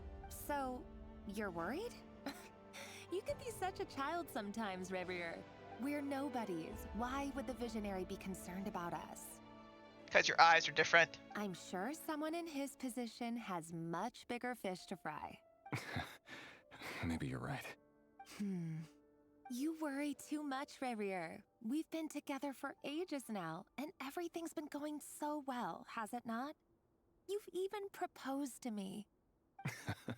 So, you do remember. Tell me then. What's your answer? Like I said, I need some time to decide. You can't just rush into things like this. We may be nobodies in the grand scheme of things, but if we want things to work out, we've still got to plan ahead. All right. Take your time. Just don't keep me waiting forever. Kind of feel bad for him. Sounds about right. In the eyes of people like Vedifilnir and Dainslif, what do we matter? Can someone whose gaze is so fixed on a far-flung future even see the present clearly? Besides, the dynasty's fate rests with the king and his inner circle. Whatever I do, it won't make much difference. Meanwhile, every idea they come up with and every decision they make, it affects everything. These days, the king is lost in his research, and the purge of the Crimson Moon bloodline grows ever more intense. The opposition tried to speak out, but nothing came of it. And I'm under no illusions as to why. Because we eliminated them and got rid of their bodies. A man can have 1,000 reasons to carry a sword, but there are few good excuses to use it. Yet the king has never even considered a gentler approach, and he never will. What becomes of someone who kills on another's behalf? Can he ever find true peace?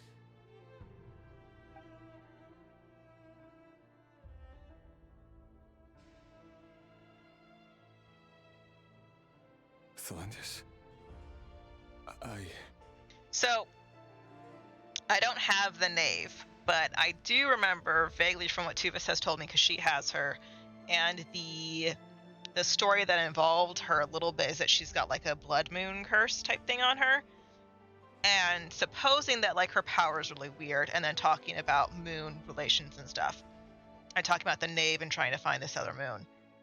Like the iridescent moon is the most mysterious. Is the iridescent moon the crimson moon that is the blood moon thing that the Knave is attached to, that was being a civilization who carried this blood, who were being murdered by the king of Conria?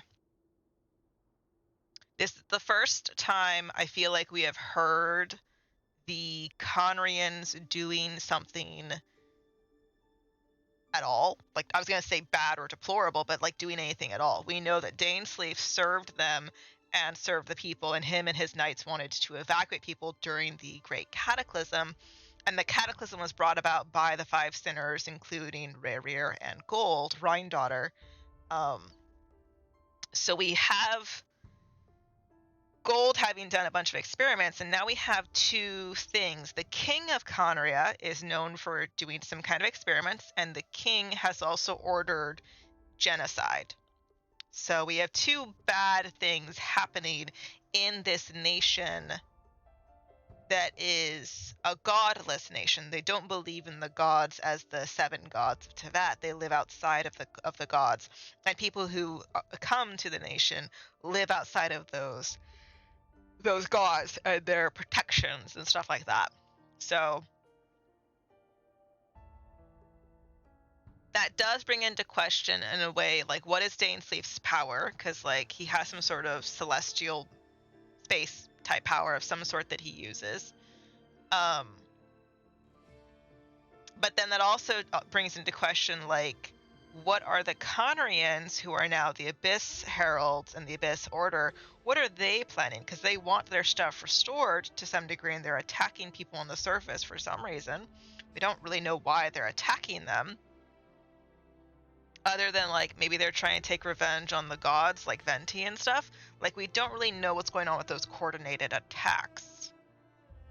So a lot of the story up to this point has been more focused kind of on, like, the Fatui and just, like, world building.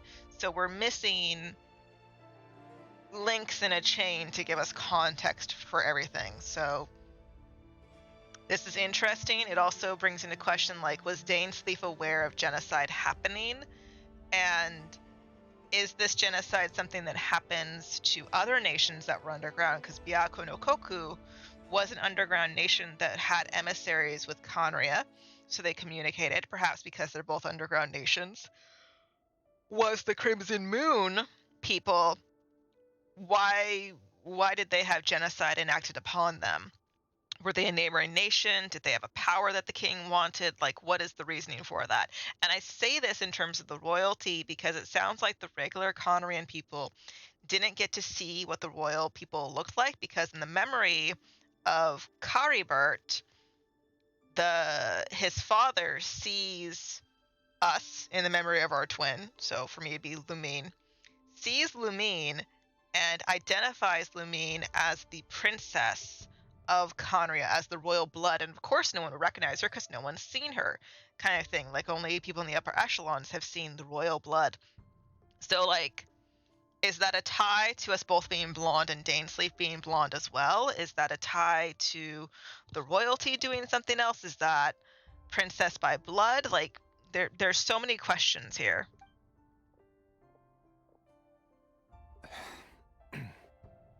It's nothing. You were right. Fate has never smiled upon nobodies like us. But by the same token, it's unlikely to bear a grudge against us either. There's no reason we can't keep living happily together, cherishing the simple joys of each day as they come. See? You just need to stay positive, Revere. Oh, she's so gonna die. I can feel your warmth, your breath. You're right there, right by my side. Just seeing you makes me happy in a way I can't explain. And that's something that no one could ever take away from me. So smile, my love.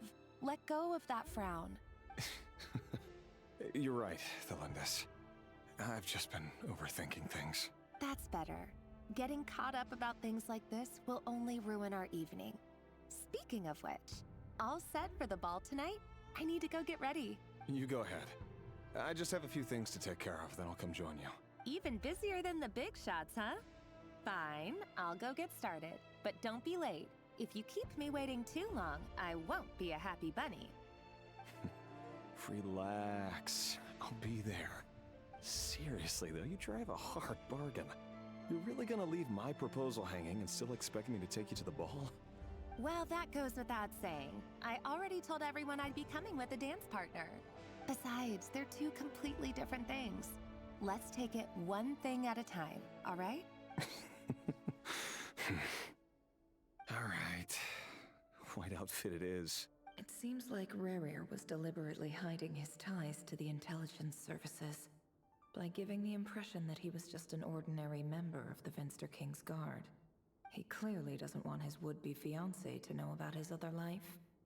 Then again, that's hardly surprising. People in the intelligence trade rarely do.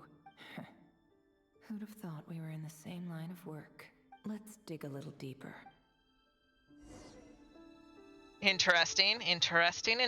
Where are we going now? Leave the house. Okay.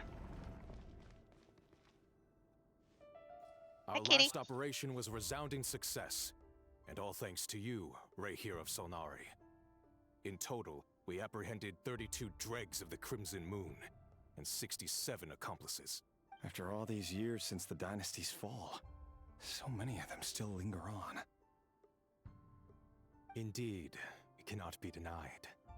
Yet it was destiny that the Crimson Moon should be overcome by the eclipse, and that His Majesty, the all-seeing Vinster King, now guides our nation on the path to prosperity.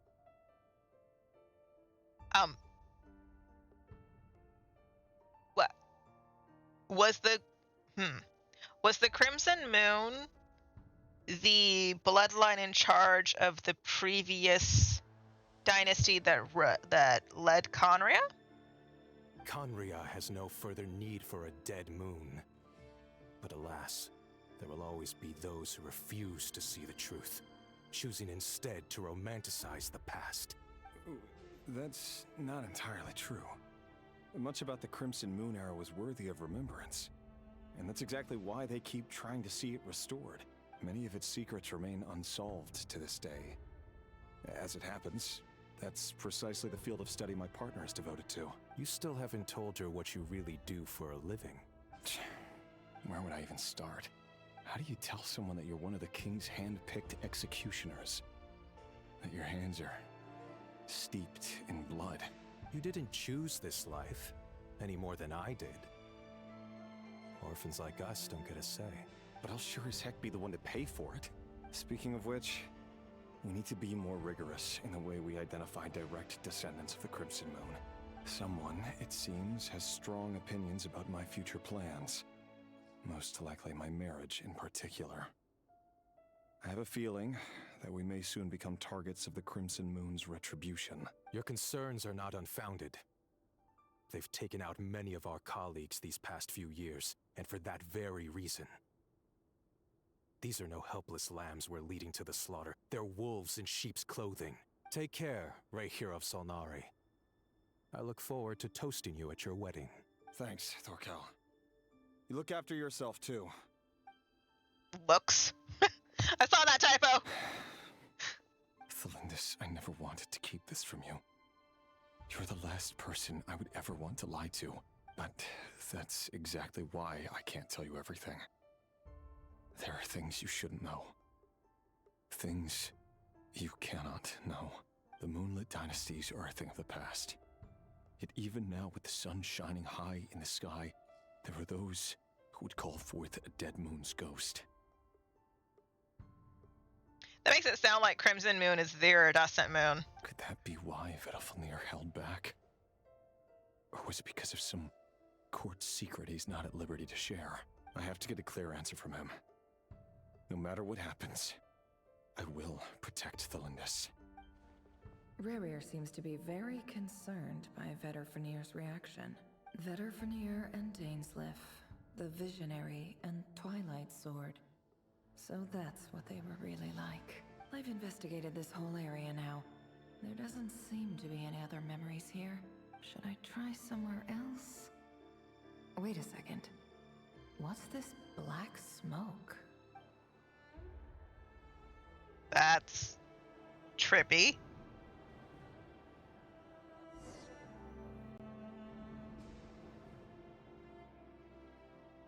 So, he's late after all. Just you wait, Rerir. You're in for it. Big time. Are you waiting for someone, ma'am? Could I tempt you into buying some flowers? Oh, sure. Pick me out a pretty bunch if you would. Thank you. But I'm afraid none of them are as pretty as you. For someone so young, you sure have a way with words, don't you? What's on his dress? I'm only telling the truth. Look me in the eyes. You'll see I'm not lying. Crimson Moon eyes. May we have a word in private? Who are you? And what do you want? It doesn't matter who I am. Too many of our kind have fallen lately, so I decided to take the risk of reaching out. Not long ago, the Ray here of Solnari led an assault on one of our strongholds. We suffered many casualties, and many who came to our aid lost their lives as well. Sorry, I don't know why you're telling me this. And I don't want to get involved. Wait. Hear me out. This time we finally got a clear look at his face and learned his true identity. His name is Rarier, and he claims to be one of the king's guards. What did you say? A cruel irony, isn't it? The man you're set to marry leads a double life as a brutal executioner. But surely, you must have caught a whiff of the blood on his hands. Why are you telling me all of this now? Simple. It's because... How strange. Rarier was nowhere to be seen in that memory. It clearly belonged to Thelindis. Rarier couldn't possibly know what happened if he wasn't even there. Why would her memories appear in his fragment? The ceremony won't last much longer. I think it's time to call it a day.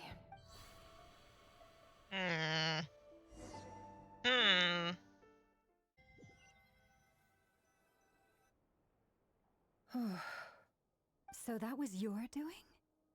Did you just pull us inside Rarir's fragment to spy directly on his memories? Any more questions, and I'll have to start charging. I had no idea you could do that, boss! I gotta admit, though, I'm itching to see what happens next. I'm just as curious as you are. But the ceremony only allows for limited time inside. That's all we can see for now. Luckily, we managed to learn quite a lot. So far, so good. I just hope the others are doing okay too, especially the group with the Traveler. Their mission is a risky one. Let's hope it's all going smoothly. If you're worried about them, go see how they're doing. If I know boss, she's gonna need some time to write up all the details and make sure it's all coherent. Okay.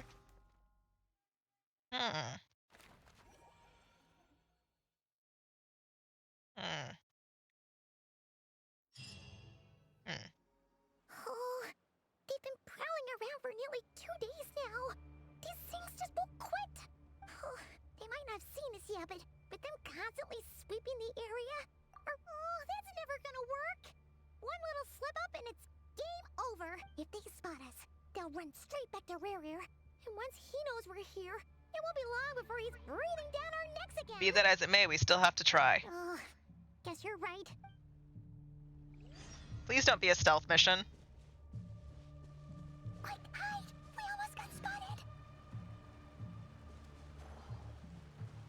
Phew, that was a close call. Hello? Watch out! It's coming this way!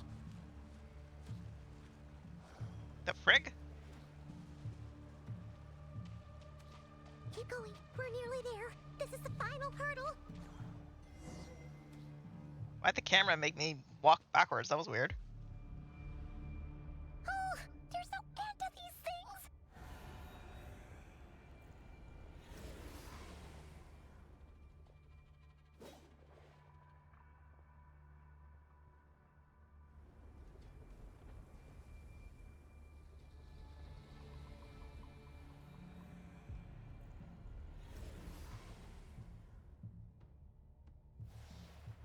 Fire. Fire? Wait, what's that smell? Oh no, there's a fire! I know what this is.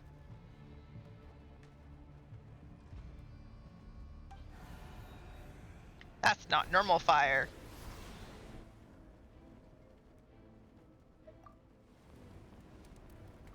Yep.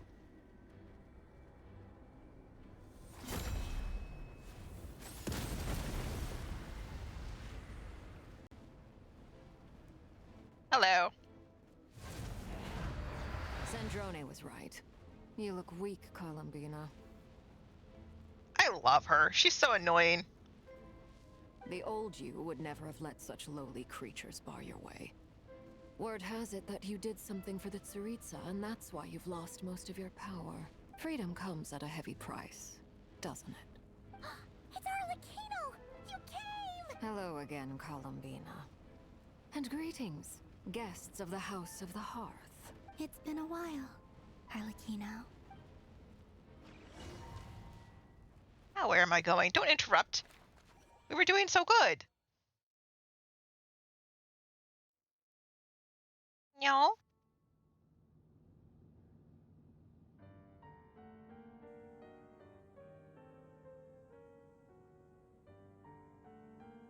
Stupid right here of stupid Solnari.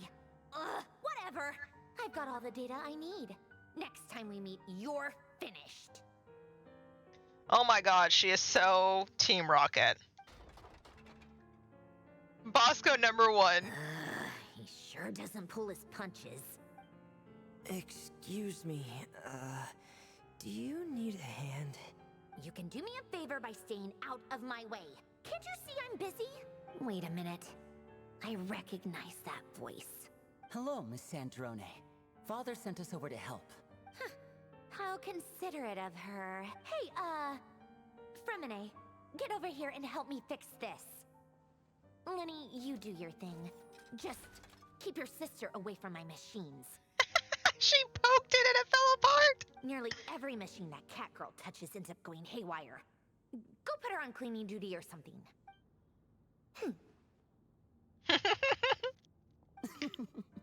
Then let's start downstairs.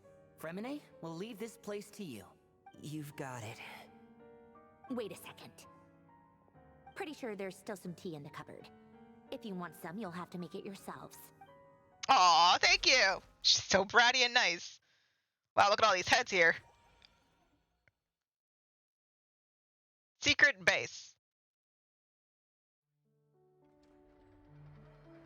Huh? Oh my god, I actually have time to move my character for a second? What is this nonsense? This isn't normal. Wherever I was when Arleshano appeared, there was Oculus in view, and I'm like, where are they? Where are my Oculus? Nope, I don't want to play.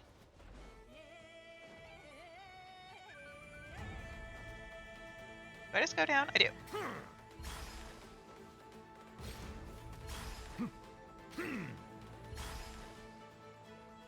Huh? Oh. Oh, that's really easy.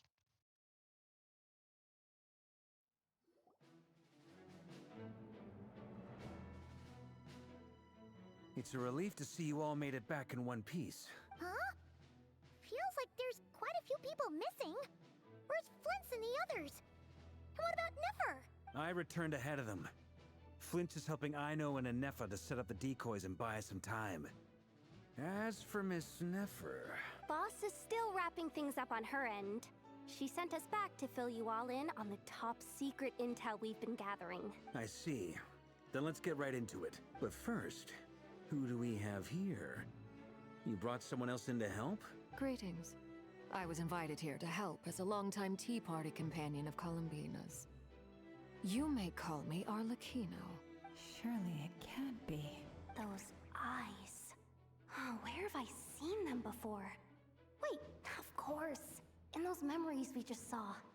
Okay. I like that they're using the story to put things together for people who do not pay attention. That is nice. It is review for me, but that is nice. The only Arlecchino I know is the fourth of the Fatui Harbingers. So either you share a pretty uncommon name, or you're more than just a Tea Party buddy. You're well informed, Grandmaster. A man from Mondstadt living all the way out here in Nodcry, and yet the people and affairs of Snezhnaya seem to hold a special place in your heart. Oh, the feeling's mutual. Sounds like you know all about who I am, too. A Fatui Harbinger. That makes 2 of them. Well, 3 now if you can count. The atmosphere in here just got really tense. Guess we can't just start trusting Fatui. I must admit, though, I'm a little curious. Seeing as the moon goddess no longer belongs to the Fatui, what makes you so willing to put your neck on the line here? Nor does Nodcry belong to Mondstadt, Mr. Varka. Yet still, you're fighting for it all the same. Things don't always have to have a tangible payoff. Sometimes, stopping things from spiraling out of control is a higher priority than chasing the spoils of victory. Yes. Of course, I can't say there's nothing in it for me at all. But that's between Columbina and myself. Arlecchino was instrumental in helping us save the whole of Fontaine. I'm confident we can trust her. Forgive me. I don't mean to doubt you. It's just that the Fatui really have been the source of many of our troubles. We have our own way of doing things here in Notcry. But ever since they arrived, the Fatui have treated us with nothing but hostility. I know there's been a lot of bad blood between us in the past. I've done my utmost to avoid friction whenever I could. But sometimes fundamental conflicts of interest simply can't be settled amicably. That's why I'm here solely in a personal capacity. This has nothing to do with the Fatui. As a gesture of good faith, I'll be frank. I can help Columbina track down the iridescent moon's marrow, which will help her restore more of her power. Anyway, what else is on the agenda? Let's begin. She says she'll be frank, then completely skip, but she clearly wants to change the subject. It'd be awkward if I tried to bring it up again now. I guess we'll just have to go along with it. She's the fourth of...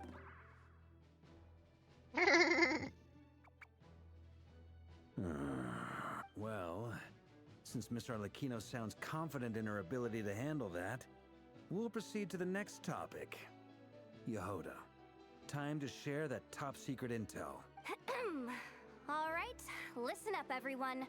First, we now know that Rerir was originally a Conrian secret agent whose primary mission was to hunt down and assassinate the so-called Dregs of the Crimson Moon. Huh. The Dregs of the Crimson Moon? Arlecchino's eyes snapped to Yehoda. Ooh. In the memories, there was a lot of talk about the Crimson Moon and Eclipse, and a whole bunch of other stuff from the time of Conria. To my knowledge, those were the names of 2 different Conrian dynasties. Okay, thank you. Thank you for clarifying. Thank you, Arlecchino, for allowing her to speak this without being mean. Long, long ago, it is said that the people of Conria worshipped the Crimson Moon, drawing a mysterious power from its reflection. But one day, a coup saw the Crimson Moon eclipsed, hence the name of the new dynasty that replaced it, and how it became the new emblem of Conria. Still, long after the Crimson Moon dynasty had fallen, the last ruler of the Eclipse dynasty, the Vinster King, still coveted the secrets it left behind. So, he sent the Rehir of Solnari to secretly hunt down the Crimson Moon's few remaining followers. In those days, Rerir showed no signs of madness. In fact, he was as normal as any other person. Oh, and he had a fiancé, or at least a would-be fiancé, called Tholindis. What's the matter? After Rerir regained his body, he called out that name. Verfnir, Rhindaughter, Flinders, Flinders.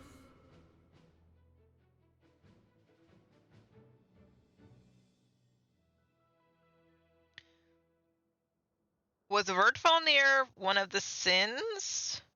I know Rhindaughter was because she was gold. Did they use the Lindis in an experiment that cost her her life?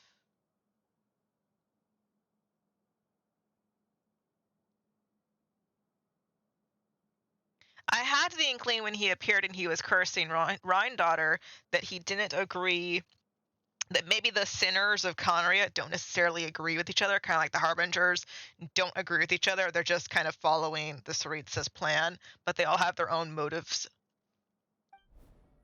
Interesting. Anything else? What about this would-be fiancé of his? Do we know anything about her? Well, she was a researcher at the Universitas Magistrorum, but it felt like she was hiding some kind of secret. Oh, and one more thing. For some reason, Rerir's fragment also contains some of Tholindis' memories, though only a very small portion. Well, no shortage of potential leads, I'll give you that. In any case, it sounds like we can conclude that while Thelindis was still around, Rarier appeared to be lucid and quite normal. Thelindis, it seems, must have been the one thing in this world that he couldn't let go of. Tell me though, were these pure-blood Conorians we're talking about here? Why do you need to know that? Hold on. If she was a pure-blood Conrian... Then the curse of immortality would apply to her. Oh yeah! Just like how it was with the captain. If we could somehow find her, do you think there's any chance Rerir might regain some of his sanity? It's possible, but it would take a miracle. We can't pin all our hopes on that. She wasn't a pureblood, you can tell by her eyeballs. That merchant who Nefer knows, Dori Sangama Bay. Maybe we could hire her to look into it. All right then.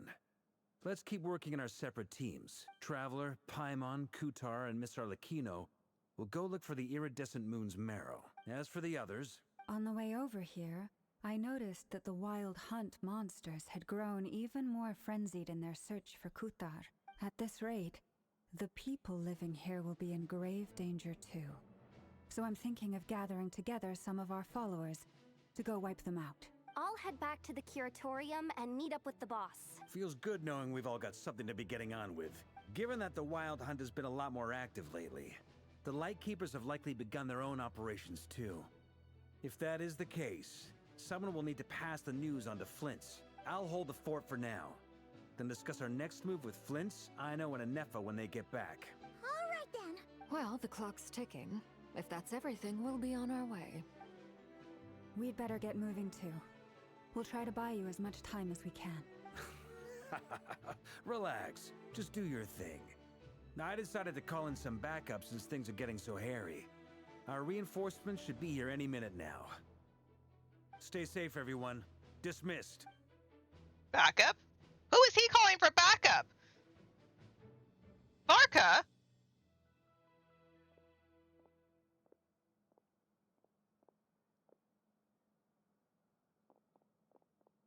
We're back. Did we get here a little early? Or a little late? A tad late. The others have already set off. To summarize, our resident moon goddess has found us a new ally. And Boss Nefer has uncovered some promising info. Everything going smoothly on your end? Not great. I don't know how long we can stall them for. The decoys are getting taken out way faster than we imagined. I'm gonna make some more later, but I need a timeout first. I'm so tired right now. Oh, right! Inefa, could you fill in Uncle Varka on what we just discussed with Flint's? Sure. Uncle Varka, you previously told us about how when you went to investigate a source of the Wild Hunt in Amsvartnir, you discovered that it was just a diversion. But according to Flintz's intel, several outbreaks of the Wild Hunt had already occurred in Notcry in the period leading up to that. That was before Rerir had regained his body, when he was far from regaining his full strength. In other words, in theory at least, he still lacked the means to act in two places at once. Flint's, with everything that's been happening, the Lightkeepers across Notcry are rallying to fight back against the Wild Hunt. They're gonna need your help. I know, I'm sure you're capable of coming up with something far more effective than decoys. But for now, you should stay here and get some rest. And Efa and I will head back over to Amsvartnir to see if there's anything I missed. I told you Uncle Varka would say that, didn't I? A deal's a deal. Not a word about my snack intake for the next week. Database updated. Reliability of Aino's predictions increased. What does that mean? They were betting on how you'd respond after hearing their intel. It's the obvious choice, isn't it? That's hardly worth betting on. We already decided that Anefa should go investigate the situation over at Amsvartnir on her own. You might as well stay here and keep watch. Someone needs to hang back and oversee our strategy meetings. And besides, you still haven't fully recovered from ambushing Rerir. So I've ended up with the easiest assignment. Well, I appreciate it, everyone. See you when you get back. Okay. Okay. Silver Moon Hall.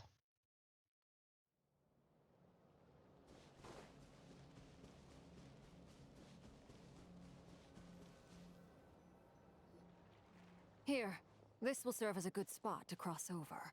Arlecchino, hold up a second. Since you brought us all this way, would you mind telling us what you've got planned? We still haven't got the slightest idea what's going on here. And if even Columbina doesn't know where the iridescent moon's marrow is, how do you? Simple. Because I am an inheritor of the royal bloodline of the Crimson Moon. And one of the last surviving embers of the Two Worlds' flames. Huh? Are you serious? As in, you're a descendant of that Crimson Moon dynasty we were just talking about? The one from ancient Conria? Your surprise is understandable. I was also taken aback when I first learned of it. But the more I thought about it, the more I realized the signs had been there all along. When I was young, I discovered I could wield a very special kind of fire. It coursed like blood through my veins and smoldered away inside my nerves. What's more, whenever I experienced strong bursts of emotion or drew too deeply on this power, it was like some kind of presence within the fire would begin to gnaw away at me, consuming me from the inside out. Your hands. Exactly. That is why my hands are like this, too. At first, I saw it only as a curse, but once I became a harbinger, the jester apprised me of the truth. How did he know? Together with my own investigations, over the past few years, there are several things that I have gradually come to understand. For instance, take the so-called Crimson Moon. In truth, it is nothing more than the shattered remnants of the iridescent moon, fused with the abyss to prolong its lifespan. That's kind of bad. Since this blood flame was bestowed upon me by the Crimson Moon, it is a fusion of the iridescent moon's former power and the corruption of the abyss. You all understand the nature of the abyss well enough. I draw upon its power, and in return, it hungers for my soul. This strange blackness is the mark of corruption it has left behind. If I recall correctly, you once told me that if the corruption ever made it to your heart, you'd become a completely different person. Yes, and that's the reason I'm always careful not to push my power too far. It's essentially a never-ending tug-of-war. Anyway, the rest of my story can wait. Is there anything else about the Crimson Moon or the iridescent moon that you're unclear about? Paimon has a question. So, the Crimson Moon that the Carians used to worship was actually the iridescent moon, right? Which was one of the three moon sisters. Does that mean that the Carians were to the Crimson Moon as the Frost Moon Scions are to the Frost Moon? So much of that history has been lost. We have no way of knowing exactly what they were like, but I would suspect that the Conrians weren't as devout in their moon worship as it might appear. The iridescent moon's remains simply served as their link to the abyss. Later on, perhaps someone discovered a way to make direct contact with the abyss. Or maybe there was some kind of ideological divide. Either way, a dissenting faction staged a coup and drove out the royal heirs of the Crimson Moon dynasty. Still, even with the dark sun looming high overhead, the Crimson Moon's glow never truly faded. If you want living proof, it's standing right before you. The first time we met, I sensed something familiar in your presence. When I looked at you, I felt I could see that mysterious red moon in the corner of my eye. In your flames, I saw its broken image, surrounded by a strange black aura. Well, I appreciate that you kept it to yourself. Much about the Crimson Moon is still a mystery, and I'd prefer not to end up as the object of an insane research project.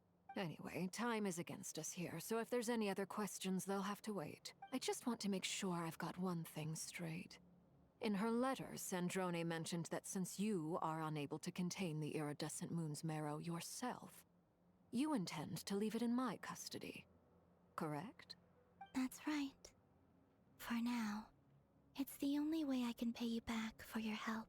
The iridescent moon is already part of who you are. So with its marrow in your possession, you'll be even more powerful than before. Deal. Then let's get started. Get what started? What does this place have to do with the Crimson Moon? There's 3 archways. When I first became a harbinger, the jester gave me a book called Parenheri, also known as Leobranto Innamorato. You should be able to buy a copy next time you're in Fontaine. It's a love story set in the Crimson Moon era. But setting aside the tangled romances of its characters, it also records a few interesting details.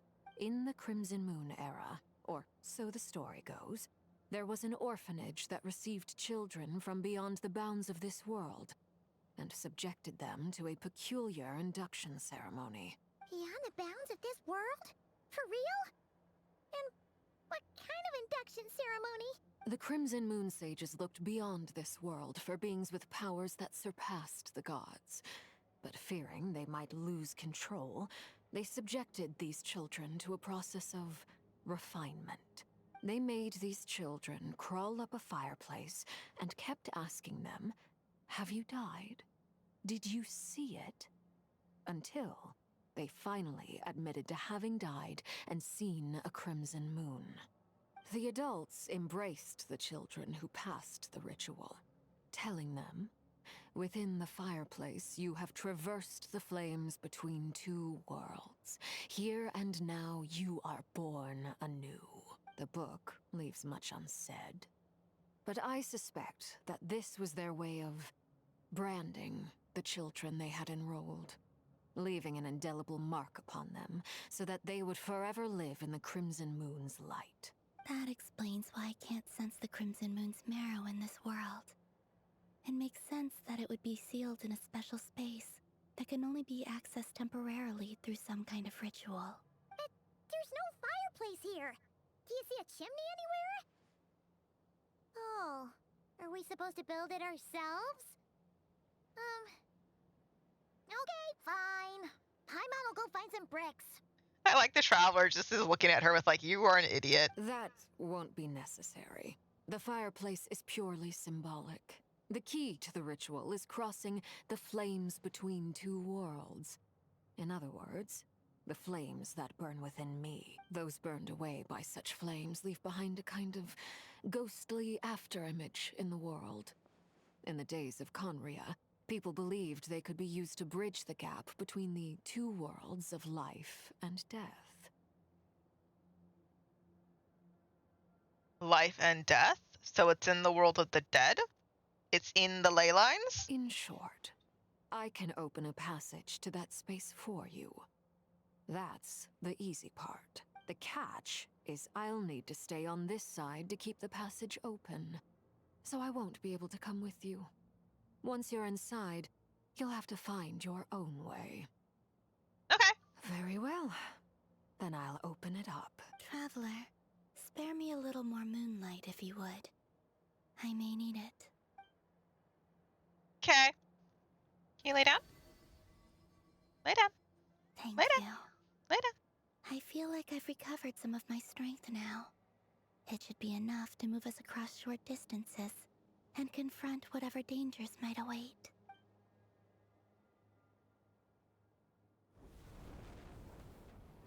Mistress of the 7 hues of ages past, great mother of the present, crimson-clad sovereign of the 2 realms, by fire severed, by fire renewed, I offer myself now and beseech your descent.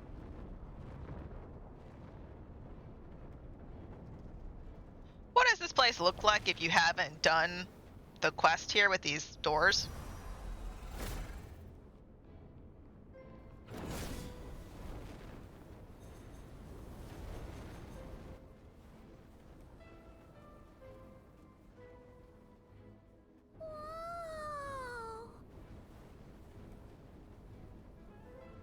One word of advice.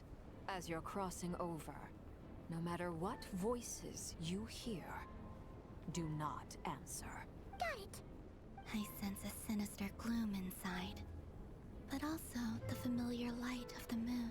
I feel that I am about to meet an old friend who has changed beyond all recognition. All right, let's go. Interesting, interesting. I'm serious. What does this look like if you haven't done the quest line here for the 3 doors? Does the story just like change it so it looks a certain way?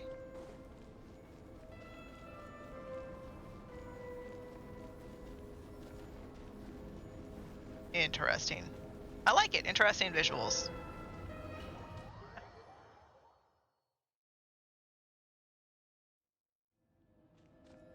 I sense your presence and crave you death and rebirth.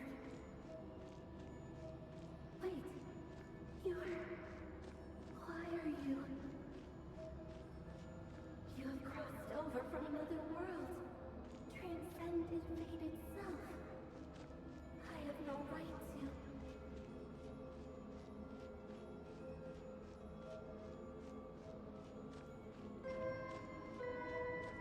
Interesting.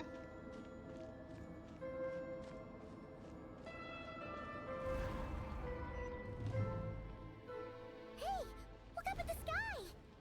A red moon! This must be the spot, right? Is that the abyss? It's practically filled the entire place. What now? What a tragic sight. Fragments of your broken body, seized by the abyss, and hung up aloft like mummified remains. Iridescent moon, was this truly what you wished for? Let's keep going and see what's ahead. Careful! There's something spooky about this place. Feels like something is lurking in the fog. Haimon's right behind you. Whatever you do, don't run off without her. Okay, we have Enkonomiya era ruins that we're looking at here. Okay. Because we have Enkonomiya lights. Kalambina, didn't you tell us that the iridescent moon had shattered into pieces? The moon up there looks pretty whole to Paimon. How is that possible?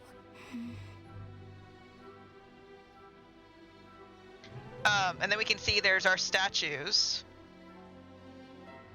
holding stuff together. Interesting building facade.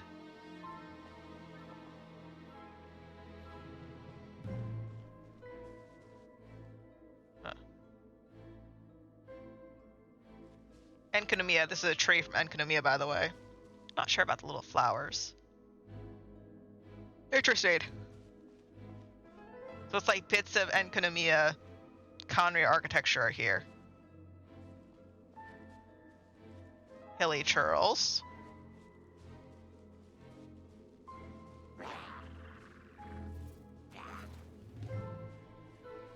That. Oh, flower.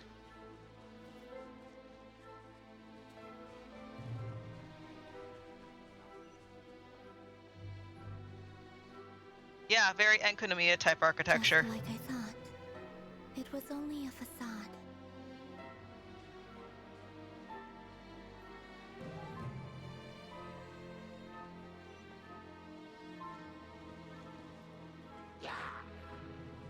Hello. Into the wind. I hate having to kill the hilly churls that are basically just here in their home. You know, just hanging out. Oh, look up this crud.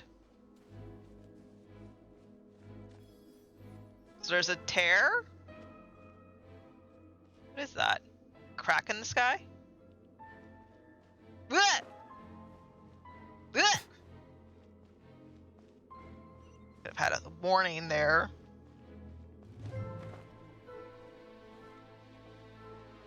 I didn't realize this place was actually like Enkonomiya in that regard. Oh yay, a ruin guard. Okay. Hello, sir. Strike a pose! Meow. What the? Okay. Night. Okay, cogs. This is Conria type cogs. I don't recognize this wall. Like this. It's Enkonomiya-esque, but it looks like the wall itself is new. I haven't seen that before, I don't think. I've seen bits of it before. Like this side of it. but not this side of it with this, specifically the space piece from this horizontal line to that horizontal line. That looks newish to me. Same thing with the window right there. That looks newish. Interesting. Yes, cat. More abyss crud. Along with cogs. Okay.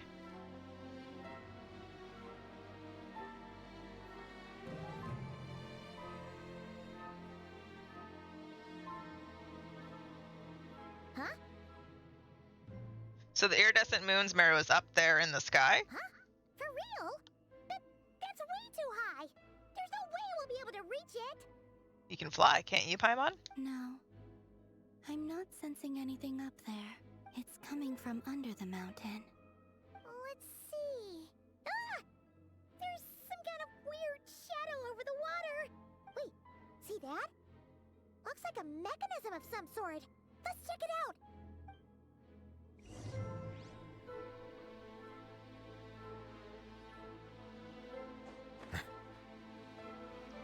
This is very much like the mechanism that is underneath the volcano in... Ooh. Looks like a device from the time of Karia. Maybe people once came here to study the Crimson Moon's domain, and they left this behind. Oh, if we can activate it, we might find some clues.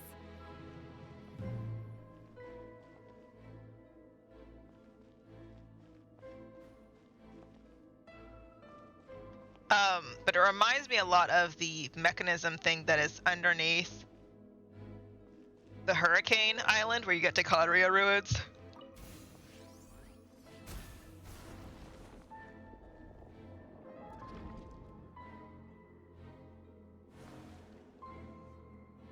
We're purifying the abyss. Okay, we did this kind of thing in the chasm to break the seal Shangli had put on thing. The mechanism's running. The shadow in the water looks different.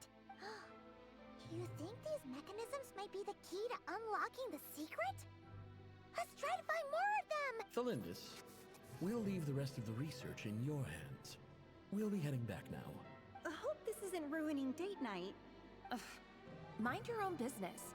Just leave me some snacks on the table. Thalindis? Is that Rear's girlfriend? How come we're hearing her voice here? She was a researcher at the Universitatis Megestrum. Oh yeah. So, do you think she was studying this strange space all along? The abyss has made this space extremely unstable. Maybe that's why some of the things she said and did were preserved here. Like echoes. Or after images. Whenever I see this view, it takes me back to a poem from my childhood. Waning moon, oh lifeless damsel, weeping on the mountain crest. Mourning still in wistful tone, her fragile soul now laid to rest.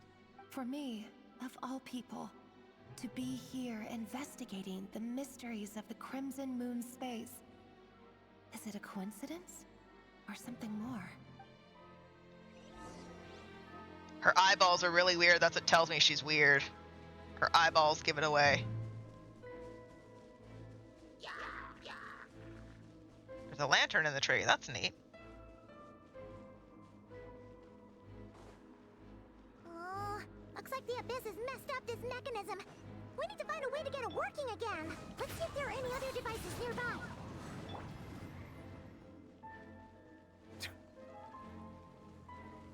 Meow. Hello. Okay, you guys have a treasure chest, so I need to deal with you. Silence!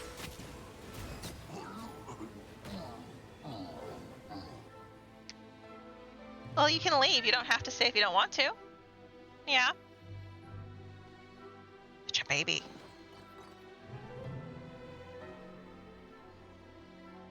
So he is crying because he wants the pizza. Simply put. He's crying because he's upset he doesn't get access to the pizza. Because I'm not letting him. He's waiting for me to drop my guard so he can get it.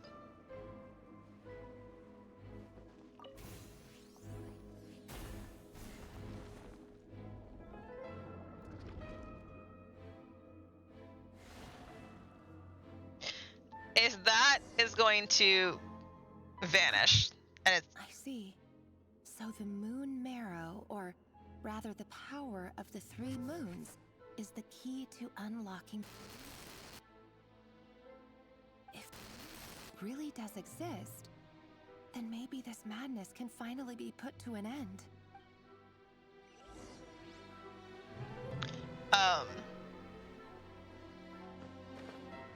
But if this is going to reveal that there's one of those circle arenas that the Conrians have in most of their ruins, oh, I would be so excited to see that.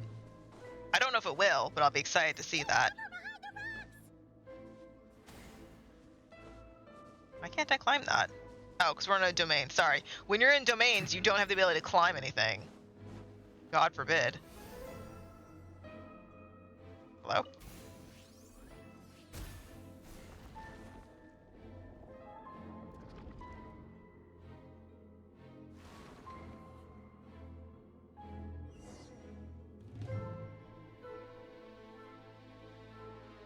With the Abyss inhibitors in place, I should be able to access the chamber with the moon marrow.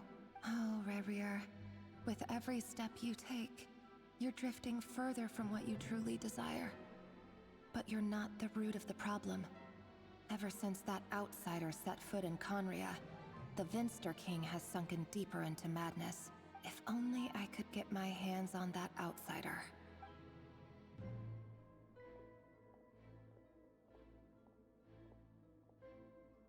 Hey, look!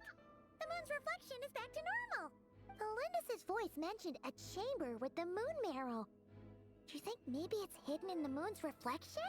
It must be.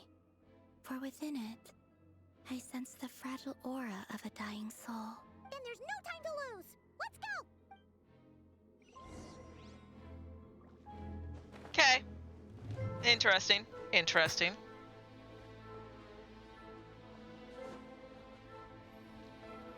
We're walking on the water. Okay.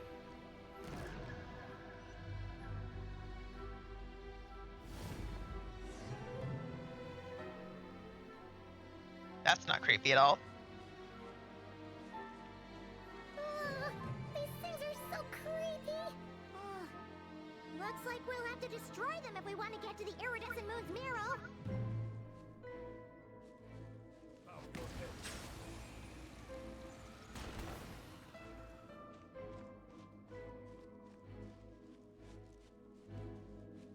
Okay. Silence!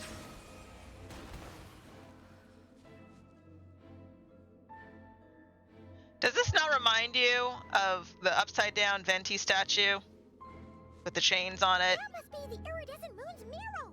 Oh, we'll need to destroy these things before we can reach it!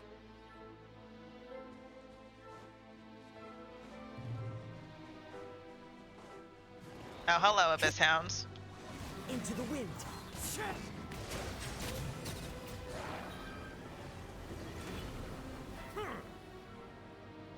This also reminds me of in Sumeru, there's the sections where you're clearing out the withering. Bow your head. And it's a lot like this, where it's a thing in space floating in the sky, and you clear it out.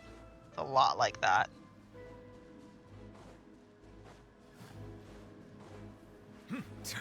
Settle down.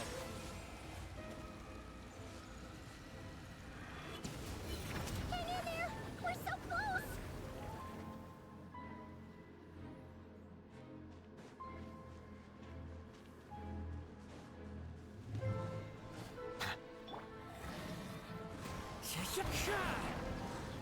I'm not sure if I like how easy these orbs are to break.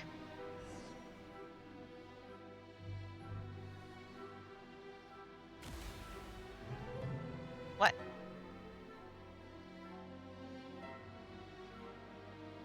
Come here. We finally did it! The iridescent moon's marrow. Still burning away like an undying flame, yet now contaminated by the abyss. It has taken on a new form entirely. If we can purify the abyssal power within, we should be able to obtain its untainted essence. That's a cue for me. But it's got hundreds of years of abyssal corrosion on it. Thousands.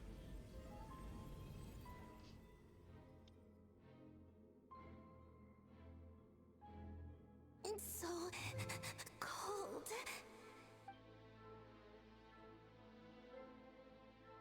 Is it you? Are you here? Huh? Are you talking to us? At long last, I can see you once more. Our fates have crossed, and I am finally free. I'm sorry. I lied to you. Even knowing what was to come, I still couldn't let go of the fear in my heart. As death drew near, the moment the moon shattered, my body began to split apart piece by piece. Like I was being cut into pieces by 1,000 blunt blades. My thoughts scattered as the cold crept in. But I could not bear to fade away like that. Tell me, what was it that brought you to us all that time ago? If only I had possessed your courage, then I might have been spared this torment, more painful than death. You look so puzzled. That's how I felt too when I first saw you. But trust me when I say that everything happens for a reason. Farewell, Hypo.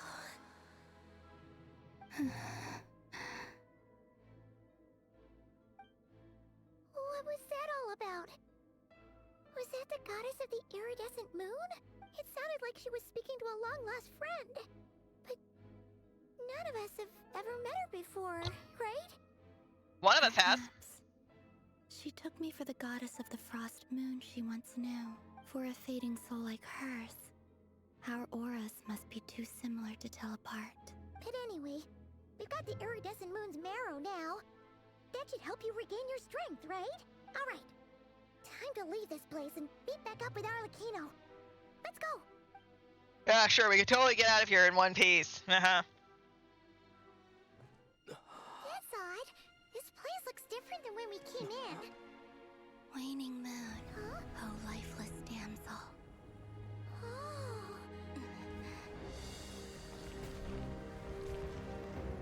Um. Hurry! The place is collapsing! It wants to trap us here. Who's it? The Abyss? Now we've taken the moon marrow. All that's left here is a dark will. It will show us no mercy.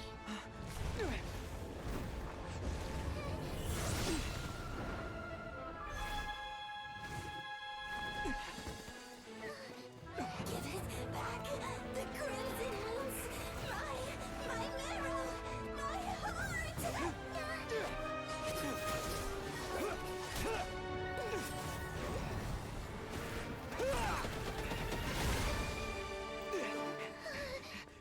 Finally! Huh? Oh no! The exit's blocked! They're back! Now what do we do? This is where you fall. Witness my rise. What are you waiting for?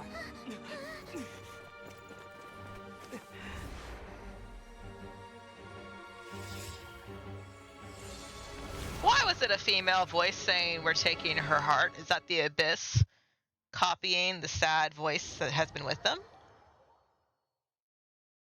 Hmm.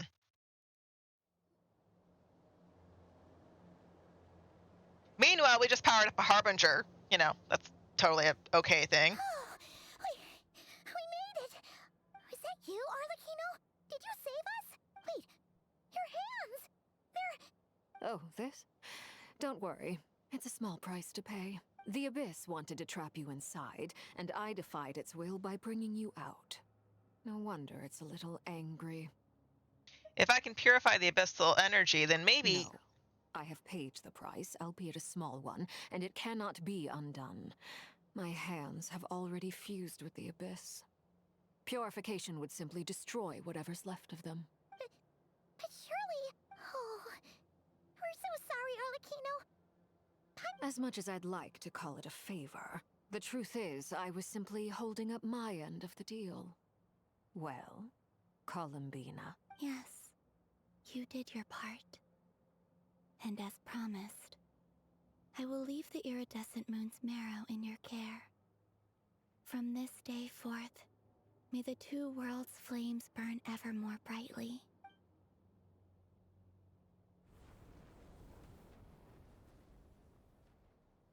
I'll take that as a blessing. Now, Columbina, give me your hand. Accept this moonlight I offer in return.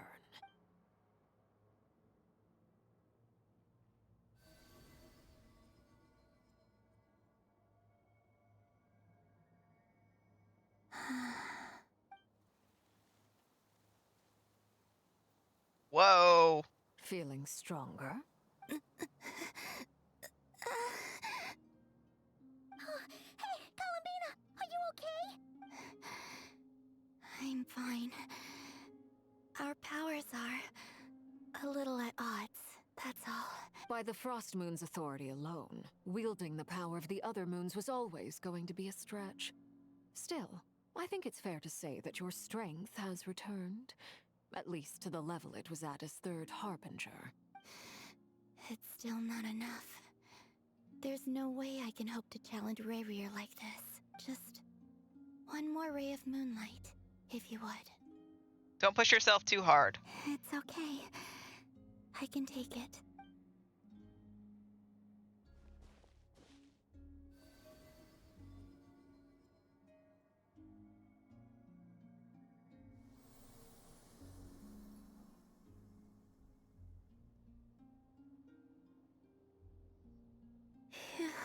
How about now? Fighting fit? At the very least, I won't have to stay hidden like before. I want to see him gone from Not Cry. The Ray here of Solnari and his wild hunt must be sent back where they belong. Well, it's good to have something to aim for. You certainly seem more alive now than you did earlier. When I first met you, you didn't strike me as a ray of moonlight. More like a wisp of fog drifting in from who knows where, ready to scatter at the first sign of a breeze. But now, you're full of vitality, just like the Frost Moon, once the brightest of them all. May you keep shining, Columbina. This is who you are. Thank you. Look after yourself too, Arlecchino. I know you have plans of your own, and that's why you're always seeking to grow stronger. But whatever you're after, don't let the Abyss take a hold of you. I do not wish to see you go down the same path as Rayrier. I appreciate the concern, Columbina. Although perhaps it's time you took a new name. A new name? Kutar, the Moon Maiden, Columbina. They're nothing more than code names. They describe who she is and the roles she's played, but they're not her real name. We often use code names in the House of the Hearth, too. But it's knowing your real name that keeps you grounded. Up till now, you've been living a wandering life, so you've probably never really cared. All I'll say is this. Once you've defeated Rayrier, give it some thought. All right, that's it from me. I'll get you back safely first, then go meet up with Sandrone. You're the best! We'll be sure to return the favor. I appreciate the gesture. It speaks to your good character. Anyway, let's get going. There are more urgent things to do right now than trade compliments.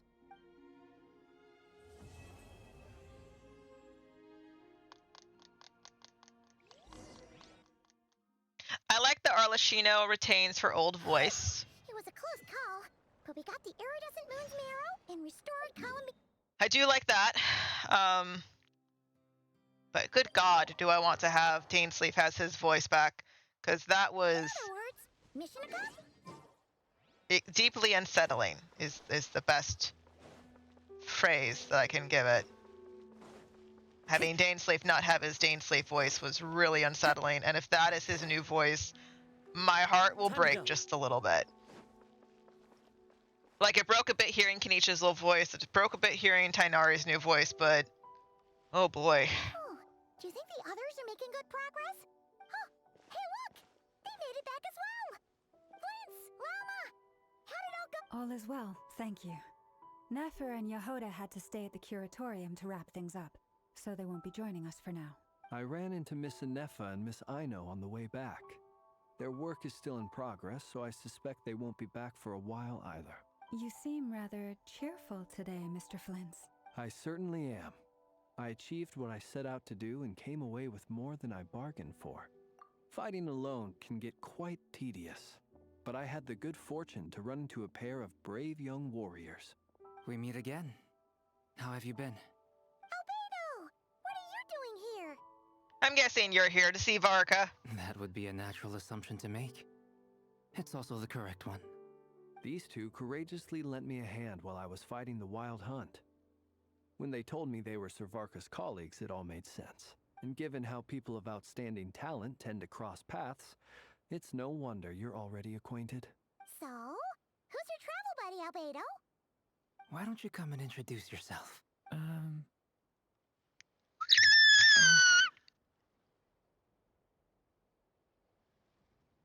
Sorry. A gentleman of few words, I see, and a rather stern countenance. I presumed you were acquainted with him. Is that not the case? Those horns. You must be. It's nice to meet you. Again. We've technically met before. Wait a sec. You're Minnie Durin. That's right. It's me. I'm glad to see you again. By the way, he says it's okay if you drop the mini. Yeah, I'm not as mini as I used to be. He's so cute! Ah! Oh my god. Oh my god! I just noticed on his shirt he has a heart. I love it. Interesting, isn't it? The first step towards blending into human society appears to be reflecting on whether one's name really reflects who they are. Wow! You look so different. In a good way, of course. It's great to see you looking so healthy. Look at that smile! Oh, I love it. Thank you, Paimon. And although you're as mini as ever, I understand that diminutives don't always convey endearment. I'll be sure to simply call you Paimon as a sign of my great respect for you. Wow! You're such a smooth talker now. Paimon could get used to this. From now on, you may refer to her as your esteemed guide, Paimon. Little Paimon is pretty tiny after all. Personally, I think our little Paimon is the perfect size. When people call her Little Paimon, it's just because she's so adorable that they can't help themselves. If that's not a sign of endearment, what is? You're absolutely right, Miss Lauma. My brother still has a long road ahead of him when it comes to understanding human relationships. Anyway, speaking of long journeys, didn't Columbina, leave with you? How come she isn't back yet? She's been catching up with old friends. Wouldn't be surprised if she stopped for a cup of tea or 10 on the way back. Uh-oh. People are talking about me. Hope it's nothing negative. Seems like she's in much better spirits after meeting with her old colleagues. Judging from your expressions, I'm guessing it all went well? It's getting crowded here. I'll go grab some chairs. No need.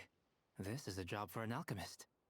I'll whip some up momentarily. Thank you for your hospitality, ladies and gentlemen, but I was merely escorting my friends back. Hi, Mary. We are getting, I think, to the tail end of the storyline. I'll be meeting Sandrone shortly, as we still have some things to discuss. It's been a pleasure, everyone. But this is where I'll say goodbye. No! She was, I wanted to see her kick-ass new combat stuff. We really appreciate your help. Oh, come on. Spare the formalities. I'm just glad I could help out some true friends. I have had a busy week, and I have a busy weekend coming up, so I'm feeling drained, sadly. I do have a little bit of time to do video games, though. So I have today, and then I have a little bit the next couple of days. I want to finish Harvestella. That is, like, the top of my list. But Genshin updated, and I'm not an addict because I didn't do a day of drop, and I used to do that. I allowed myself to focus on work, so that was a good thing. And surprisingly, the weather is holding out well. We haven't had any kind of like bad weather. We had power out yesterday, and it came back at like 11:30. We've been doing good. Fun.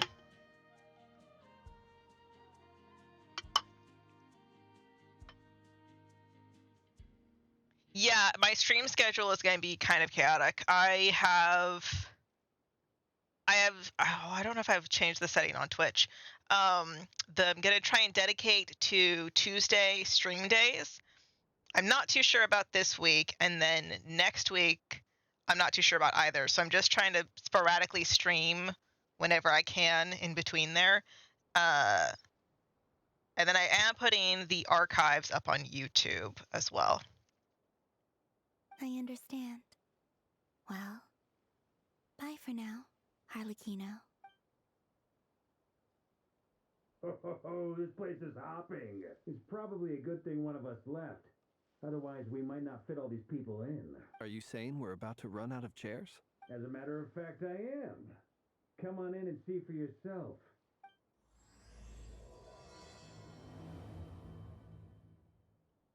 Wait, did he not order Albedo as backup? I thought that was the whole thing. No, I don't edit. I just go into Twitch has a button that says export to YouTube, and I just click that. Dainsleif! I was not expecting Dainsleif here. Oh, that's awesome. Okay. If his voice has changed, my heart will break. I overheard your little chit-chat outside, by the way. With Miss Columbina's colleague gone, we should be back to the original crew plus the other colleagues I brought in. Though, it looks like we have another new face. Someone else managed to rope in a colleague, too?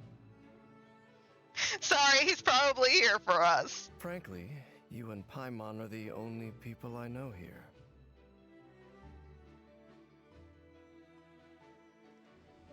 Oh, I'm not gonna worry about engagement and editing and all that stuff. I don't care. This here is Dainsleif, colleague of Tibet's greatest guide, Paimon, and greatest adventurer, the Traveler. Well, not exactly colleagues, more sort of friends. He drops in from time to time. What is he doing here? When someone else jumps in to do the announcing, you know you're speaking to someone important. Let's hear what he has to say. Note to self, once Paimon knows your name, the rest of the world will soon follow. Oh, I've missed him. Okay. I made fun of the inner monologue thoughts earlier. Now that it's on a character that I like, I thoroughly enjoy it. When it was Lolly and Dory and Yehoda, I couldn't stand it. When it was Nefer, it was okay because like Nefer's doing an investigation and she has no one else to talk to, so that fit the storyline. When it's Dainsleif, I absolutely adore it. So clearly I have a bias here. Okay. When he comes looking for us, it's usually something important. Paimon's guessing you've heard about the Wild Hunt then. From the looks of it, you're about to hold a meeting. If I were to say that the Wild Hunt is our mutual enemy, would that earn me a seat at the table? Is this a different Dainsleif? As the saying goes, the enemy of my enemy is my friend. Mr. Dainsleif, there's a seat with your name on it. Though, I can't promise the same for everyone else. Hey, Albedo, think you can rustle up a couple more chairs? After all this time apart, Grandmaster Varka's first order is to rustle up a couple more chairs. I've missed this. Is he being sarcastic? Hey, he's your brother. Why are you asking us? Oh, he has little spikes around the back of his head too. I like that. I like that his hair is also multicolored. It goes from a very lighter purple to a dark purple to a magenta. That's super nice. I've still got a lot to learn about the nuances of human conversation. Trying to decipher Albedo's way of speaking has been like jumping in at the deep end. Oh, baby, you are so right about that. At least he knows that. Oh. Wait a second. What's in the center of his hair? Is that another...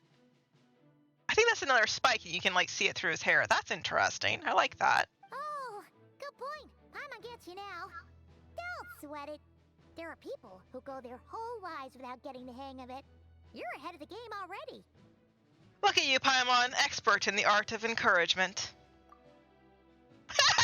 A little tear joke. I wonder what's taking Nefer so long. Perhaps you should go and check in with her. If anyone can hurry her along, it's you. I just got back from the curatorium. Besides, aren't you curious to see what's taking her so long? Miss Nefer doesn't strike me as the type to share secrets. And since gathering intel is her specialty, I'm guessing she'd prefer to keep her methods confidential. Under such circumstances, would it not be tactless for me to impose? Oh my god, you two. Oh, but it's fine for me to impose. What can I say? You have an unrivaled ability to garner people's affection, Miss Moonchanter. Besides, you have far more in common with her than I do. Oh my god. All right then.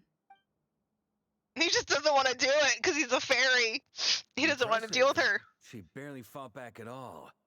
I admire your powers of persuasion, my friend. As I'm sure Miss Lauma will realize soon enough, the trick in life is to always pitch in with other people's responsibilities so that you can be selective with your own. Spoken like a true fairy. Another trick is to simply hide in the background. Spoken like a true sage. Oh, the amount of wit and humor in this one scene. I'm loving it. I'm so glad I stayed up. Anyway, looks like we've got some time to kill before the meeting. Let's take a little breather, folks. And feel free to chat amongst yourselves. We'll get down to business once the other two arrive. Okay. Hi! You're both awfully quiet. Why don't I start us off with an icebreaker? Much obliged. Have either of you ever had your portrait painted? If not, I'd be glad to help.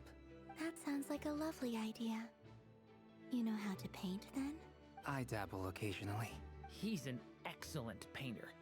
Tables, chairs, people, dragons, you name it. He'll paint it for you. I'm flattered. If I ever get the chance, I'd like to give it a try myself. I'll bear that in mind. Anyway, how about you, Durin?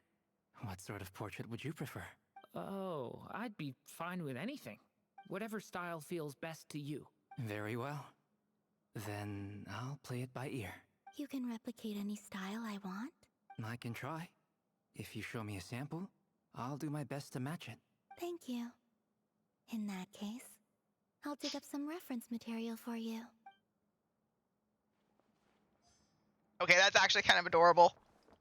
Where's the other group? Daisley! Is there something you'd like to say to me? Yeah, where'd you go last time? Yeah, for starters, why'd you just show up here without even giving us a heads up? No, Paimon, that's not my question. If you think back to our previous interactions, you may recall that that's hardly out of character for me. You do have a point there. Sorted out your accommodations then yet? Oh yeah, you'll need to find somewhere to stay the night too, right? Want to tag along with us? You never know. We might get a group discount. Have they updated his cloak? It feels more starry than before. Sure, let's do that. Great! Paimon will handle it. And in return, we can get Dainslift to be our very own personal bodyguard. Paimon, you're thinking out loud again. If that's what you had in mind, you should have said so sooner. I'd be happy to help. Oh, okay then. Paimon was only kidding, but anyway, since we're all here together, we might as well watch each other's backs. That's just what friends do, right? Indeed. Thank you. Why are you here? Is there something you'd like to... Yeah! You do have a oh yeah! Sure. Great! And in return... If that's what you had in mind, you should have said so sooner. I'd be happy to help. Indeed. Okay. Our modern day Dainsleif doesn't sound interesting. Why did the one in the past sound so different, though?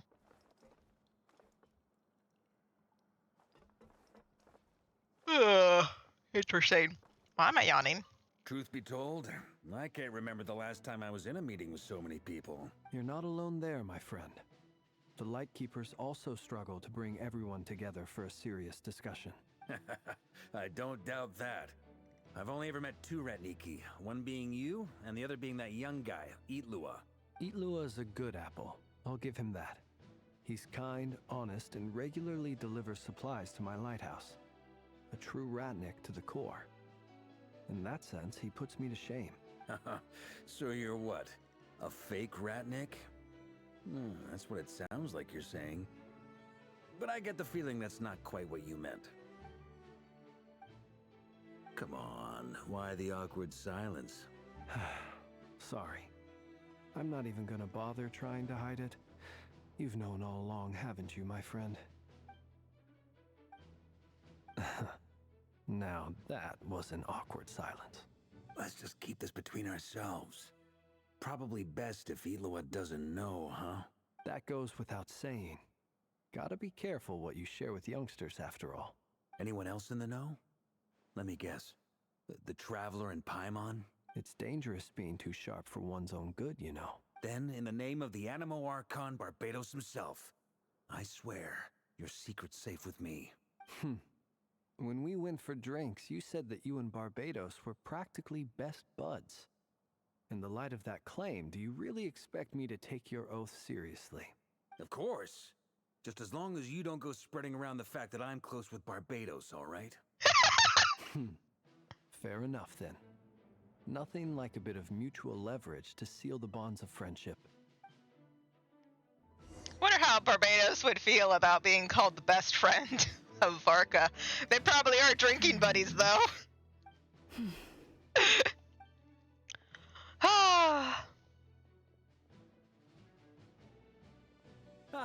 Miss Nefer. You made it after all. But what about Yehoda? I'm here to give you an update on how things are going on our end. Once this is over, I'll be heading straight back to continue my work. I left Yehoda back at the Curatorium to watch over things while I'm gone. So much for just this once. Shh! Not so loud! We're on a roll here. What if she remembers and suddenly decides to back out? Did you say something, Mr. Varka? Huh? I didn't say anything. Right, Flints? Must have been a frog. They get so noisy around here at nighttime. It's like they're putting on a concert in the background. Anyway, before we begin, there's a few introductions to make. Let me start by saying that it's an honor to be speaking before so many distinguished colleagues and collaborators. First up, we have Miss Lauma. As Moon Chanter, she's the leader of the Frost Moon Scions, a local religious community in Nodcry. Then there's Miss Nefer, boss of the Curatorium of Secrets, an intel gatherer extraordinaire. Nefer is leading the investigation into Rarer's background, assisted by Yehoda and Lauma. From the little I've heard, they're making some great progress. Over here, we have Mr. Flints, a Ratnik and guardian of the abandoned lighthouse. In our last operation, he courageously distracted the wild hunt to buy time for the rest of us. For those of you who've never met, this is Mr. Albedo, a renowned alchemist and captain of the Knights of Favonius investigation team. By his side is a new face for us all, myself included, Mr. Durin, who has come to lend his aid. Next up, we have the Moon Maiden and former Fatui Harbinger, Miss Columbina. Then we have the Traveler, who's earned more titles than I could possibly hope to list out, so I'll spare you the rundown. And Paimon, the ultimate travel companion and quite possibly the best guide in all of Tevat. Wow, you're speaking out your ass. Whoa! That's a lot of people. Great turnout. Miss Nefer, it looks like you might have another job coming your way. So, congratulations on the booming business, I guess. You forgot Dainsleif. You think I haven't got enough on my hands as it is? Who's looking for me now? That would be me, Miss Nefer.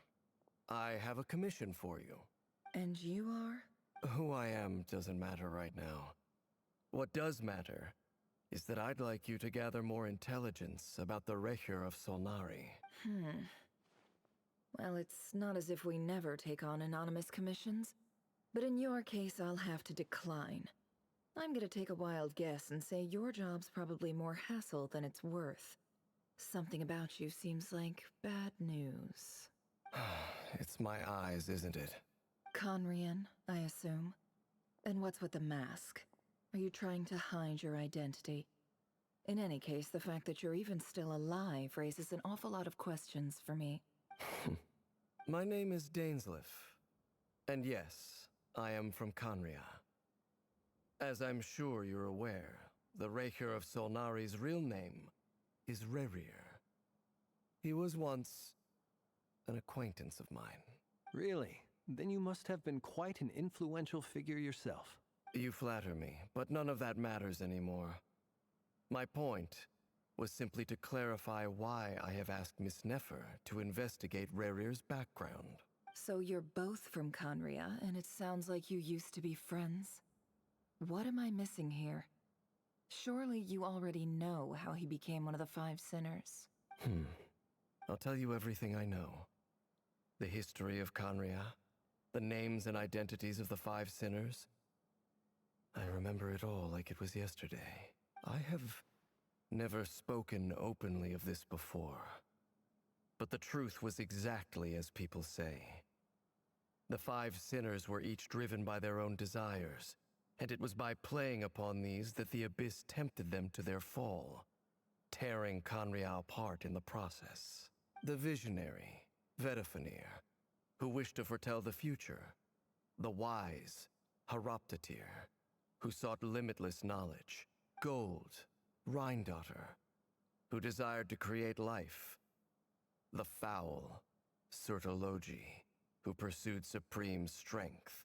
And last, but not least, Recher of Solnari, Rerir, Ravager of the Moon. Of the five, Rerir is the only one who remains a mystery to me. He never harbored grand ambitions. So what changed in the space of a single night?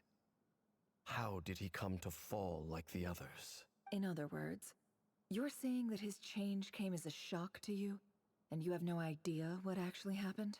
That's right. You mentioned how the Abyss tempted them, which led to their fall. But what did that look like in practice? And what other context can you give me about the events of that time? The more detail you can give me, the better. Strangely, now that it comes to it, I hardly know where to begin. The fateful night took place during the era of the Eclipse Dynasty. One day, my elder brother, the visionary, Vedifenir, was summoned to the palace by the Vinster King, only for the king to gouge out his eyes and cast him into the dungeons. Ooh, that's gruesome. When I came to hear of this, my fury knew no bounds. I gathered together every ally I thought I had, and together, we set a night to storm the palace and free Ved. Centuries on, the memories of that night still haunt me, like a never-ending nightmare. We broke through the palace gates, just like we had planned, each striking towards our separate targets. But then, I was betrayed. Even Vedifenir, the very person I had come to rescue, abandoned me and partook of the Abyss's power. So, it's personal after all. Then tell me, Mr. Dainsleif, what price are you willing to pay? You, of all people, must know that nothing comes for free. I cannot say what price would be worthy of such a commission. But know this. Rerir was not always a madman. Believe it or not, there was a time when he was just an ordinary man, working for the Conrian Intelligence Service. Uncovering the truth of Rerir's past is the only way to unravel this mystery. But before you decide if you will accept my commission, I will tell you more about him. Enough, I hope, to help you plan your next move. Sounds pretty good to me. Feels like we just flagged down a random passerby, only to discover he's actually a master strategist who has a score to settle with our enemy. Who knew having a Conrian friend would come in this handy? Can I borrow your halo? It could be useful in the lighthouse. Hey, enough with the wisecracks! Besides, isn't that lamp of yours bright enough already? Relax. It was meant to be a compliment. If that was a little over the top for your liking, I'll make sure to tone it down next time. I'll give your proposal some serious thought, Mr. Dainsleif. Let's speak in private once the meeting is over. Before that, there's a few things I'd like to share. I'm always jump scared whenever MC talks. You recount meeting the knave and how Iridescent Moon's marrow was retrieved from the Crimson Moon's space. You make it clear that the knave chose to help you of her own accord, then conclude by reporting how the hearts of the three moons are finally in your hands. Now that we've united the hearts of the three moons, your power should be greatly enhanced. But it seems like that hasn't happened yet? I believe it will take a little longer. You've done so much for me, so I want to be completely honest with you all. Even though I'm doing a lot better now, the truth is, my recovery will likely be an ongoing process. From the moment I was born, my power has been slowly ebbing away. And that is because Tevat has never accepted me. Even with the moons united as one, it seems my rejection cannot be undone. So far, I have yet to find a solution. It may turn out to be a problem that will plague me until the day I finally leave this place behind. Even so, I will do everything in my power to help you drive out the Rayhir of Solnari. As Arlecchino put it, this is not about chasing the spoils of victory. It's just a gesture of heartfelt gratitude. What does she mean Tevat has never accepted me? Kutar. She seems a lot more energetic and positive than when we first met. Defeating the Rayhir of Solnari will be no easy task. While my strength slowly recovers, we'll also need to gather more intel. Naturally. We should take all the help we can get if we hope to defeat him. We've considered several viable plans now, but our choice hinges on the answers to a few key questions. Is it even possible to kill Rayhir? What experiences shaped the person or monster he became? And what's he really after? Given Albedo's expertise in alchemy, I think we should leave him to try and answer the first of these questions. Understood. As for the other two, I'm afraid we'll have to count on you again, Miss Nefer. Believe me when I say it's not my wish to burden you. But right now, relying on your skills is our only option. So you're placing all your hopes on me, huh? We can't thank you enough for agreeing to help us. Honestly, I can hardly believe how lucky we are. You sure have a talent for changing your tune, Miss Moonchanter. Timid like Yehoda one moment, then Flintz's insincere flattery the next. Ladies, please. I must object to your portrayal of me. That's all. Feel free to keep bickering. Just pretend I'm not here. I almost don't want to leave this room. I'm curious to see how this plays out. I have faith in you, Miss Nefer. Something tells me you'll stand by us until the very end. Oh? And what makes you so sure of that? What if I suddenly decide that my compensation is insufficient? What? This isn't about the money. I can sense that you've got a deep-seated distaste for Rayhir. And knowing you, that alone is motive enough. Look at them getting along so well. Like two peas in a pod. Oh, you're gonna get hit in the jaw, man. And I'm the one they accuse of insincere flattery. There is no justice. Miss Lauma, you have to understand something. Unlike you, I don't actually enjoy having everyone's hopes on my shoulders. Is that right? Well, maybe the fact that I'm willing to put my hopes in other people says more about me than you. But the fact is, I also trust you. And that's because I know that you're someone we can count on. Anyway, we've got our plan, so let's get moving. Mr. Dainsliff, let's talk. And Traveler, once we're finished, if you've nothing else planned, I'd like you to come with me. This whole experience is teaching me a lot. For instance, I now know that when other issues come up in the future, I'll have far more luck getting Lauma to convince Miss Nefer than trying to do it myself. Hate to say it, friend, but that's one of the funniest things I've heard in a while. Why? You think I've got it wrong? Quite the opposite. But what makes it so hilarious is how long it's taken you to realize. Nefer and Dainsleif converse intently for quite some time. From the gravity of their expressions, you can tell how heavily the next stage of the plan weighs upon them both.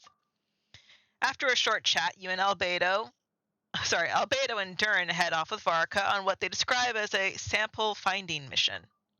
Lauma steps out for a while, then comes back loaded up with emergency medicine. She tells you that while people rarely expect to get hurt, it's her duty to be ready when they do. You and Paimon wait patiently for Nefer, content to see how well everyone is working together. Once Nefer is finished, you follow her and Lauma back to the curatorium. I want to say curatorium instead of curatorium. But it's curiosity, so cur. Kitty! So cute. What is this? Not that.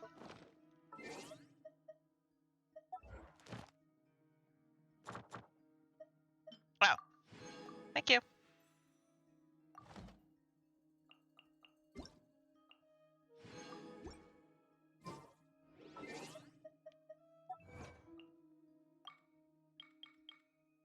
A nation that doesn't exist. Only embers remain. Fire suppression. Apt names.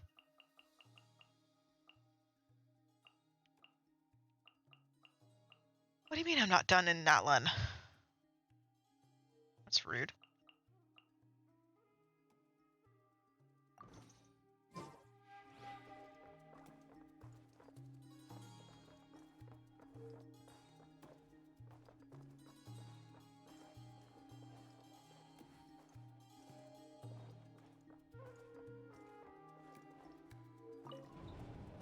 Oh. I like it when we came back here, Yehuda's like, is this Sumeru decor?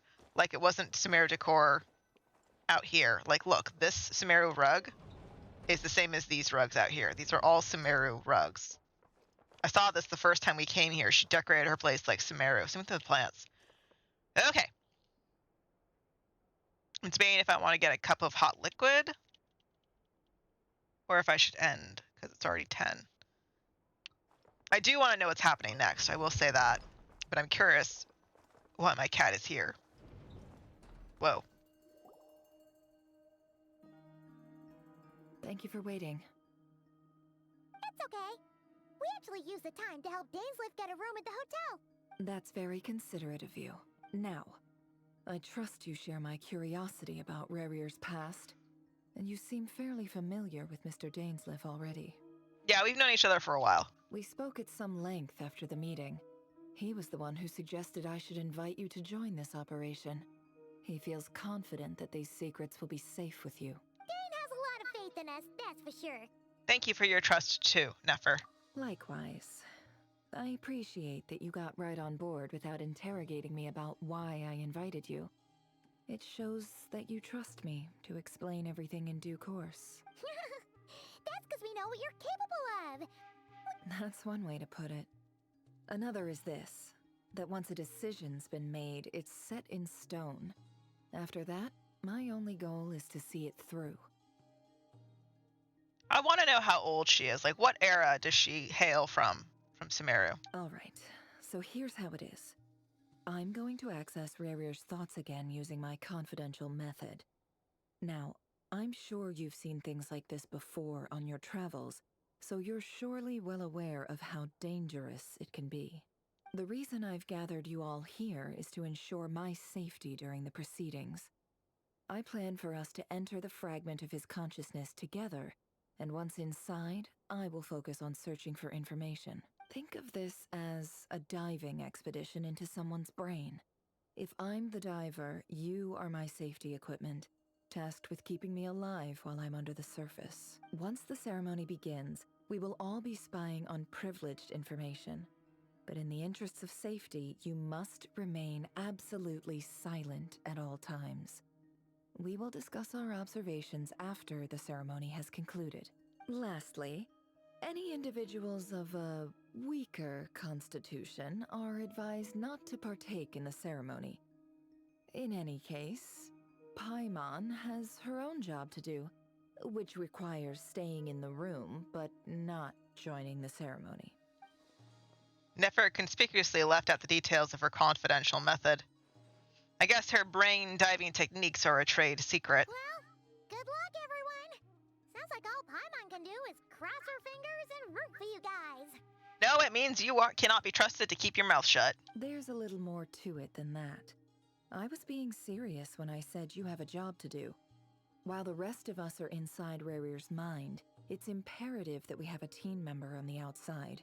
In the event that something goes wrong, you will be our first responder. I don't anticipate any issues, but the extra level of safety will be greatly appreciated. I second that. This is a dangerous operation here. So, Paimon's like the lifeguard? Good. Please, take a seat. We'll get started momentarily.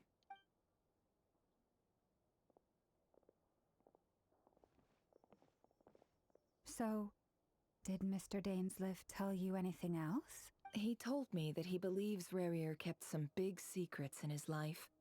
He's not sure that they were the cause of his eventual downfall, but he's asked me to uncover what those secrets were all the same. But surely you're not planning to go through with this, no matter the cost. If you think that, you'd be overestimating me. I'm a businesswoman, not a mercenary. But I do have my own professional reasons for taking this job. You think I'd turn down the opportunity to get a first-hand glimpse into Conrian history? No chance. Well, as long as you don't let morbid curiosity get in the way of safety concerns, we're good. We'll do whatever we can to help you. You're such a killjoy. She's got incense candles, almost feels like a summoning ritual. Seems like Nefer still has no intention of sharing her trade secrets, but now's not exactly the moment to pry. I see there's a chest set on the table. Could this have something to do with her intel gathering methods? I'm good to go. All set over here too. I'm ready. Paimon, you'll be extra careful. Promise.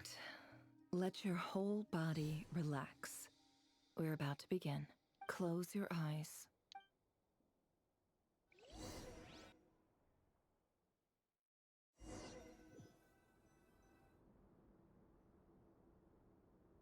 Phew. Could this be his office? Pretty standard setup. Bookshelves, paperwork, files. According to Dainsliff, Rarir used to be an intelligence operative. Chances are there's plenty of top secret intel stashed away in this room. Is this where you keep your secrets, Rarir? Can't say I'm not looking forward to this.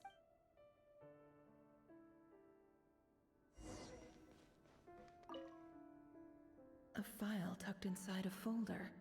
The title reads, Dear Breakfast Shop Owner. It's a list of names, but at this stage I have no idea who any of them even are.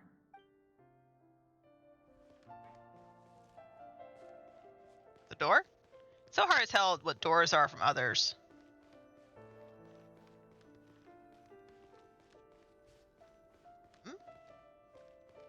What? What? What? What's wrong? I think I have to find out what he wants. Do I have to find out what you want? Because he's not going to leave me alone. Alright, I'm going to find out what my cat wants. I'll be back in a few minutes.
Sorry, my dramatic cat was out of dry food. He looks even gloomier than last time. I wonder what's changed.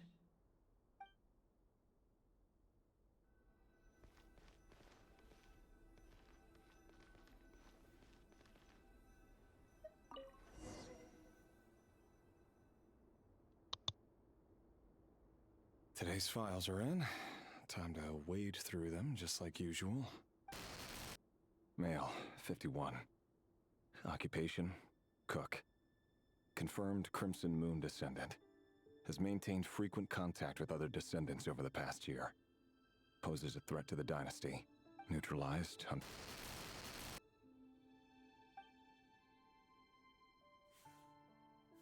This one should be archived under purged targets.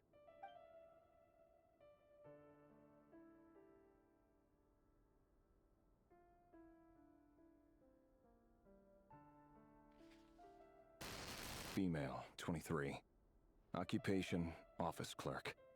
Confirmed Crimson Moon descendant. Has maintained frequent contact with other descendants over the past year. Poses a threat to the dynasty. Neutralized.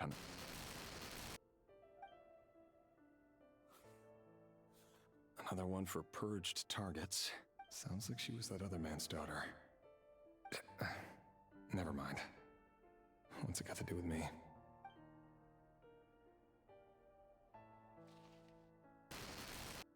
Male, 40. Occupation, teacher. Confirmed Crimson Moon descendant. Has been observed making contact with other descendants during the past year. Poses a threat to the dynasty. Neutralized on... Just another nobody for the archive. Come to think of it, I remember surveilling this man. A case like his never would have been considered a priority in the past. Huh. He barely even interacted with other Crimson Moon descendants.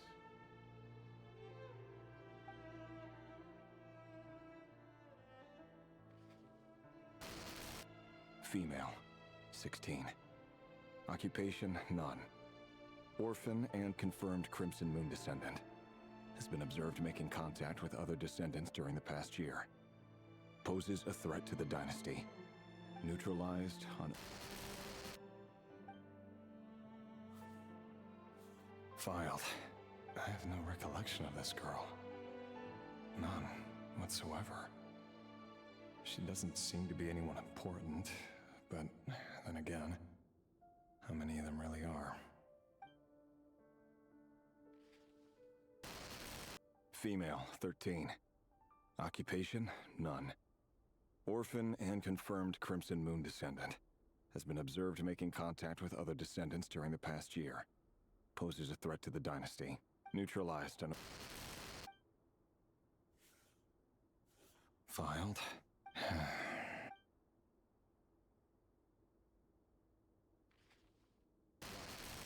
Male, 11. Occupation, none. Orphan and confirmed Crimson Moon descendant. Has not been observed making any contact with other descendants during the past year. Poses a threat to the dynasty.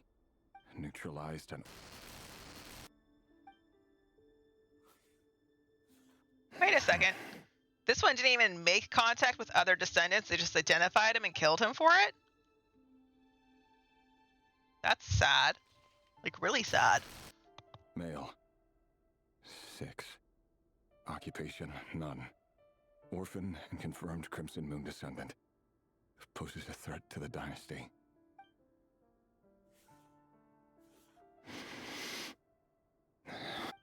It's funny, isn't it?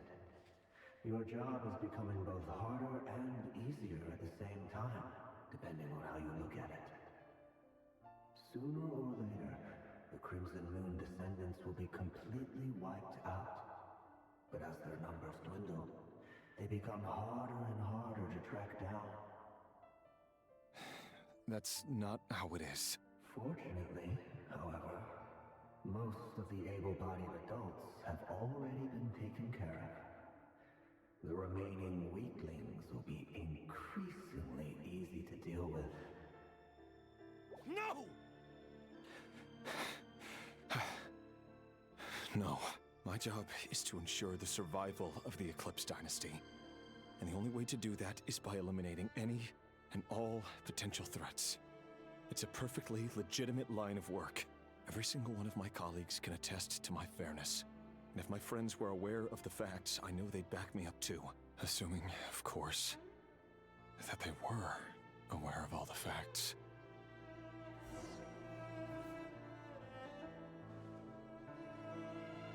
Interesting.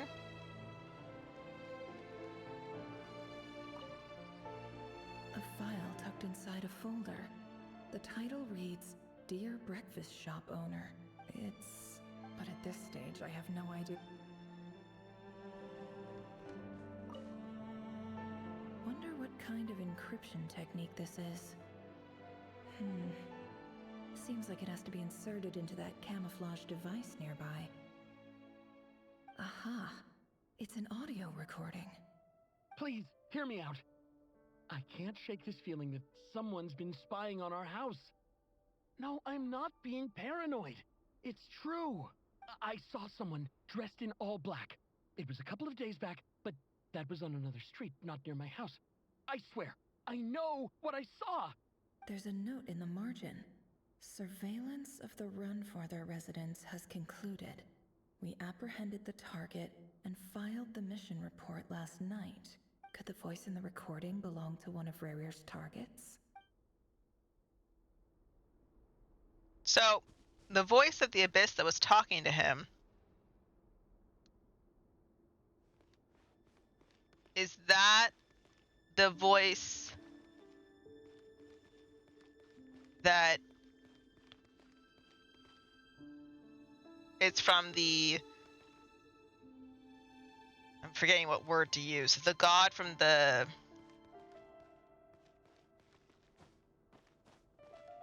god from the Abyss that seemed to come out of Karibert and then was part of the ritual from the Venti statue that's upside down that they're praying to? Is that like the evil Abyss god that was talking to him? Because that would be the Abyss taunting him. Bookshelves full of documents. Looks like these are all files, packed with the personal details of individual Conrians. The Crimson Moon Dynasty preceded the eclipse. Since Rerir worked as a secret agent during the latter, it stands to reason that he was tasked with purging remnants of the old dynasty. Yep, lines up exactly with what Dainsleif told me.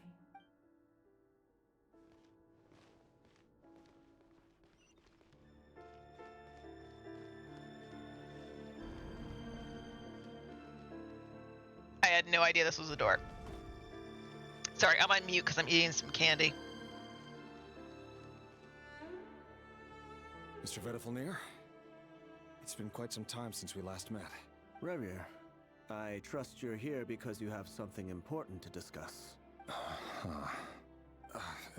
Forgive me. I wasn't tuning out, it's just, I noticed you didn't even phrase that as a question. As if you knew I was coming.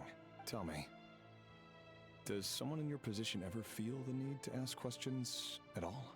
It is indeed within my power to foresee certain things. Things like your arrival. I was just thinking. It won't be long before I'll be inviting both you and Dane to my wedding. That isn't a lie, but nor is it a fact as such. It's a wish, isn't it? No fooling a prophet, is there? Ever since that day we met for drinks, I knew it was only a matter of time before you came looking for me. Does it feel good? Knowing how the future will unfold. I'm afraid the notions of good and bad fail to capture the complexity of what such a power entails. Once you've seen what will come to pass, it can be all too easy to succumb to fear and melancholy. Unless, of course, you learn to abandon these feelings. You fear my silence, and long to hear the words I left unspoken that day. That's right. You must have noticed my reluctance to broach the subject, and the reason is simple. Because the truth could never have lived up to your hopes.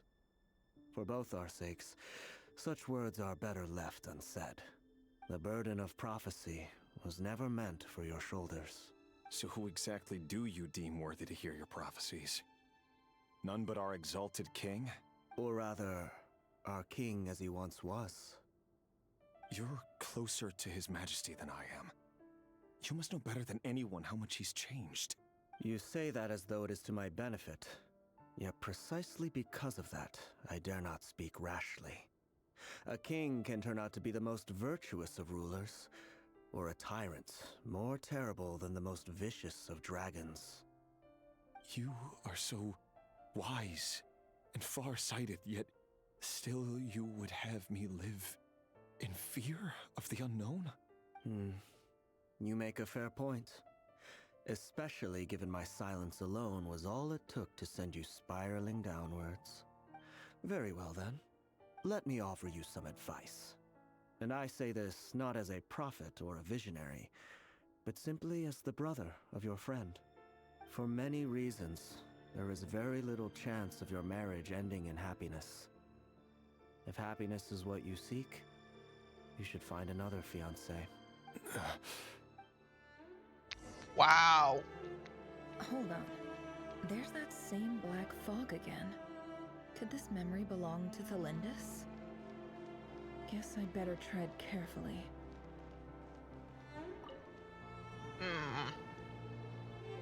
Wait. Hear me out. This time we finally got a clear look at his face. And look, his name is Rayrir. What did you say? A cruel irony, isn't it? The man you're set to marry leads a double life as a brutal executioner. Why are you telling me all of this now? Simple. It's because I want you to kill him.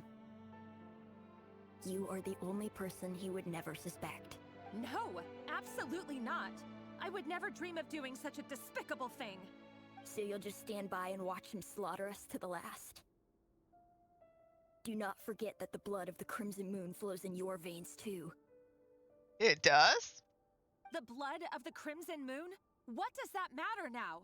The dynasty has long been dead and gone. You think that alone is reason enough for me to throw away everything I have? Why wouldn't it be? You two were once a child of the Crimson Moon, just like me. Don't tell me you've never felt so much as a flicker of fury for the way we were trampled into the dust. Is that why her eyes are weird? As long as you promise to abandon this pipe dream of restoring your dynasty, I can try to persuade him. Or have him persuade the Vinster King. Persuade the Vinster King? Do you even know why he's so obsessed with hunting us down? Why he keeps trying to force us to hand over our secrets over and over again? Or why we refuse to give up on restoring the dynasty? The Vinster King. A blind fool. His eyes clouded by powers from beyond this world. A petty little man with a miser's heart. And he dares to sit upon the throne? Mark my words. Sooner or later, Conria will fall. And it will be his doing. If you can't bring yourself to do it, so be it. Just you watch. It won't be long before calamity descends upon us all. The Rayhir of Solnari. That really is quite a secret you've been keeping from me, Rayhir. But who am I to talk? Am I really any better? I've kept my own past a secret this whole time, too. So why are her eyes not like the other Crimson Moons' people's eyes? Love should be built on honesty. But ours was born from lies. And yet, is it really so wrong to hide things that would only make life harder? If we don't cover up the parts that no one else should see, how can we go on pretending to be normal? Vedifulnir must have known all this. And that's why he made his prophecy. In the end, nothing stays hidden forever. But I won't just sit by and watch this disaster unfold. I'll do everything in my power to protect what I cannot afford to lose, no matter who I have to face.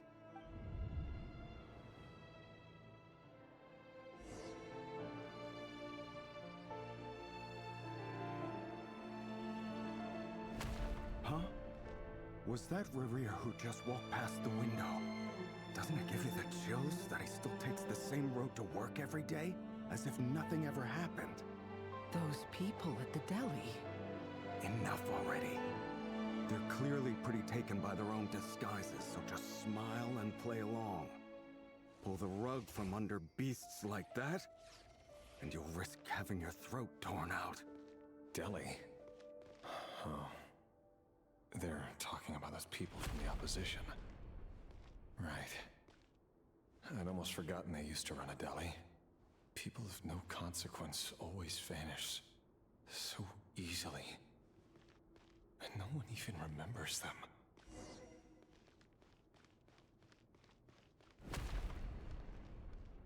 Is this supposed to happen? Yes, it is. It's like a horror movie. Thanks. Lighting out the light. Surely you can see he's not the man he pretends to be. So many have died already, and they say that the king's madness grows with each passing day. We're not going to survive this, are we? But why does it have to be this way? Do we really deserve to die just because of the blood that runs through our veins? Felindis, are you even listening? Sorry, Freether. My mind was off wandering. I heard you, though. You're talking about what Rerir said. He's just following the king's orders. He's a secret agent, and it's his job to hunt down rebels and dissidents. By the time you first met him, he'd already taken lives. Maybe he was using you from the very beginning. No.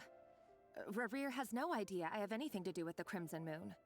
My family are only distant relatives of the main lineage, and besides, my eyes are perfectly ordinary.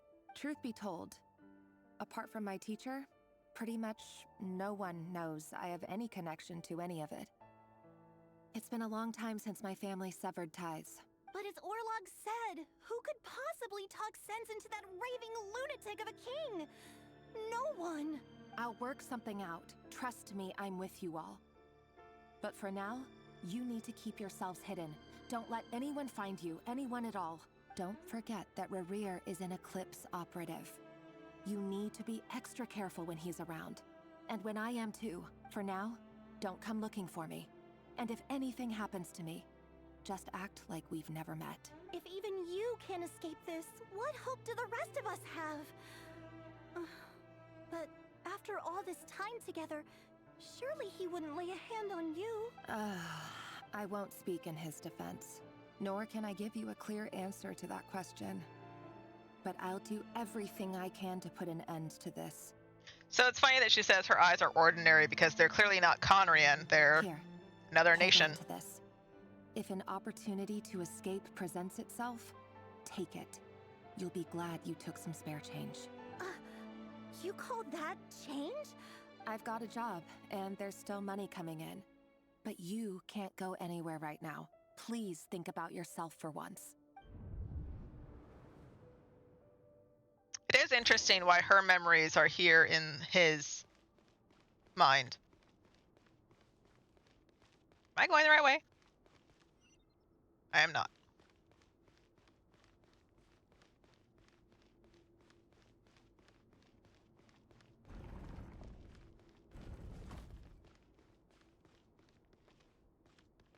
Oh, sure, this keeps to have light. Keeps to have, that's not words. Those are not words. Oh, that is the door. Another day, another round of assassination training. The training ground is just beyond this hidden passageway. When you kill a person, doesn't it bother you when you end up covered in their blood? Why would it? Aren't we all just walking blood bags? But not everyone is accustomed to hunting down others like prey. You've been a hunter for so long now, you seem to have forgotten that most people don't just go around killing one another. Leave me alone.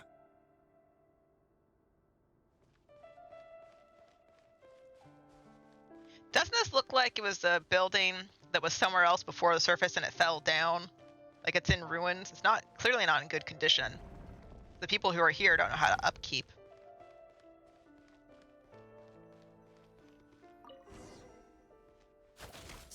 Make sure you have a firm grip on the handle.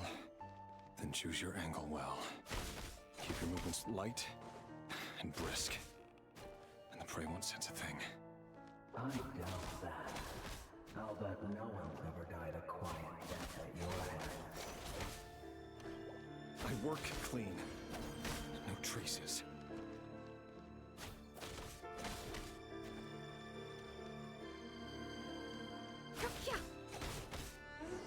That doesn't make it open or formal. The king just happens to need you right now. What That won't happen. He's changed ever since he fell under the spell of that power. In the beginning, he only had you take out a handful of the guilty. But now, The ones I've dealt with have always been guilty. And I've carried out my work flawlessly.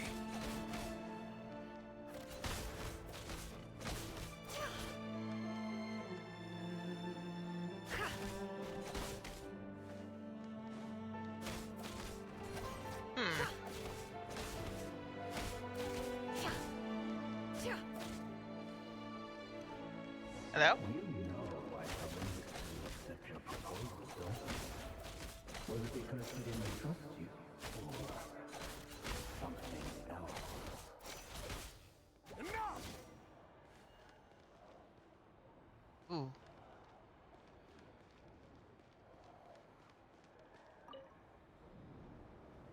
Delindis, do you still remember Orlog? Orlog. The boy who was pretending to sell flowers. You spoke for quite a while, didn't you? Yes, we did. What about him? He was arrested 2 days ago. Chances are he's already dead. He... I just don't get it! After everything he's done, why do you still stand by him? Or does it mean nothing to you that people keep dying? No, that's not... Just hear me out. I need to go now, Thelindis. They're looking for us. You take care too. If you ever need a place to hide, come find us. Why are her memories here? This is so weird. And I have a feeling it has something to do with something dark. Author Thelindis. Over the course of this week, the research object was subjected to interference for a total of 47 hours for experimental purposes. The results are as follows. All subjects of observation that were sent inside have now... The situation within is proving more problematic than anticipated. No progress whatsoever. What now? Won't you give me even a glimmer of hope? Things are getting worse by the day. I have to find a way or we'll all be in danger. But I... If all this research comes to nothing, what then? Sooner or later, it'll be my neck on the line. But could he really bring himself to kill me? No. Surely he wouldn't have the heart.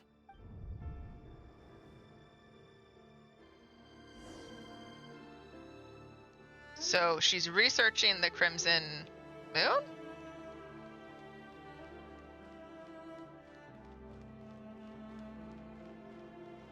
Okay.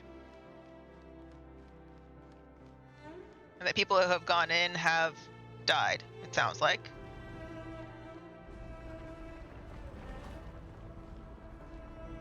Yeah, that's totally normal.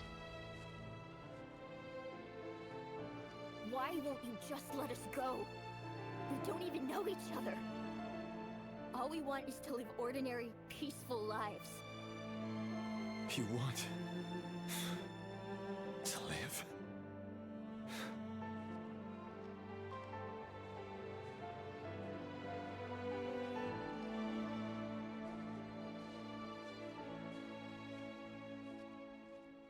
Yes. I just want to go on living. Is that really such an unforgivable crime?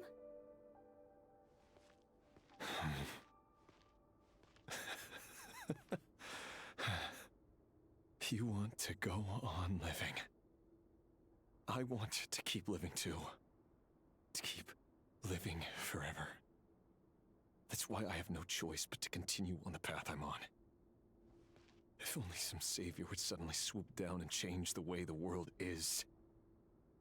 Too bad that's not going to happen. This looks weird. The tree branch there with glowing blues around it.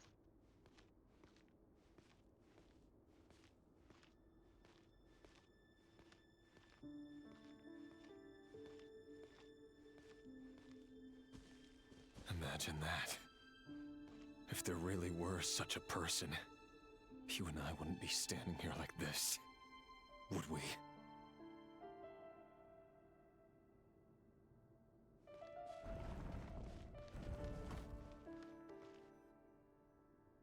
Today's files are in.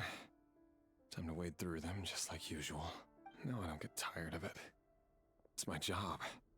And not only am I lucky to have it, I'm good at it too.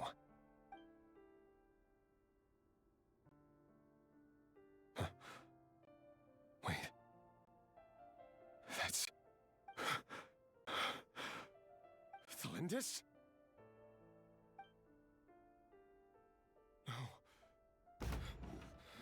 No. No! Why? But you bear no mark of the Crimson Moon. How could you possibly have anything to do with them? It cannot be! A diluted bloodline. Carefully concealed. I see it now. You've been living in the shadows just like me. What a fool I've been. Numbing myself with talk of justice. Even imagining my friends would back me up. But in the end, Irminsul. Finster King! How far are you going to take this? From the direct bloodline to secondary offshoots? And then what? Today it's the descendants of the Crimson Moon. Who will it be tomorrow? Will you not rest until everyone down here is dead? No. This cannot go on. This is where it ends.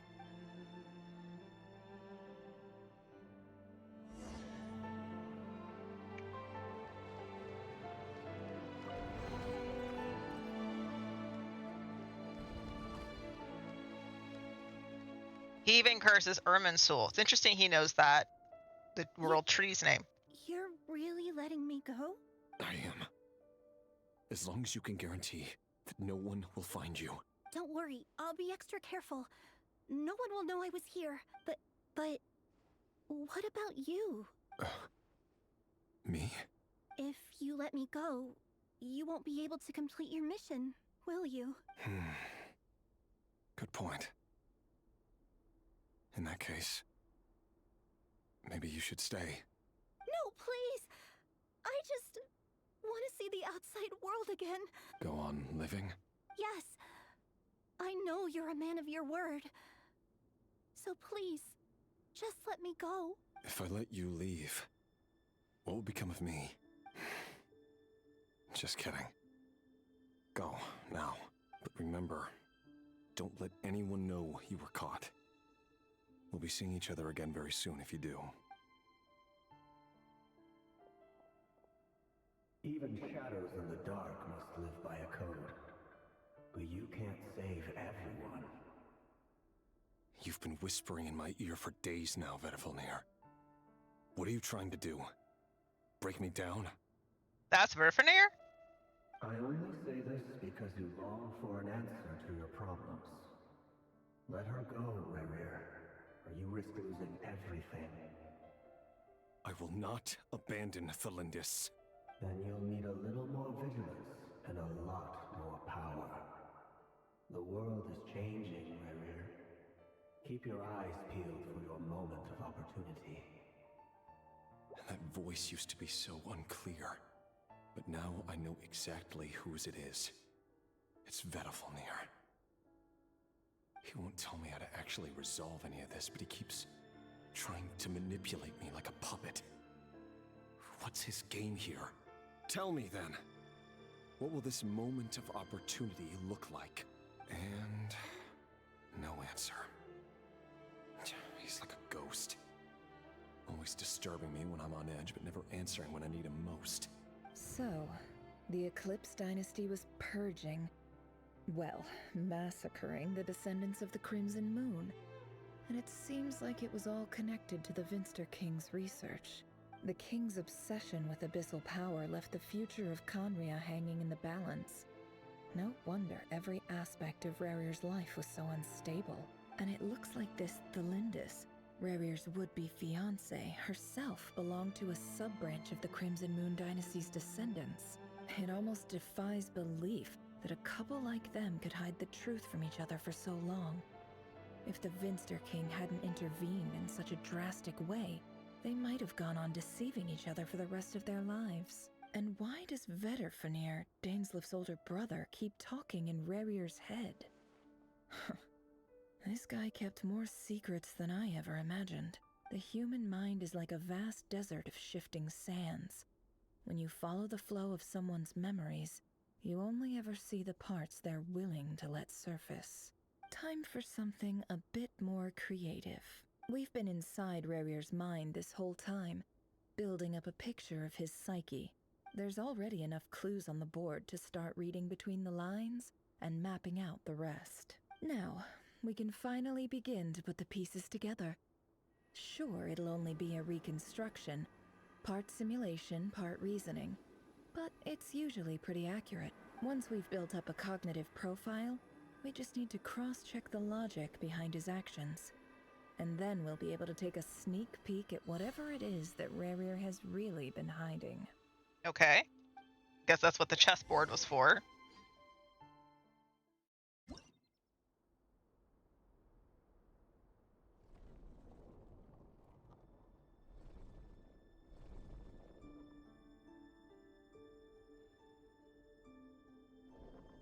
Rarir, are you there?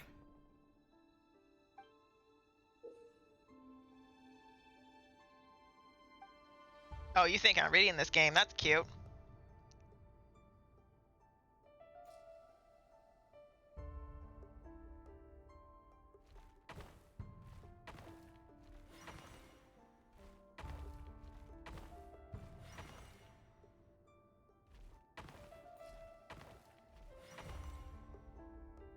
Hey, Rarir!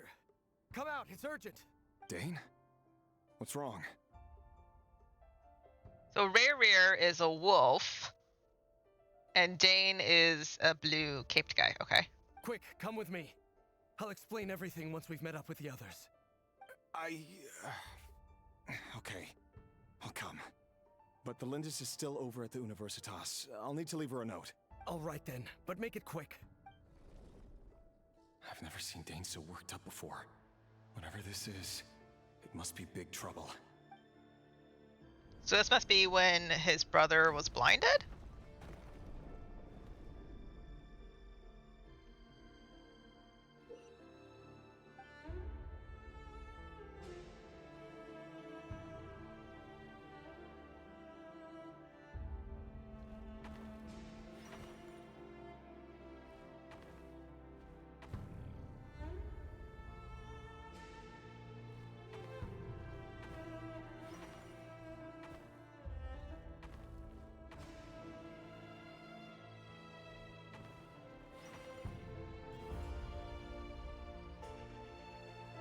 Okay, a bellkeeper with the lantern.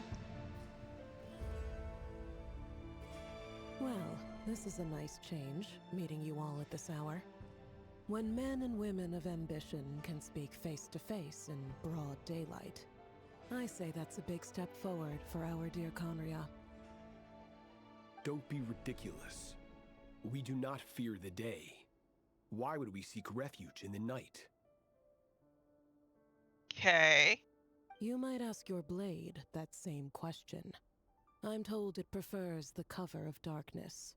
The word on the street is that Sertologi only strikes when he has an unfair advantage. But that is patently false. I see you're missing an arm and a leg. Surely only a fair fight could explain that. If this is your way of offering me replacement limbs, believe me, I'll take them. Oh, we can certainly discuss that. With bioalchemy, anything is possible. Assuming I have your full support in my research. Lunatic. Roptatir. What brings you here? What is his supposed to be? We have a claymore, a unicorn horse, and then I don't know what, a golem head? Why, Dainsliff, of course. He invited me. Oh, is that a jester face? So is he supposed to be the jester face that's part of the Fatui? Please, cast aside your apprehensions, Miss Rhindaughter. Whatever the rumors may say, I am but a humble servant of the king, and I can assure you he affords me no greater convenience than he does you. Well, the Universitas Magistrorum won't stop fawning over you. So at least some of the rumors must be true. You're clearly doing well for yourself, so drop the humble servant act. It endears you to no one. You're president of the Universitas Magistrorum, the chief royal mage known as the Wise by royal appointment, and by far the most favored among the 4 pillars of Conria. Vice President Veet doesn't even try to hide his envy when he sees you. My success is the product of hard work and good luck. It's as simple as that. Were the king not such an extremist, I hardly think I would have received a senior post at my age. Of course, no job is without its gripes. Serving a king like ours can be a challenging task, as I'm sure you can imagine. And as for Eftervit, in missing out on the presidency, he's dodged a mountain of stress. Like everything else in life, it comes with pros and cons. You're all here. I apologize for the short notice, but it was an emergency.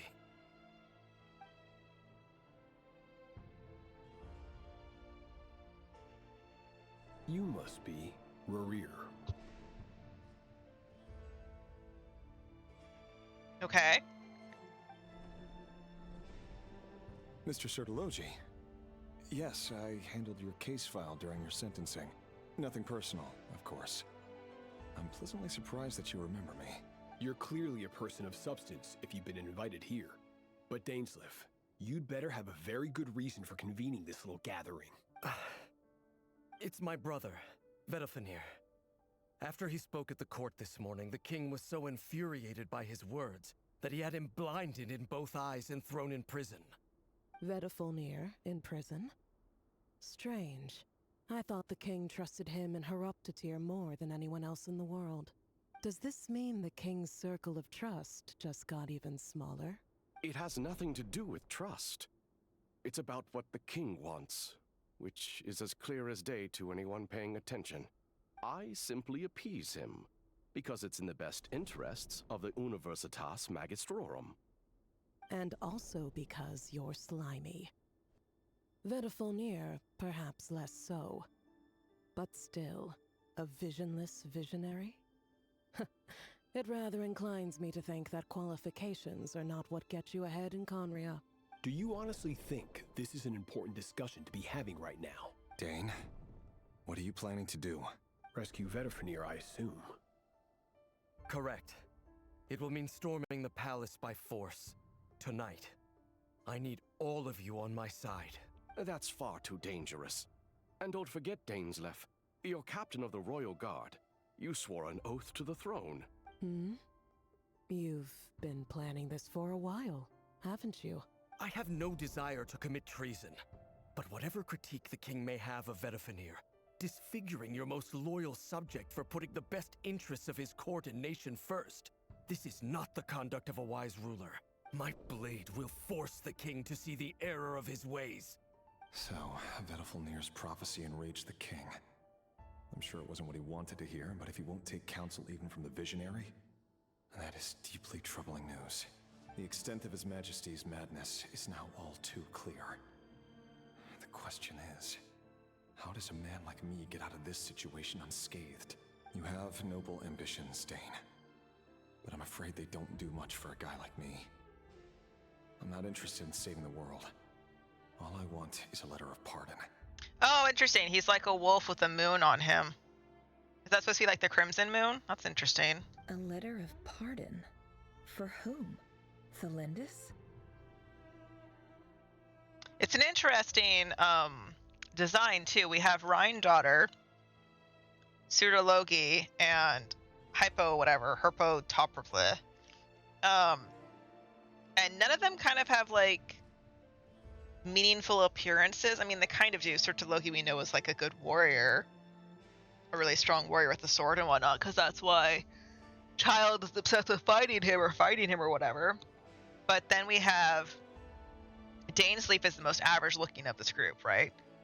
The chances of the Vinster King issuing a pardon for anyone connected to the Crimson Moon seem vanishingly slim.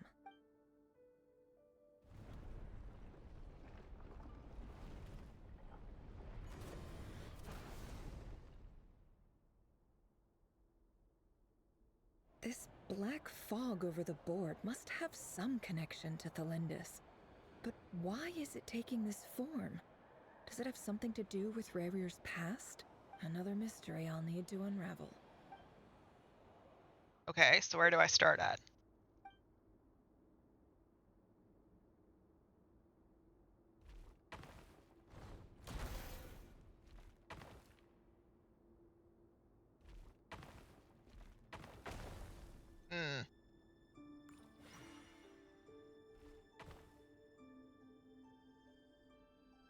Where's the fog? Over there.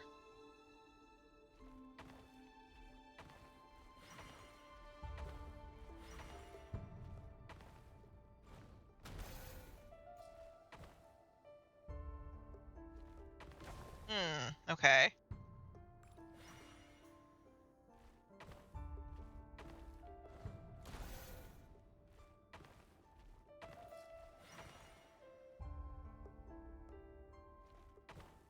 So it like takes away the pieces you have left?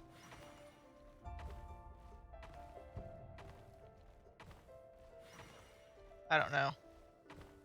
There's a statue up there too that I want to go look at, but I can't seem to. I think it's a statue of a Bowkeeper. Author Thelindis. Over the course of this week, the research object was subjected to interference for a total of 60 hours for experimental purposes. The results are as follows. Research dating back to the Crimson Moon Dynasty has established 2 points regarding moon marrow. Firstly, its origins have something to do with a god's power. Secondly, it serves as a portal to an as-yet indeterminate location. Moon marrow can thus be defined as a spatial gateway. However, there are a number of hurdles to overcome before we can answer the question of where it leads to. To start with, opening the gateway requires a specific power source, which the relevant literature indicates an enormous amount of power is then required to keep the gate open. Currently, the total power output of our instruments remains in the single digits. To make matters worse, I am now the only staff member remaining in the Moon Marrow Lab. The Universitas Magistrorum recently decided to move most of its personnel into abyssal energy research, which has stymied all Crimson Moon-related projects. This is not a wise move. I have always maintained that placing all our hopes in a single source of power is risky, especially one as poorly understood as this. As well as making ourselves overly reliant on a single resource, we are neglecting other promising technologies. I apologize if this comes across as disrespectful. But as a Moon Marrow researcher, I desperately want to see the world beyond the gateway. If we really made it there one day, what would we find? And how would we go about taming the unknown? My imagination is endlessly fueled by questions such as these. Okay.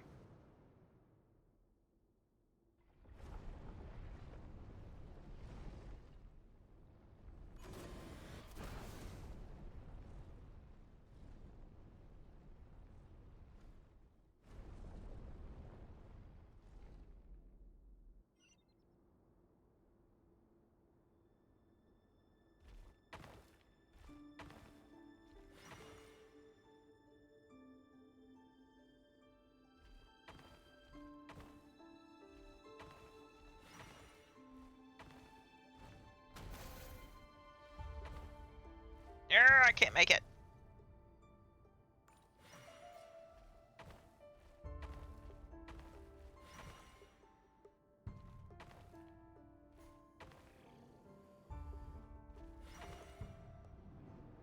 Okay. This is for you. I heard you're gonna leave the city with your parents. Delindis, did you hear about what happened? I've heard nothing. Rerir got back very late last Friday, and he was acting a little unusual, but he slept pretty well, so I'm guessing whatever he did was a good deed. You never saw him, and I don't know what he did. And this conversation never happened. You understand? What if he finds out that you pried into his secrets? Don't be silly. I don't know what secrets he does or doesn't have. All I know is he's just a normal guy who happens to run some errands for the king. Are you scared of him? I don't know. The Rerir I know doesn't match the person you all describe. Logically, I should be scared of him. And yet, I don't want to lose him. But enough about that. You should get going, and be careful with the package I gave you. Keep it secret. Keep it safe. What's in it? A piece of the moon. All you need to know is that as long as you keep it safe, then in the future, everyone will be able to see a red moon. A red moon? You mean our moon? That's right. Our moon. Promise me you'll look after it. I promise, Delindis. The Crimson Moon bloodline will never die out. Its light, the color of blood, will become like a fire that flows in our veins. Oh, thanks for the curse. No matter how long it takes. So she just cursed the knave. That's nice to know. Hi.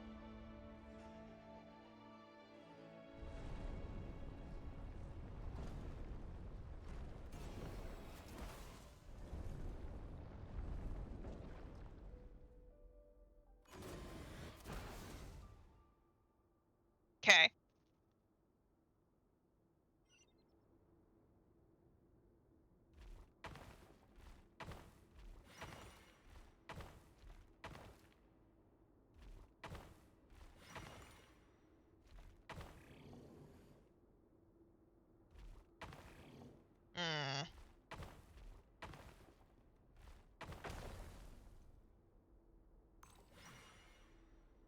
Okay.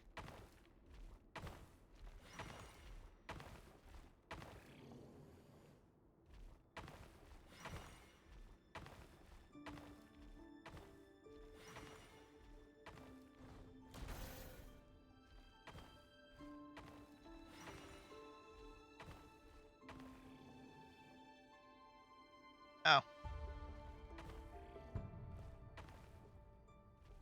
Well, that's annoying.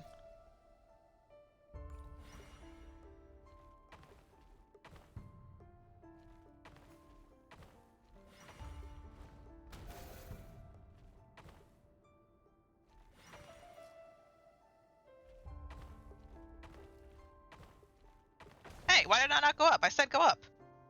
That's rude.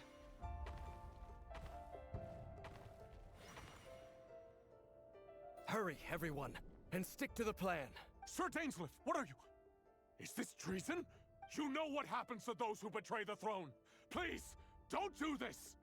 They have an interesting color to them. It's like Conrian and cubish, but it's also broken. It is the king himself who has betrayed the throne. He has betrayed all of Conria. If you have any love left for justice in your heart, you should join me. It's showtime. Dane and his group will handle the troops in the palace. Then Hraptatir and Rhindaughter will disarm the security measures. My job is to enter the prison and rescue Vedifalnir. Stay safe. Wish me luck. Look after my brother. Draw your blade. It is time for justice to prevail.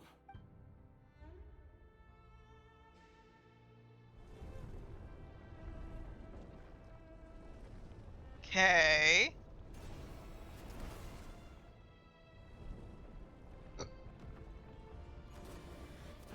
Okay.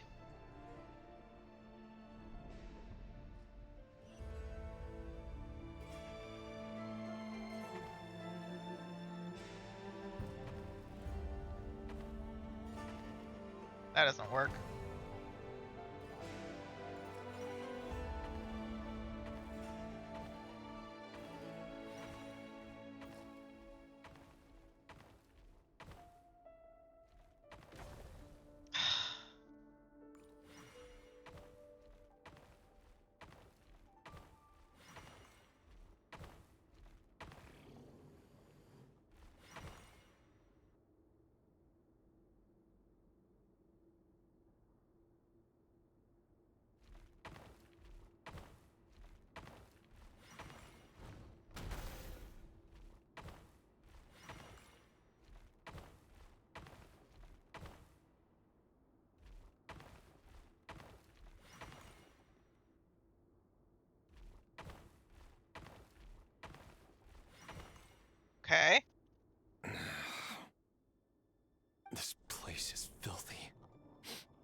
smell is abominable.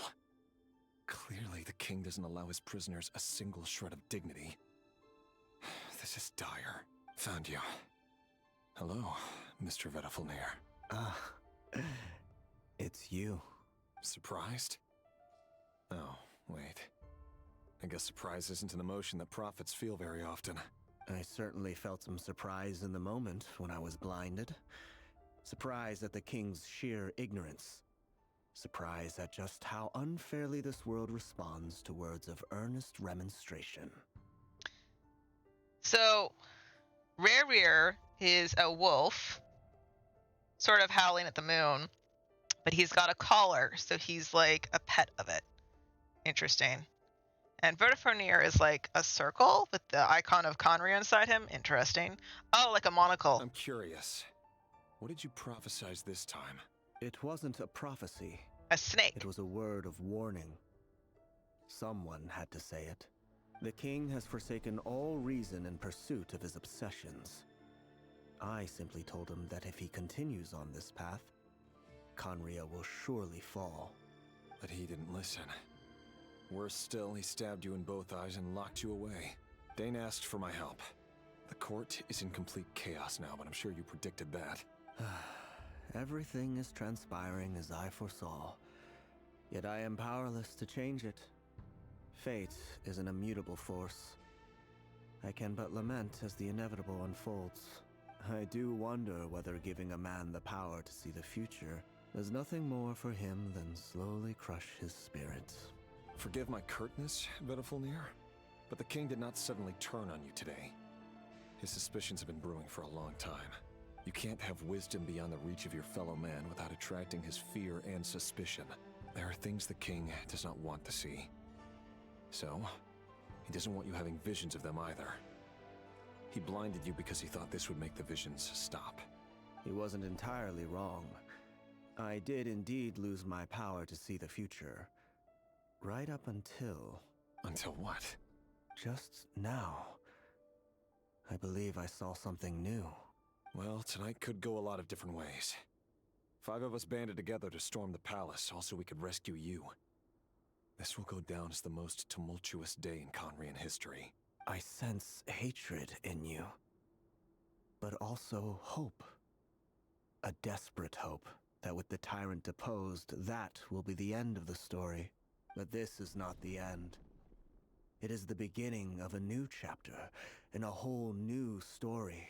There are many men of honor and courage in this world, Rerir. But you are not one of them. You're not here for justice, are you? You're here for yourself. Is that a dagger? Interesting. Why not the polearm? It was always your weapon of choice. With your abilities, I don't doubt that you were able to recover some of your sight. But I also doubt that you want to make an enemy of me right now. Of course not. We're on the same side, aren't we? We could be. But I need you to be honest with me, Vedafilnir. At this point, you're my only hope for the future. You mean your future? With your beloved, Felindus? Yes. And I know there are bigger things at stake here. A dynasty, a nation, maybe the entire world. But forgive me, I care first and foremost about myself. I can't abandon the one I love to save myself. I just can't do it. But you see a broader picture of the future than I. You see the solutions to the biggest problems of our age. So tell me, what is my solution? What's the answer? In matters of fate, answers are either right or wrong. What will be and what will not. Maybe you are willing to pay a certain price in the pursuit of happiness, but unfortunately, fate does not negotiate. That is the cruelest thing about fate. It is unmoved by your sacrifices. That can't be true. I know it's your voice that I keep hearing in my head, urging me to see how the world is changing, to seek more power, so I can protect the things I love. You show me disaster, but you won't show me how to avoid it? Why? Why are you doing all this? My voice. in your head.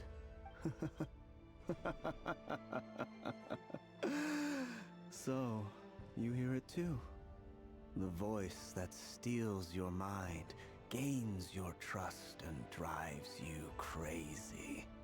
It turns out that we are not so different, you and I. Vedifulnir just broke into the strangest smile I've ever seen in my life, as if he'd discovered some monumental secret. But then he suddenly switched to looking extremely weary. Very well then. My advice to you is as follows. You must persevere. Whatever trials and tribulations you may face, be steadfast in the belief that they are your path to the future. For as long as you live, your story with Thelindis shall not come to an end. That is the only chance you have of fighting back against fate. It is up to you whether you believe my words. Regardless, that is all I will say on the matter. I have no right to intervene any further. I will hold you to your word. Thank you for setting me free. In return, I will tell you one more thing that you cannot afford to ignore. Just then, a strange wave of energy rippled through the city. We had no idea what it could mean.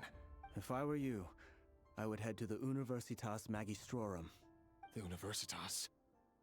Oh no! I'm sure we'll be seeing each other again very soon, Rerir. Whatever Vedifulnir said, I didn't catch it. I didn't even help him out of the prison. There was no time to lose. Okay. So the voice of the abyss speaks to at least two of them. Interesting.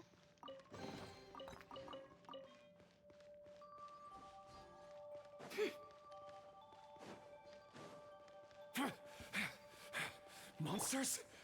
Is this Rhindaughter's doing? Or the Universitas Magistrorum? Out of my way!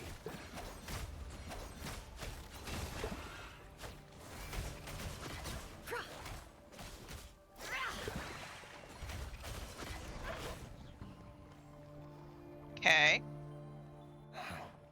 The Universitas. That reminds me of a rumor I once heard. Allegedly, the king installed secret mechanisms in the palace and around the city. No one knows where they are or what kind of power they hold. But if they were ever going to activate, it would probably be on a night like tonight. Help! Help! Hold on! Don't let them anywhere near you! Save me! I can't! Ah! That sounded like an explosion. So, the rumor is true? The king really went through with it. What other means does the king have at his disposal? They must run on power from the Abyss. And given it's a major center of Abyss research, anyone over at the Universitas will be in grave danger. I have to hurry! Okay.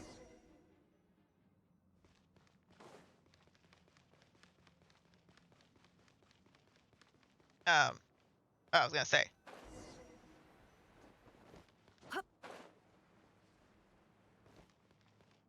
What's in here?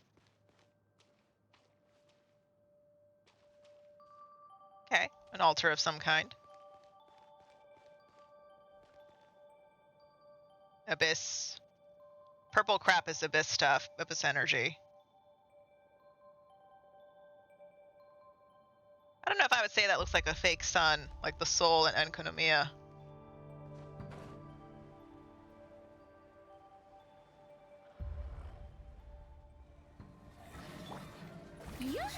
As one with wind and cloud.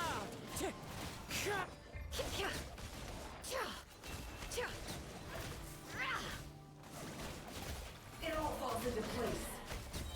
What? Who said that? Seek within.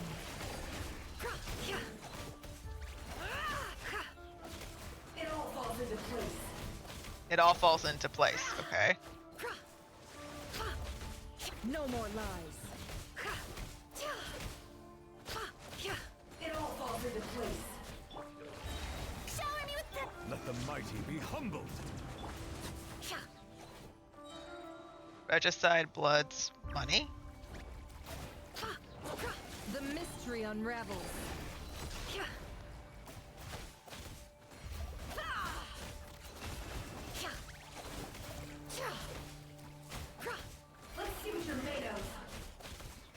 See what you're made of, okay? It all adds up. Can't hide the truth. Silence!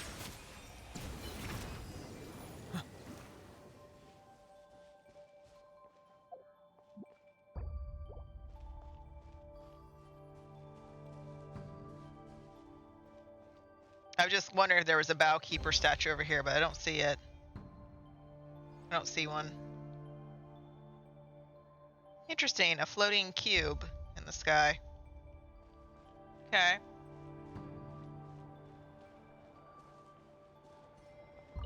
Let's see if there's anything interesting back there in the white. Looks like there's not. Monsters at the Universitas Magistrorum? Why now? Oh no, they're coming. It's no use. The table won't hold out much longer. The weapons. Where are the weapons? Of course.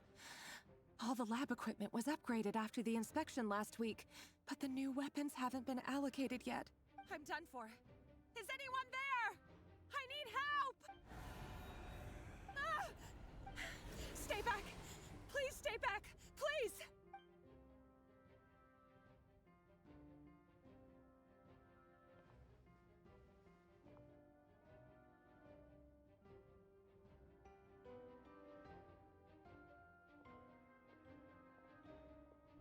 The heck is that?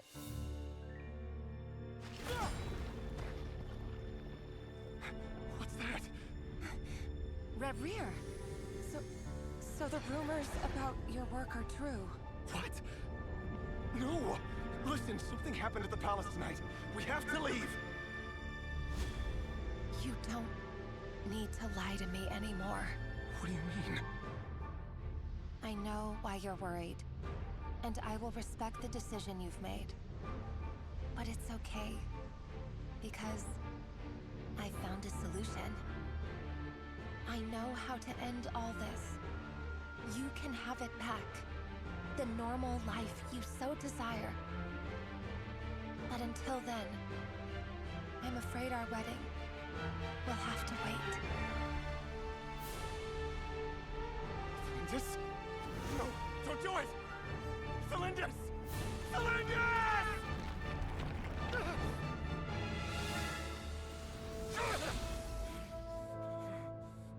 I told you, Rerir. Let her go. You will find someone better. No! No, I won't do it! I have to save her! By what means exactly? A lowly pawn. You lack the power and the strength of will. Do you know a way? Tell me! Come to the palace. Join us.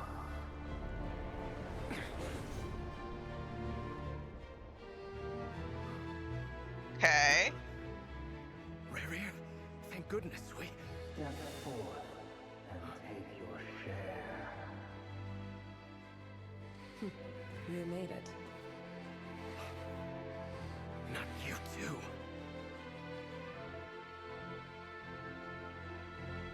Hatred or grief, despair or desire. We all have our own.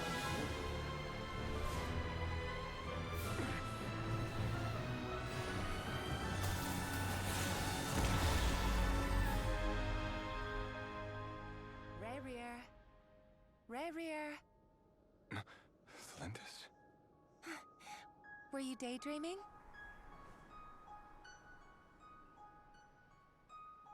Nani?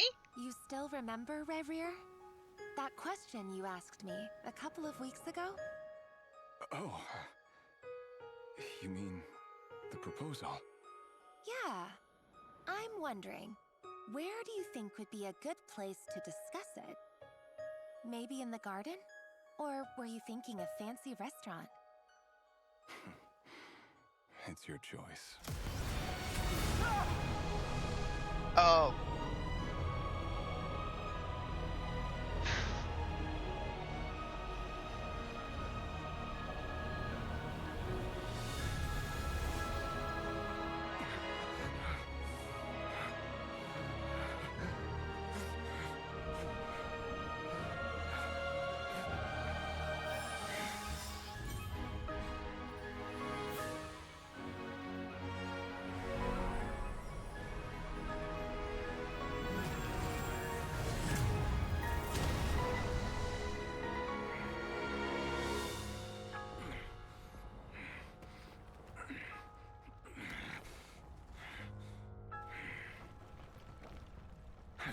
find you. And then you can give me your answer.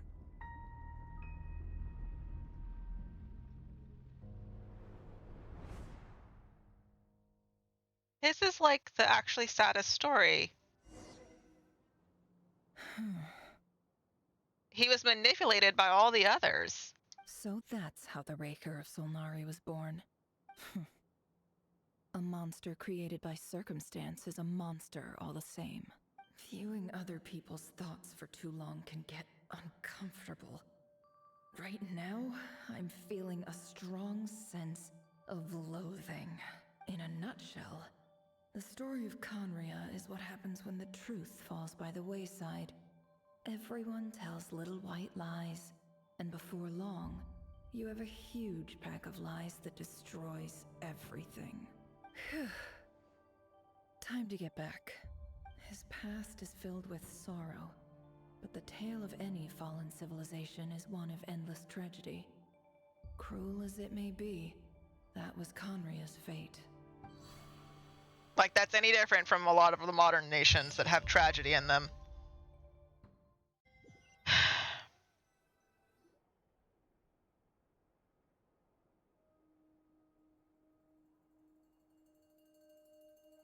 Everyone, I'm back. Can I get a standing ovation? No. She's fine. Yes, I'm fine. You will have seen the events of Rarir's life through my thoughts. It's now clear that he is just a regular nobody, driven by personal tragedy, as he said himself. I mostly agree. There's only so much we can know about him from his memories alone, but they did give us a clear glimpse into his life in Conria. However, I would not consider Rarir to be a nobody. He was deeply involved in the events of that era. Yet, when the catastrophe of a generation strikes, nobody is safe. Sounds to me like you're speaking in riddles again. Is this you urging me not to abandon the people of Nodcry in their hour of need? That's not what I meant. Although I do hope you choose to remain a part of the plan. Without you, the mission ahead will be all but impossible. Then try to remember that I respond better to the carrot than the stick. And I don't appreciate being bossed around. Now, as for you, Missy, you were excellent. You stuck to the rules of the ceremony and kept your mouth shut the entire time. Cool. So, can you fill me? Patience. You'll hear the whole story, don't you worry. But let's meet up with the others first. Yehoda? Yes, boss! That's more like it. For a moment there, I was worried you'd forgotten about the first clause of your employment contract. Forgive my curiosity, but what does the first clause say? It says I gotta do the annoying stuff that boss is too lazy to do for herself. Like opening the door, pouring the tea, Is that right? If something is in the contract, it's because she willingly agreed to it. Rest assured that the Curatorium abides by the very strictest of labor policies. You don't seriously think I'm cruel enough to treat her like my slave? In any case, I've hardly shied away from my share of the work today. Hope I don't catch Flintz and Varka lounging about in their chairs, enjoying a leisurely cup of tea. A cup of tea actually sounds fantastic right now. There's nothing I dislike more than other people enjoying themselves while I'm hard at work.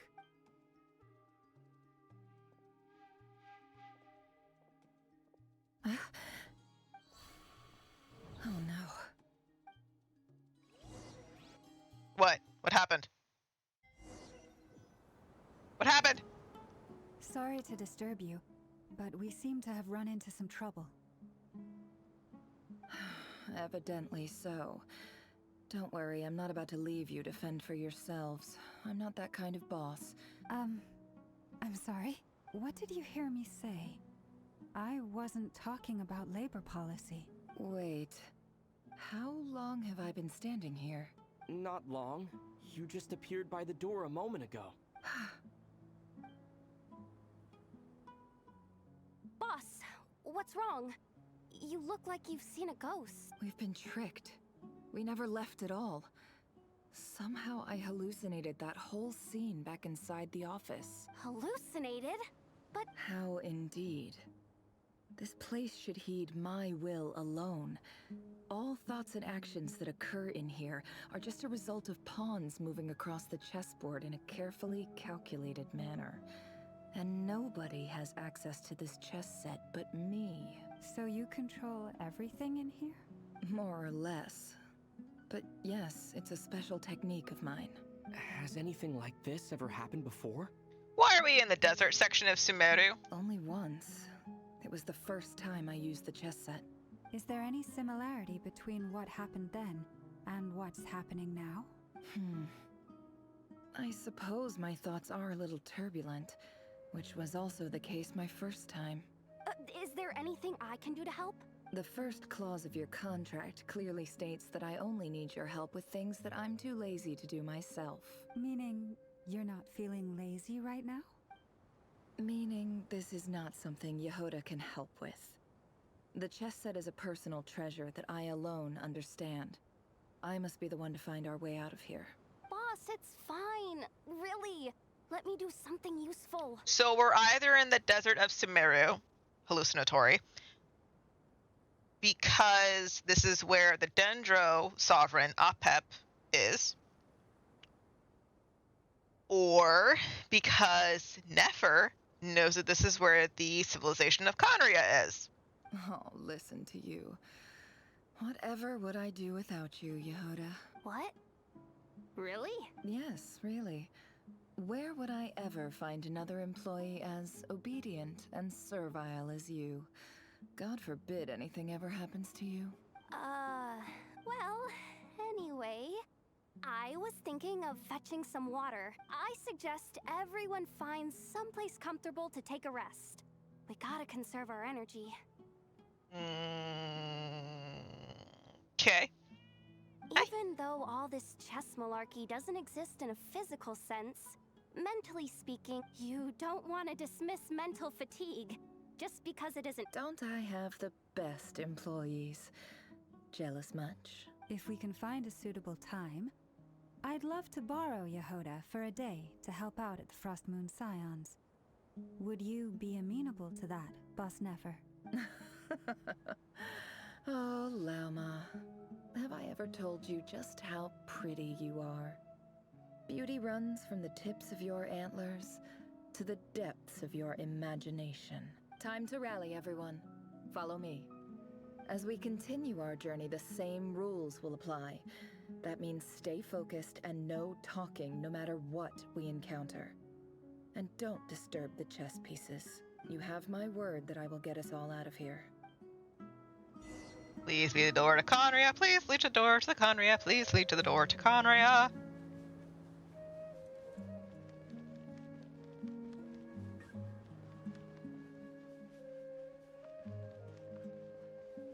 This place looks familiar.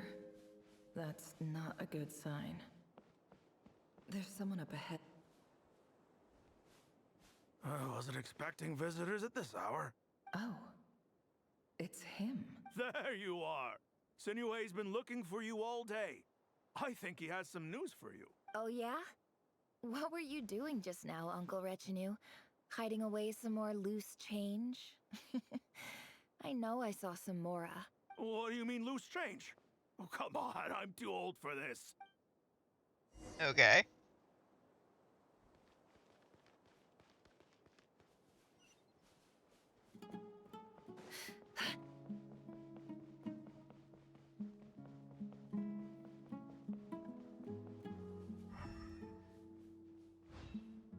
Hey, kid. Mind telling me what Sinuhe's been up to recently? I'm trying to get in his good books and I need a way in. Get in his good books? Why? What do you want with my dad, Uncle Apepi? I've written a new song. I was hoping to showcase it at the next festival. A new song, huh? I'd love to stay and listen, but unfortunately, Uncle Retinue says my dad's looking for me. Well, there's plenty of time and I'm not going anywhere. See that pile of stones? I'll be sitting there warming up my vocal cords. Come find me when you're done. Pile of stones. Got it.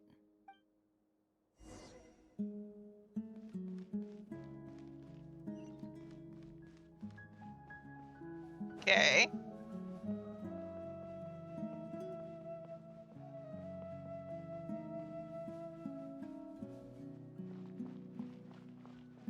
Hi, Dad.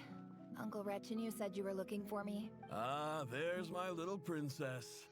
If you'd gotten back just a little sooner, you could have shared the spoils of war with me. Spoils of war? Who were you fighting against, Dad? It was just a figure of speech.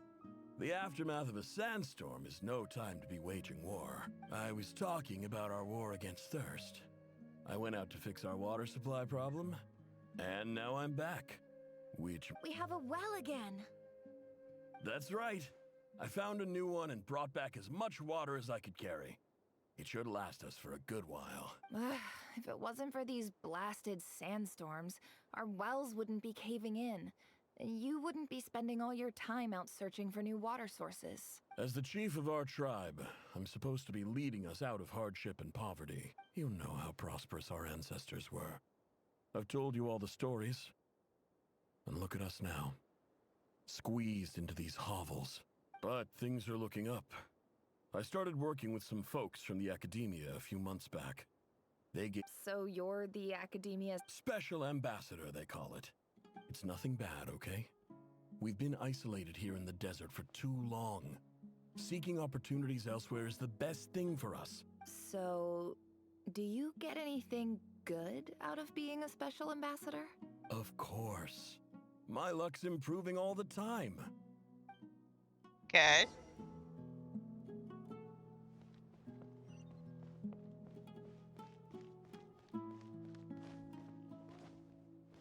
Ah!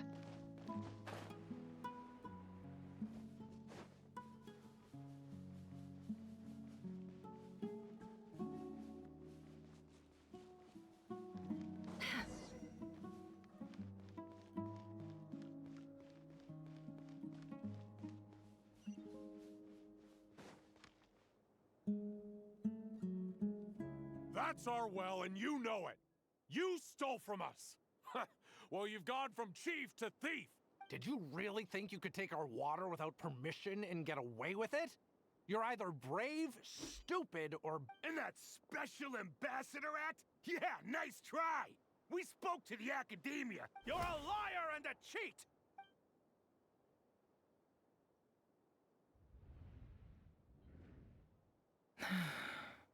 I heard Yehuda gasp, but I don't blame her.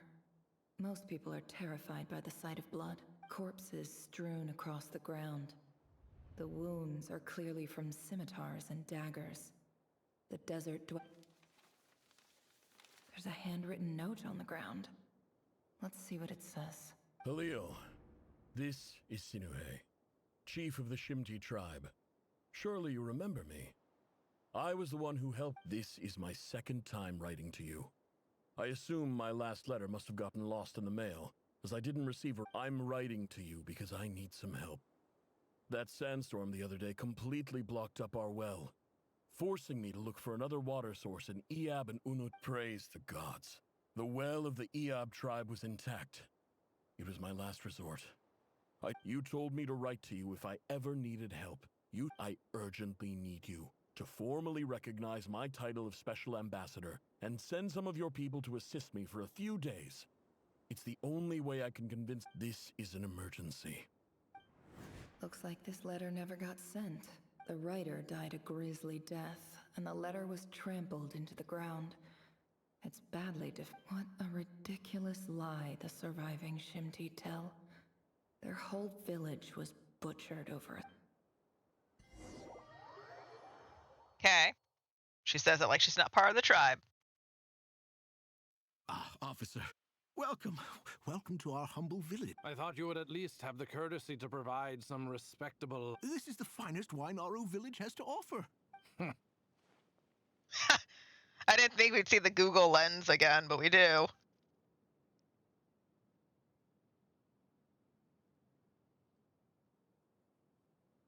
The Academia has agreed to reserve a single space for a candidate from your village. But I remain skeptical of this entire endeavor. Please, have faith. If not in us, then in our God. The child we found shows great promise. I beg you, Take her away from this place. I don't recognize. She showed up here a few days ago, and we took her in. She's a really bright kid. So, where are you from?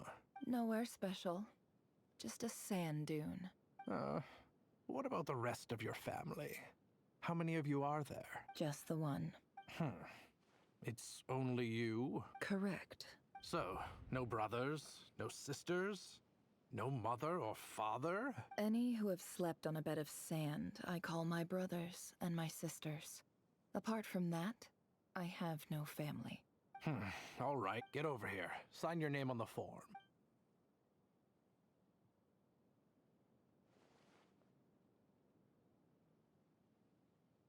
Never?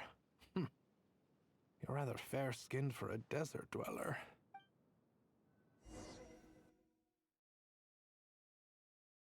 Okay, so why are we in why are we in her memories?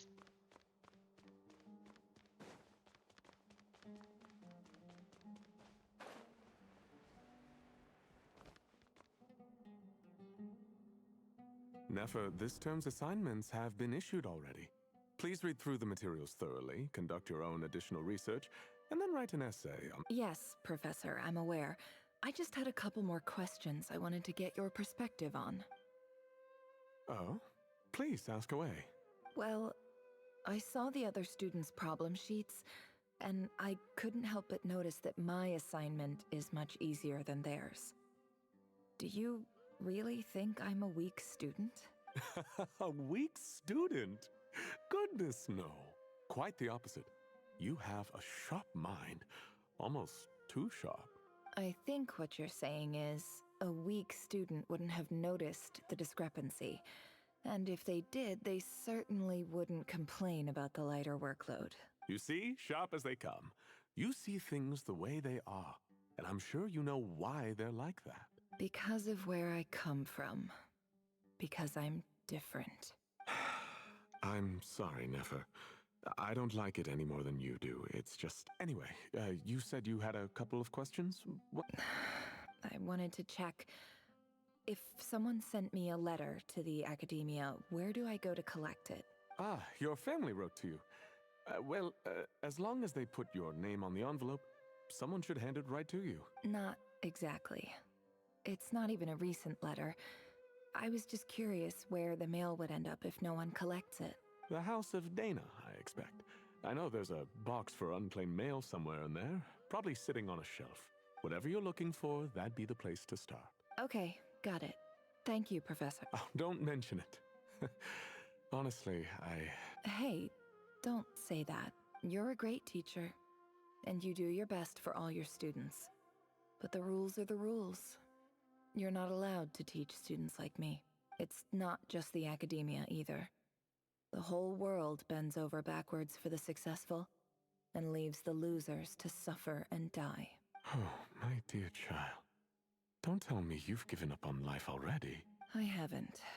I just think that if you want to make it in this world, you have to find a way to become successful. Okay, where are we going now?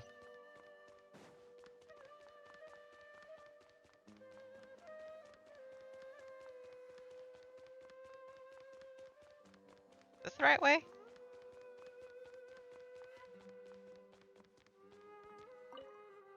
This must be it.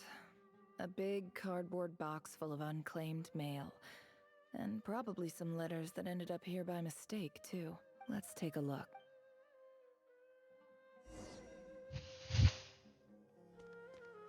Where am I going now? Oh, I go to a table to sort out the box. That makes sense. A dilapidation survey from Port Ormos. Looks like it's from a Core of 30 representative. This one was never even opened. I guess the recipient didn't... Who was it addressed to?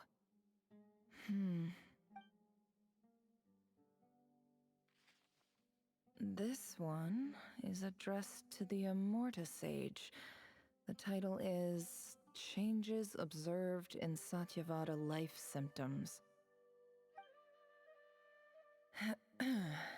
Guided by the incense, we became lost somewhere in the forest.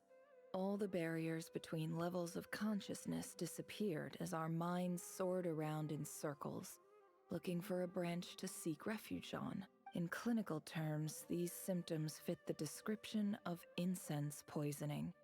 The Immorta Darshan strictly... For example, my neighbor who always... This seems like something the academia would want to know about. Wait, what's this written on the back? The note says, the sender authored this letter while under the influence of mushrooms. I would send it back, but no return address was provided. Okay. This next one is addressed to... A few words of protest regarding recent changes in recent years. The academia has taken on a... However, it appears to me that these students have not, in fact, been provided with educational opportunities, as well as receiving dumbed-down assignments and perfunctory tutoring. They do not even have full access to the Akasha system. Education is the fundamental purpose of this institution, which should go without saying. As Grand Sage, policy decisions are your prerogative. I do hope you will give some serious attention to this matter. Great letter. And the sender is... Huh? Sage Cyrus of Spontamod. I didn't realize anyone else even knew how bad students... So this is where letters from the Sage of Spontamod end up? Nice one, Grand Sage. Whatever. I'm not exactly holding out hope that a letter sent from the desert would even make it here. I can't believe how much discarded mail there is. I don't believe for 1 second that any human being has sat down and read through all the documents in this place. Wait.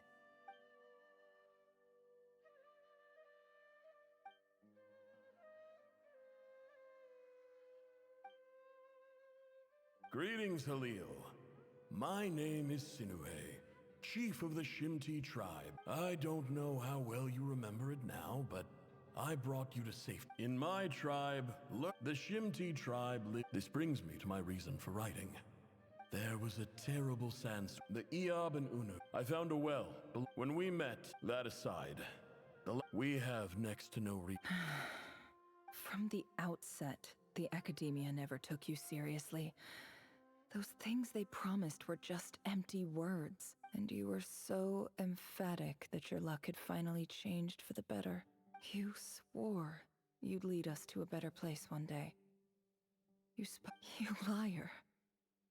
You lied about everything, and who fell for it? Which makes you a pathetic liar. I think I'll take over from here. Let me show you how it's done.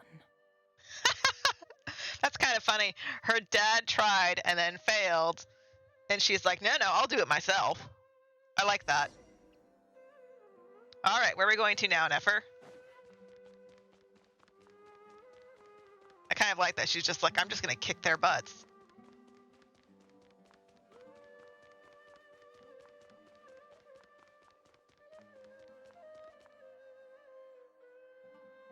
I just came to say goodbye.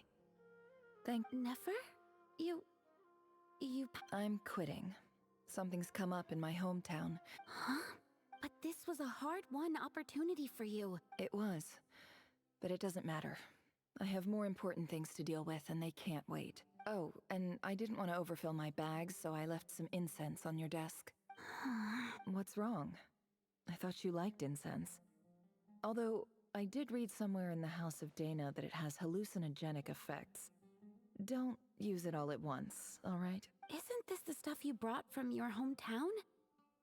You're just letting me have it? Yeah, I lied. It's not rare at all. There's this bunch of ruins near my hometown that are practically overgrown with this plant. It's not worth much.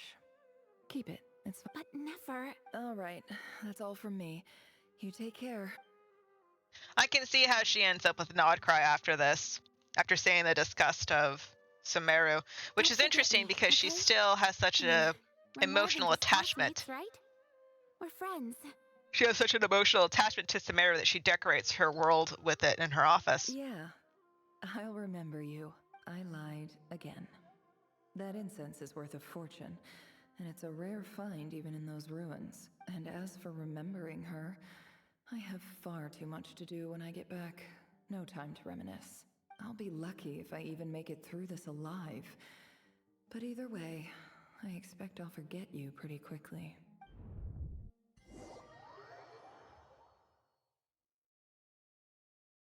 I want a cup of hot tea.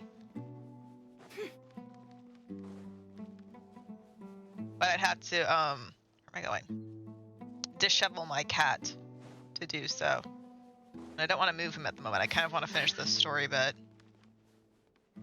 Is this where we started? Oh, it is.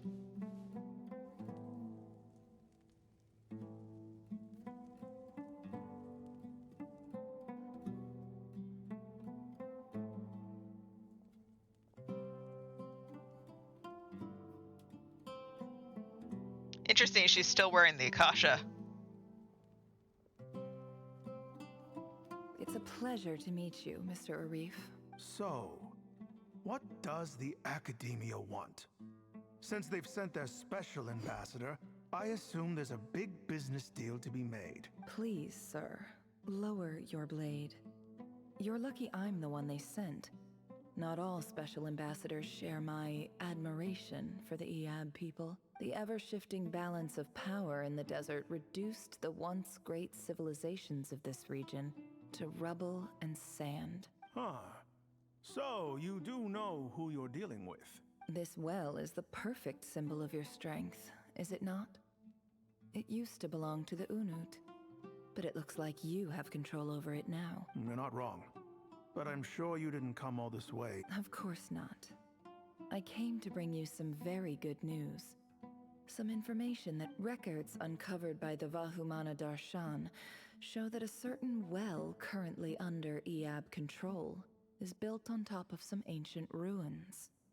I checked the map carefully on my way over here, and I'm confident that this is the well in question.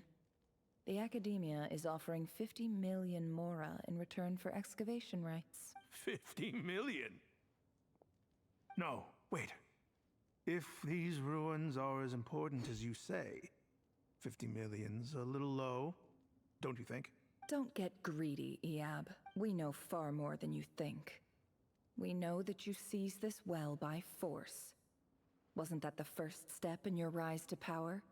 To drive away the So what if it was?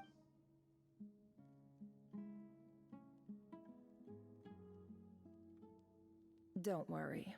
As unscrupulous as it was, it's something we're willing to overlook. I hope I am making myself clear. And I hope your words are the truth. If I find out the Academia is trying to play me... I assure you, Chief, that would not be in... You see how I'm dressed, don't you? I appreciate that you've never been to the rainforest, but surely even you recognize an ambassador's attire when you see it. And what does a barbarian like you have to lose anyway? You really think the Sumeru Academia would bother to come all this way just to lie to you? We have more important things to worry about. All right, I take your point. In that case, we have a deal. We will sell you the excavation rights. I'd like to thank you, Ambassador. This is good news indeed. Gladly. I am partial to wine myself, so let's indulge in a few drinks.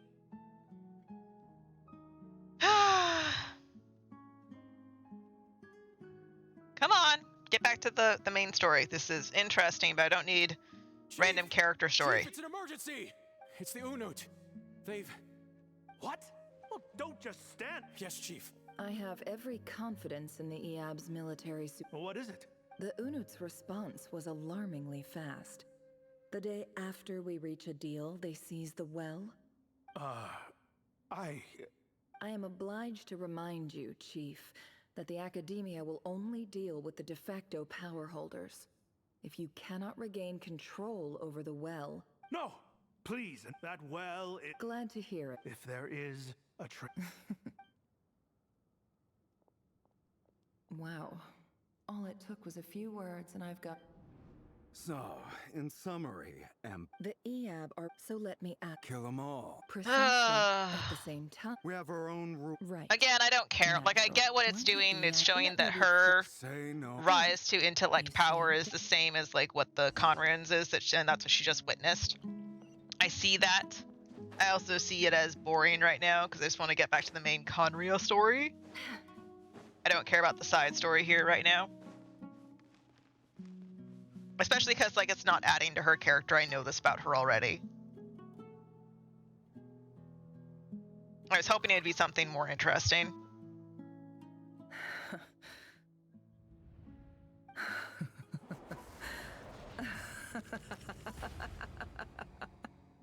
Look at yourselves. You may be vile, savage monsters, the monsters who destroyed my home. They're just ordinary... I think we're even now. Maybe I've even done... Oh, Sinuhe. My gullible fool of a father. Perhaps if you'd been as ruthless as I was today, but you could... Nefer, it's okay. All of this... I believe I remember you promising to remain silent. Yeah, but... Yehuda, is there anything you can do to ease the tension? Alright. Time. So, anyway, that's an... Feels like we've been walking forever. I'm getting pretty tired, huh? Yes. If we can find somewhere to sit down... It's not far now. There should be a temple just up ahead. Yes. Really?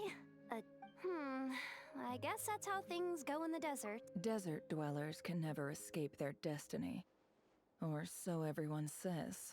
You mentioned a temple. My biggest trade secret of all. Ah. Then I'm guessing it's where you got your power from. I didn't know you were clued up on any other religions. I'm no expert in the history of Sumeru, but since you come from the desert, I would imagine it has something to do with King Deshret. And the 7 pillars who served him. Sounds impressive. I have some friends with connections to this stuff, specifically with Hermanubis. Oh, I know who you mean. General Mahamatra Sino. The spirit of Hermanubis dwells within him. That's boss Nefer, yeah. Sino's hardly a figure of obscurity, but I know about Sethos too. What about him? Well, he's not a small deal. Please, this is the bare bone base. Thanks for your patience, everyone. I'm sure it's been a lot to take. Hi, sweetie. He's laying on my knee and knocking off blood circulation.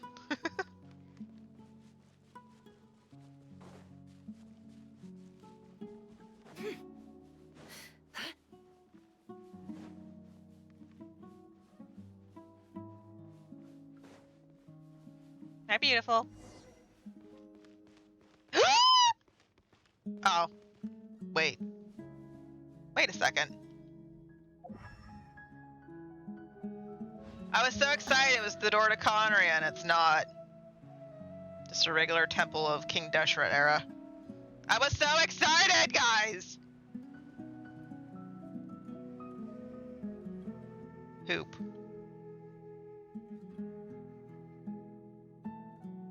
Uh-oh. I'm totally out of my depth here. I don't have the... I want to do the whole thing. A statue with the head of a bird. That's Thoth, the Ibis King, one of the 7 pillars of King Deshret. The legends say that he, the Crocodile King, and the Goat King were the 3 retainers of King Deshret. Let's take a look.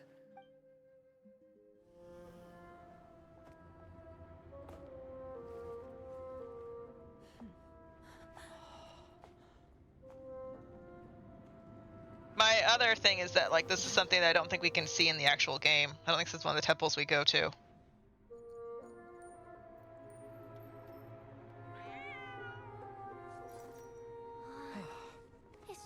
through. So, all is well?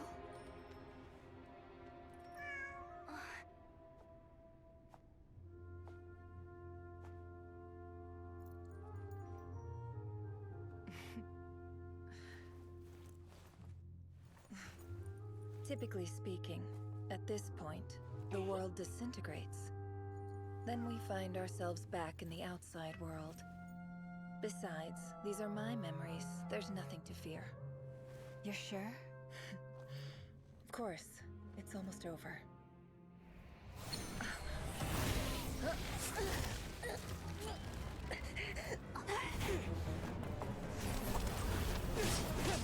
Hello, Rear.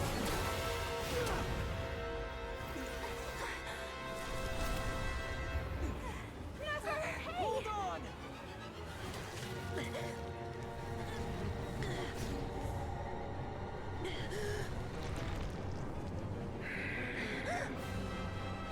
Knowing too much is always a death sentence. Speak for yourself.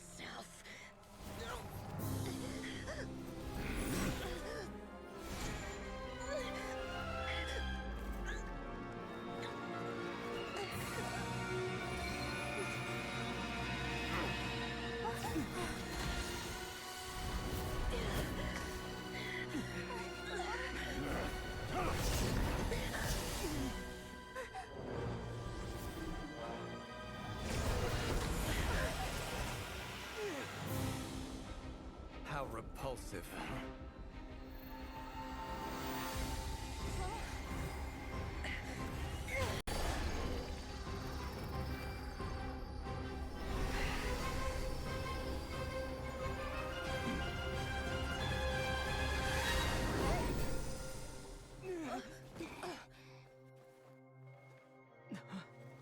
Hello.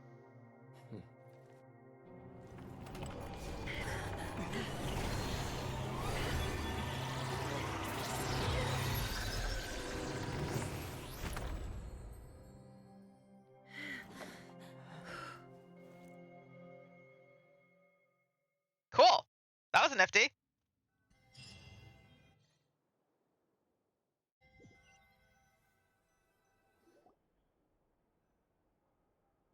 Timed that pretty well, didn't I?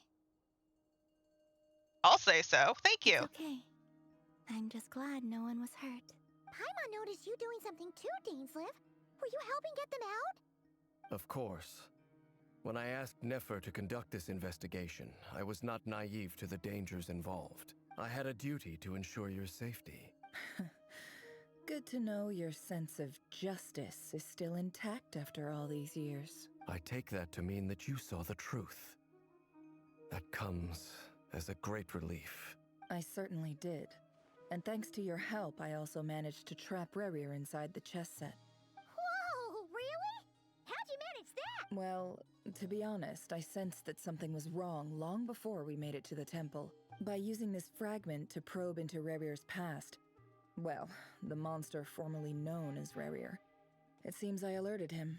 I was tracking him, then he caught on and started tracking me too. Can't say I'm surprised. But how did he track you through your thoughts alone? Rerir was a secret agent who reported directly to the Vinster King. He is an expert at finding a trail and hunting down his pursuers. No wonder. He infiltrated the chess set, read my thoughts, and built a new virtual chess set inside of it. That's why we weren't able to leave at first. Speaking of your chess set, it's quite a remarkable item. Would I be right in thinking you have some connection to King Deshret? You overestimate me. I only have a connection with one of his underlings, the Ibis King. You all saw how this came to be. A long time ago, the Eab massacred my tribe, the Shimti, in our home village. A few years later, I enrolled in the academia. The Unut and the Eab fought a bitter battle over the rights to a well, all for the sake of a non-existent 50 million mora. The final blow to the Eab came at the victory feast, when an Unut assassin beheaded their chief right before my eyes. The remaining Eab fled and have been scattered to the winds ever since. Having gotten my revenge, I returned to my hometown. where to my surprise, the nearby temple was still standing. There it was, seemingly immune to the relentless hostility of the desert. As I stood there gazing at the temple, I noticed a cat just outside. This cat, as it turned out, was home to the spirit of the Ibis King. He led me to a gate deep inside the temple, and there he made a deal with me. This chess set is my gift from the Ibis King. The chessboard within is made to the same specifications as the one in the mausoleum of King Deshret, and represents his power of piercing analysis. With this chessboard in its container, I gained a certain ability to perceive hidden secrets. Now, you could conclude that the Ibis King simply wanted to give the people of this world the power to seek the truth, but I don't believe that's the full story. Every god plays favorites. Their hearts are as fickle as any human's, full of secrets, perversions, egotistical tendencies. But precious few gods are willing to admit this. It is the same with all powerful forces, including fate itself. Their gaze falls preferentially upon a select few. As you rightly point out, this is an act of favoritism. If you're alluding to the Abyss, then yes, I agree. Gather the others. It's time to share everything I've learned. Gather the others.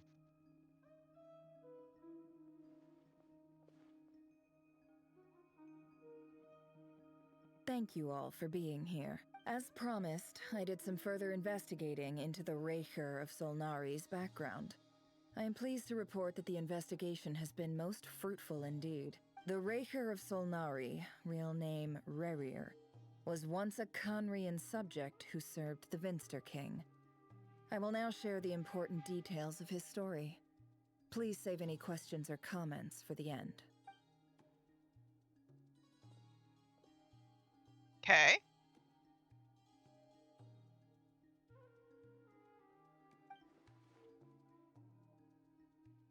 At the Vinster King's behest, he gathered intelligence and assassinated descendants of the Crimson Moon dynasty, unwilling to take down his beloved, Thelindis, who was secretly of the Crimson Moon heritage. Rerir then got dragged into court politics. Venifir's voice, which spoke to him of his fate, was like a reflection of the moon. Though he could disturb the waters to gain some temporary relief, he was powerless to erase it entirely. In contrast, Rerir's own life was like a reflection of a broken moon. Once the stormy winds of fate blew across the water's surface, it was utterly destroyed. Thelindis smuggled away a piece of the moon before disappearing through that mysterious portal. It was passed down through the ages, finally falling into the hands of the knave. But what lies on the other side of that portal? Is it truly a whole other world? Thelindis never did get the chance to share what she found there. Neither did Rerir, who followed her in. That's why he's so obsessed with the moon. A tragic tale, to be sure. But it does not excuse his many transgressions. No matter how much Rerir suffered in the past, the fact remains that he is what we know today as the Wild Hunt, wreaking havoc upon innocent lives in Notcry. He becomes more dangerous with each passing day. If left unchecked, it is simply a matter of time before all of Tevat suffers the consequences. This is a threat that the Knights of Favonius cannot ignore. A question for Miss Columbina. Forgive me if this is presumptuous, but have you ever seen the spatial gateway that appeared in Rerir's memory? Never. But I have heard stories of something called the Moon Gate, and this seems to fit the description. Miss Lama, any thoughts on this? In the lore of the Frost Moon Scions, the moon is believed to hold many secrets. Some sources speak of ancient knowledge, others of a gateway to the unknown. The term Moon Gate is one I have heard before. But as is the case with all of our legends, there are no records of any first-hand witnesses. We cannot know whether it truly exists. Then back to Miss Columbina. As a moon goddess yourself, do you have some idea of where the Moon Gate leads to? Not at this stage, sorry. I do hold the power of the Frost Moon, and my strength is recovering well. I can sense that the gate would open at my command, but... But there's more to the power of the Frost Moon than that? Yes. A moon goddess has the right to open the moon gate, since it is a path to the moon. But as Nefer mentioned, holding open a spatial gateway takes a huge amount of power. And right now, I need to conserve my energy to fight the Rahier of Solnari. I'm afraid this is one mystery we may have to leave unsolved for now. I agree. Better to save your strength. But if you'll humor me for a moment, I have a bold conjecture of my own regarding the world beyond the gateway. I highly suspect that neither Tholindis nor Rarir made it through unscathed. The evidence pointing to this is the fact that the Rahier of Solnari exists in the form of countless fragments. With the abyssal power he wields, no ordinary foe can touch him, let alone tear him to shreds.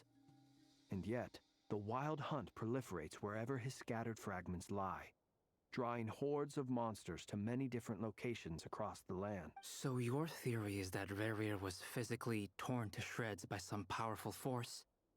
Hence, why the wild hunt is a distributed phenomenon, rather than a unified one? Makes sense to me. Explains why the wild hunt is so pervasive, and why he's been trying to piece himself back together. He was whole to begin with, and he wants to be whole again. Without the power of the Abyss on his side, he almost certainly would have perished the moment he was torn apart. But the Abyss, much like a curse, has kept him alive. I could not agree more. The power of the Abyss is most surely a curse. It is a compelling explanation, and one that accords with my present understanding of Abyss creatures. Whether the life form in question is primitive or advanced, if a curse has extended its lifespan unnaturally, it will continue to survive in spite of everything. This raises some interesting questions. I will run some experiments and see if there is any validity to my suspicions. That being said, regardless of whether my research bears fruit, I would like to thank Miss Nefer for conducting such a thorough investigation. Already, it has greatly enriched my understanding of the entity we face. My pleasure, Mr. Albedo. I too hope that the information I have shared today proves useful as we look to formulate the next stage of our plan. Hey! What is it, Dainsleif? You look really upset! It's just...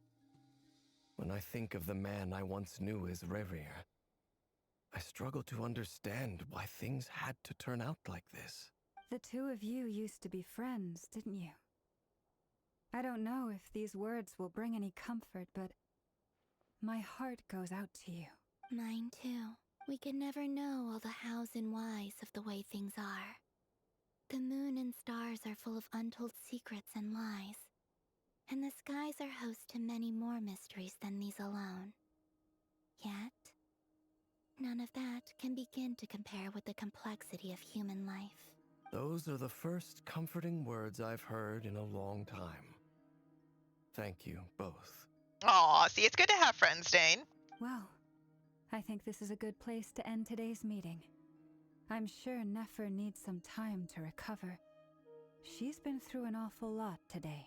That's very thoughtful of you, Lama. Of course. Sounds good to me. Take some time to rest and digest before we reconvene to nail down a plan. Am I free?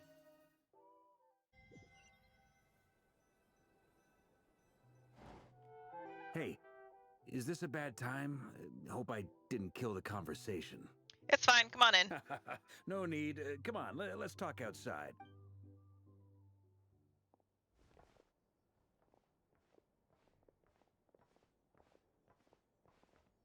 Anyway, Nefer went back to the curatorium to get some rest. But before she left, she shared some things with me that I thought you should be aware of. Firstly, although she managed to trap the Raker of Solnari inside her chess set, there's no guarantee that the power of the Ibis King is any match for one of the 5 sinners. Their powers are beyond our comprehension. It's only a matter of time before he finds a way to break out. We have to come up with a plan and take care of him before that happens. Honestly, my mom figured that might be the case. Well, I asked her that same question. She talked for a long time, but for the most part, seemed like she was trying to convince me how precious her chess set is. What a long and storied history it has. It felt like some kind of sales pitch, you know? The kind where you end up handing over Mora against your will? Anyway, after all that, she finally answered the question. 2 days, at most. 2 days? Holy moly! Can we even recruit enough help in that time? That remains to be seen. Which brings me to the second issue. Dainsleif is obviously conflicted about this whole thing. But given how little time we have, there's no way we can pull this off without his help. You have some history with him, right? Do you think maybe you could talk to him for us? Great. I appreciate it. All right, on to item 3. So, Albedo, Durin, and I put our heads together and came up with a plan. Can't promise it's gonna work yet, but at least it's a start. We figured we'd bounce the idea off you first. We'll explore it further once everyone's recovered. Oh, Paimon's died. All right, so... It's a shocking plan, but nothing that can phase the greatest traveler and Paimon. We felt a little uneasy about roping you into this. I mean, firstly, you're not locals, and secondly, none of us are your boss. You're well within your rights to refuse if you so choose. Roping us in? Why would you even say that?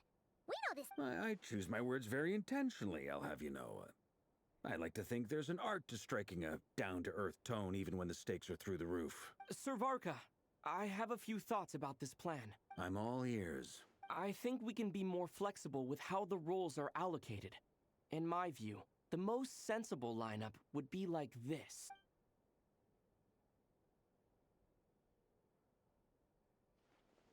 I see your point, yeah. But if that's how we're going to approach this, you'd better make sure you're ready. To be clear, I don't doubt your abilities. Far from it. I just want to make sure. Are you really willing to take all this on? I want to do everything within my power. The Rahier of Solnari is a truly fearsome opponent, and if I do my part, it'll greatly reduce the risk for everyone else involved. Well, that tracks with what I've heard. Jean's mentioned in her letters that you're so diligent it's almost abnormal. As in, most people weigh up the risks and rewards in situations like this. But you seem to just march towards danger without a moment's hesitation. Of course, everyone appreciates a fearless pioneer. But all that aside, I'm the Grand Master of the Knights of Favonius, and you're our honorary knight. I want to make sure your courage doesn't come at the expense of your safety. Aw, he does care. Thank you, Sir Varka. I should be the one thanking you. It means a lot to have you on board. I'll give some serious thought to your suggestions. I love the teal that he's dressed in.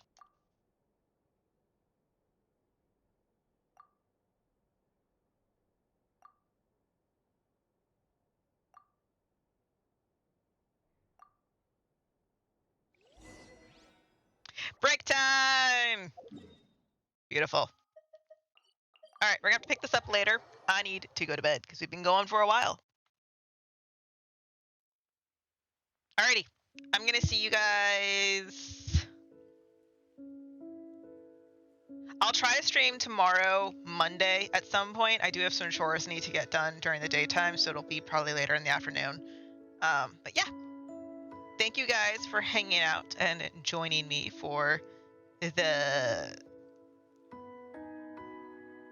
drama that has unfolded. That's what we'll call it, the drama. All right, have a lovely day. Have a lovely evening. Be sure to get up, stretch your legs, all those lovely things you need to do to take care of yourself. Bye.